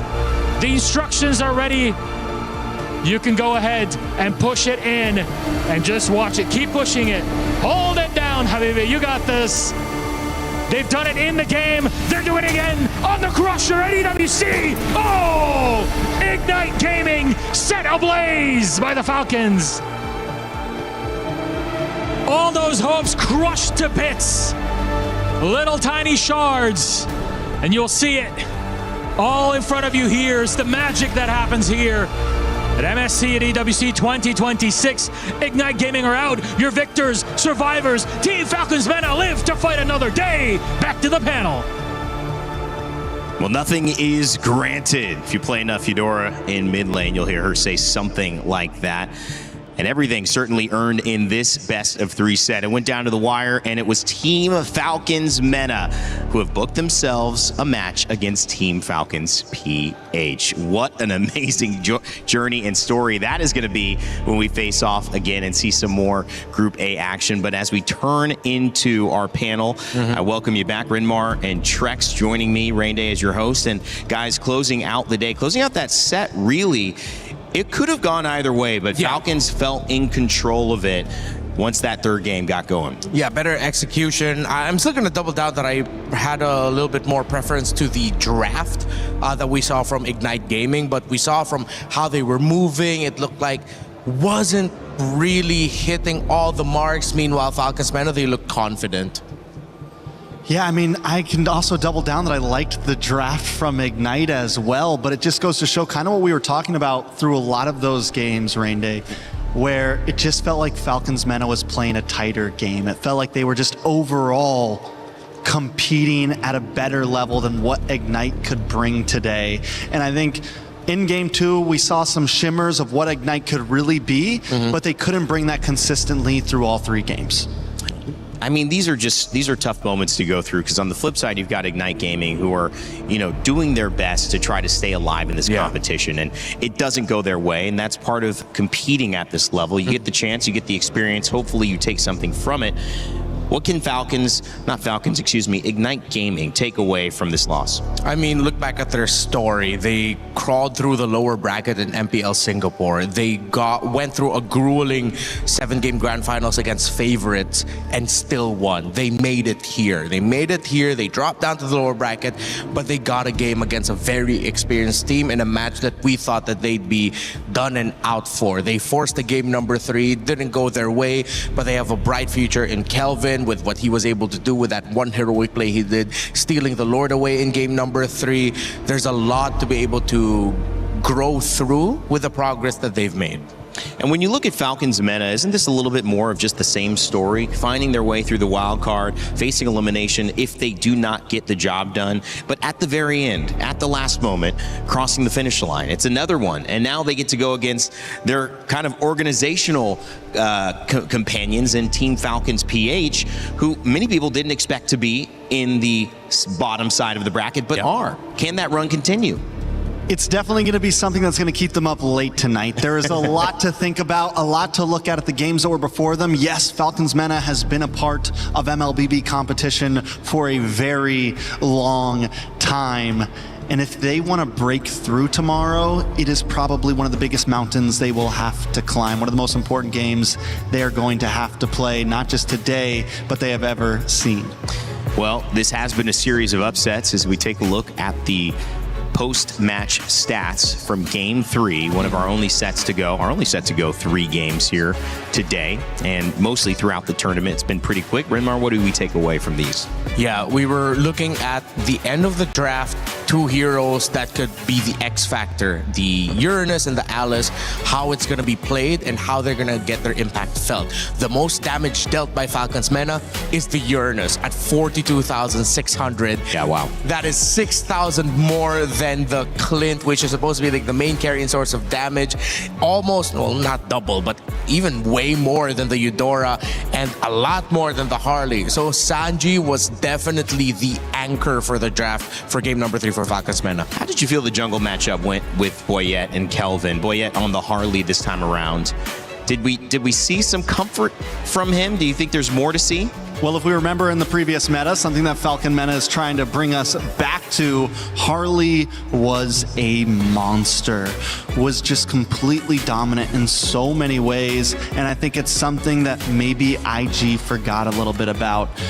Yes, the Lancelot can do well in it, but when you have everyone else on the team playing so well, when Sanji's able to just harass consistently in your jungle, in your face, it makes that Lancelot's clear time even slower, and Harley was just able to capitalize on that and have a great game.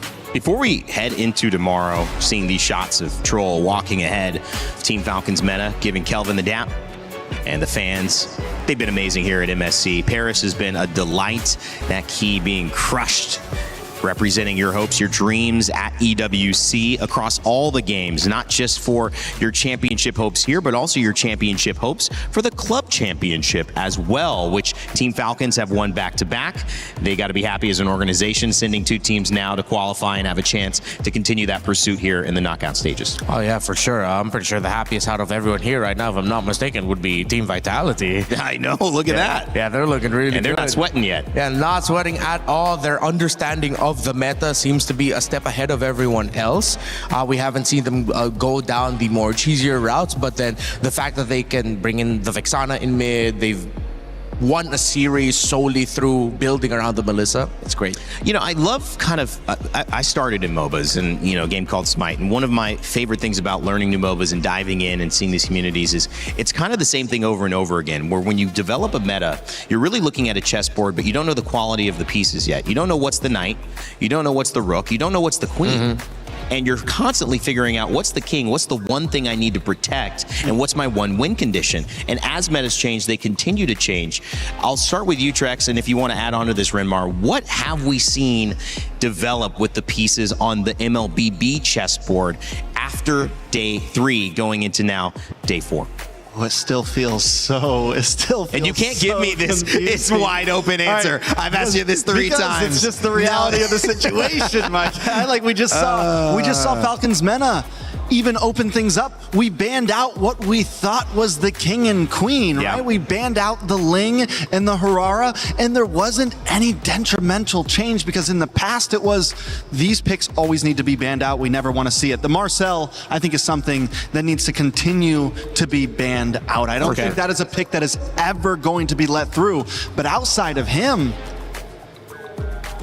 there's nothing else that really seems end of world if you ban it out or let it through. Everything seems to have a counter. I will go down this board as well that the Atlas and the Belleric also seem to be a very important pick. And yes, the Harara and Ling are going to start to be thought about on whether we will ban them or let them play. And I think a lot of teams are going to look at the way Falcon Mena played today and maybe implement it down the line, especially some of the teams like TLPH and like Falcons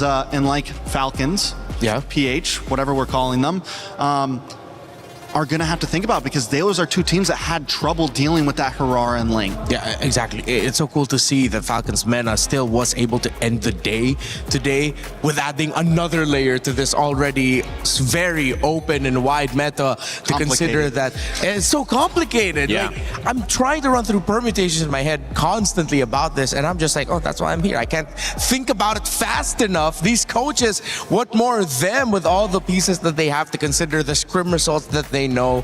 It is exciting, and I wouldn't be surprised if once we are into knockouts and teams finally find stability, that even then it's still going to be so hard to predict because now they have all these permutations to consider. Well, it could be considered disappointing to go out at this moment in day 3 of a tournament that's going to last about 9 days overall, but to even get here was an accomplishment. So heads held up high for Team Ignite. We had a chance to talk with Ignite Gaming's Diablo here in an exit interview. We're here backstage with Diablo from Ignite Gaming after that loss against Falcons Mena. What happened? They were just a better team, I guess, and we were underprepared, so we lost. Underprepared because you lost because you were underprepared. I think as a team as a whole, we weren't prepared enough to face them because we kind of knew they were pulling out the tank junglers, but I think our strats are not good enough. Okay, so I think we're referring to game number 1. Yeah. Right, game number 1 was the Akai jungle like a surprise pick for you? Honestly, it's expected, but I feel like we didn't prepare much going into Akai jungle because we don't have much counter strats. I think we could have come out with something. So, I mean, the casters from your loss yesterday to what happened today, they were wondering, where is Diablo? What happened to Diablo? Was that just a part of the strategy, or what happened there? I would say just my part, I'm adjusting to what the team needs, so I'm unable to bring out my full strength. I think I'm more specialized in damage heroes, but for me, this is also something I have to improve on. So if I'm not doing well enough in sustain, then I'll just have to keep improving, and maybe one day you'll be as good as my damage heroes. Yeah, we remember. We remember for sure. I mean, game 2, game 3, you were on the Alice. It seemed like you had a little bit more to say in that game. But come game 3, what do you think went wrong? I think we were too hasty in our decision making. The game was going not too bad at the start, but a couple of wrong engages made us lose. I think we could have just played it slow and wait for good timing, just like in game 2. Is everyone okay though? Did everyone? I'm not sure. I haven't seen their faces. Oh, okay. So you went off stage. You're here now. Yeah, I'm here now. Well, it looks like the Singaporean fans are obviously still supporting you. Do you have anything to say to them as your final words here at EWC? Just sorry. Very disappointing result. I think throughout this year, it's quite disappointing. I think as a whole, Singapore has improved, and sorry I couldn't bring the performance up. But if there's ever we make it back into the main stage, I hope you guys continue watching, and maybe one day I'll be back. Like my form will be back. For now, sorry for disappointing you guys, and sorry you can't see the Diablo that you want to see. Yeah. We'll wait. And we are all waiting. All right. Thank you, Diablo. Thank you, thank Ignite you. Gaming, for all your hard work. We're going to throw it over back to you guys. The world will wait, Diablo. Great final words, great humility there, and trust me, you will have your fans ready to support the next time you get a chance on this stage or a future M Series stage. Guangzhou Gaming in this schedule take the win over True Rippers. They will play tomorrow, and it's Team Vamos who win a 2-0 over Team Spirit, booking their spot into the knockout stages. Team Vitality also did the same, taking down Team Falcons PH, sending them into a knockout game, which means they could go home, but they're going to be facing off against another Team Falcons and Team Falcons Meta, which means the Falcons will be flying into another match. It just depends which one. As you take a look at this, it means that when Team Vitality and Team Vamos book those tickets, there's still more to do as Guangzhou Gaming, Team Spirit, Team Falcons PH, Team Falcons Meta want to find themselves in the other 2 spots. 4 teams fighting for 2 more spots, and that's just Group A. Tomorrow, Group B takes the stage. And that leads us to some big games, gentlemen. GK Esports, Selangor Red Giants to kick us off. That's a lower bracket game, meaning one of them is going home. Yangon Galacticos Pro Esports, Onyx and Aurora Gaming. Coach Midnight, who showed us some awesome stuff, that Rafael Ahmed. We'll see if he has any more tricks up his sleeve.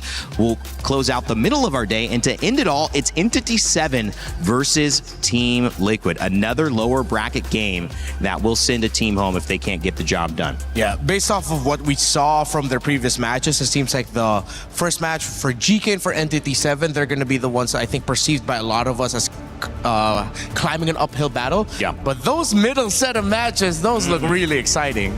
What's insane is that in the past you would say the Aurora versus Onyx could be an uphill battle for Aurora, but this time around, I think more and more eyes are looking at Aurora as real contenders here. You know, word on the street is they are doing very well behind the scenes, and what we're seeing on the stage, they are also doing very, very well. Well, to all of our talent and all the production team, we appreciate you all for being here and joining us on day 3 of MSC at EWC 2026. My name's Rain Day, and I'll remind you to never give up, never stop gaming, and we'll leave you tonight with the STC recap. See you tomorrow.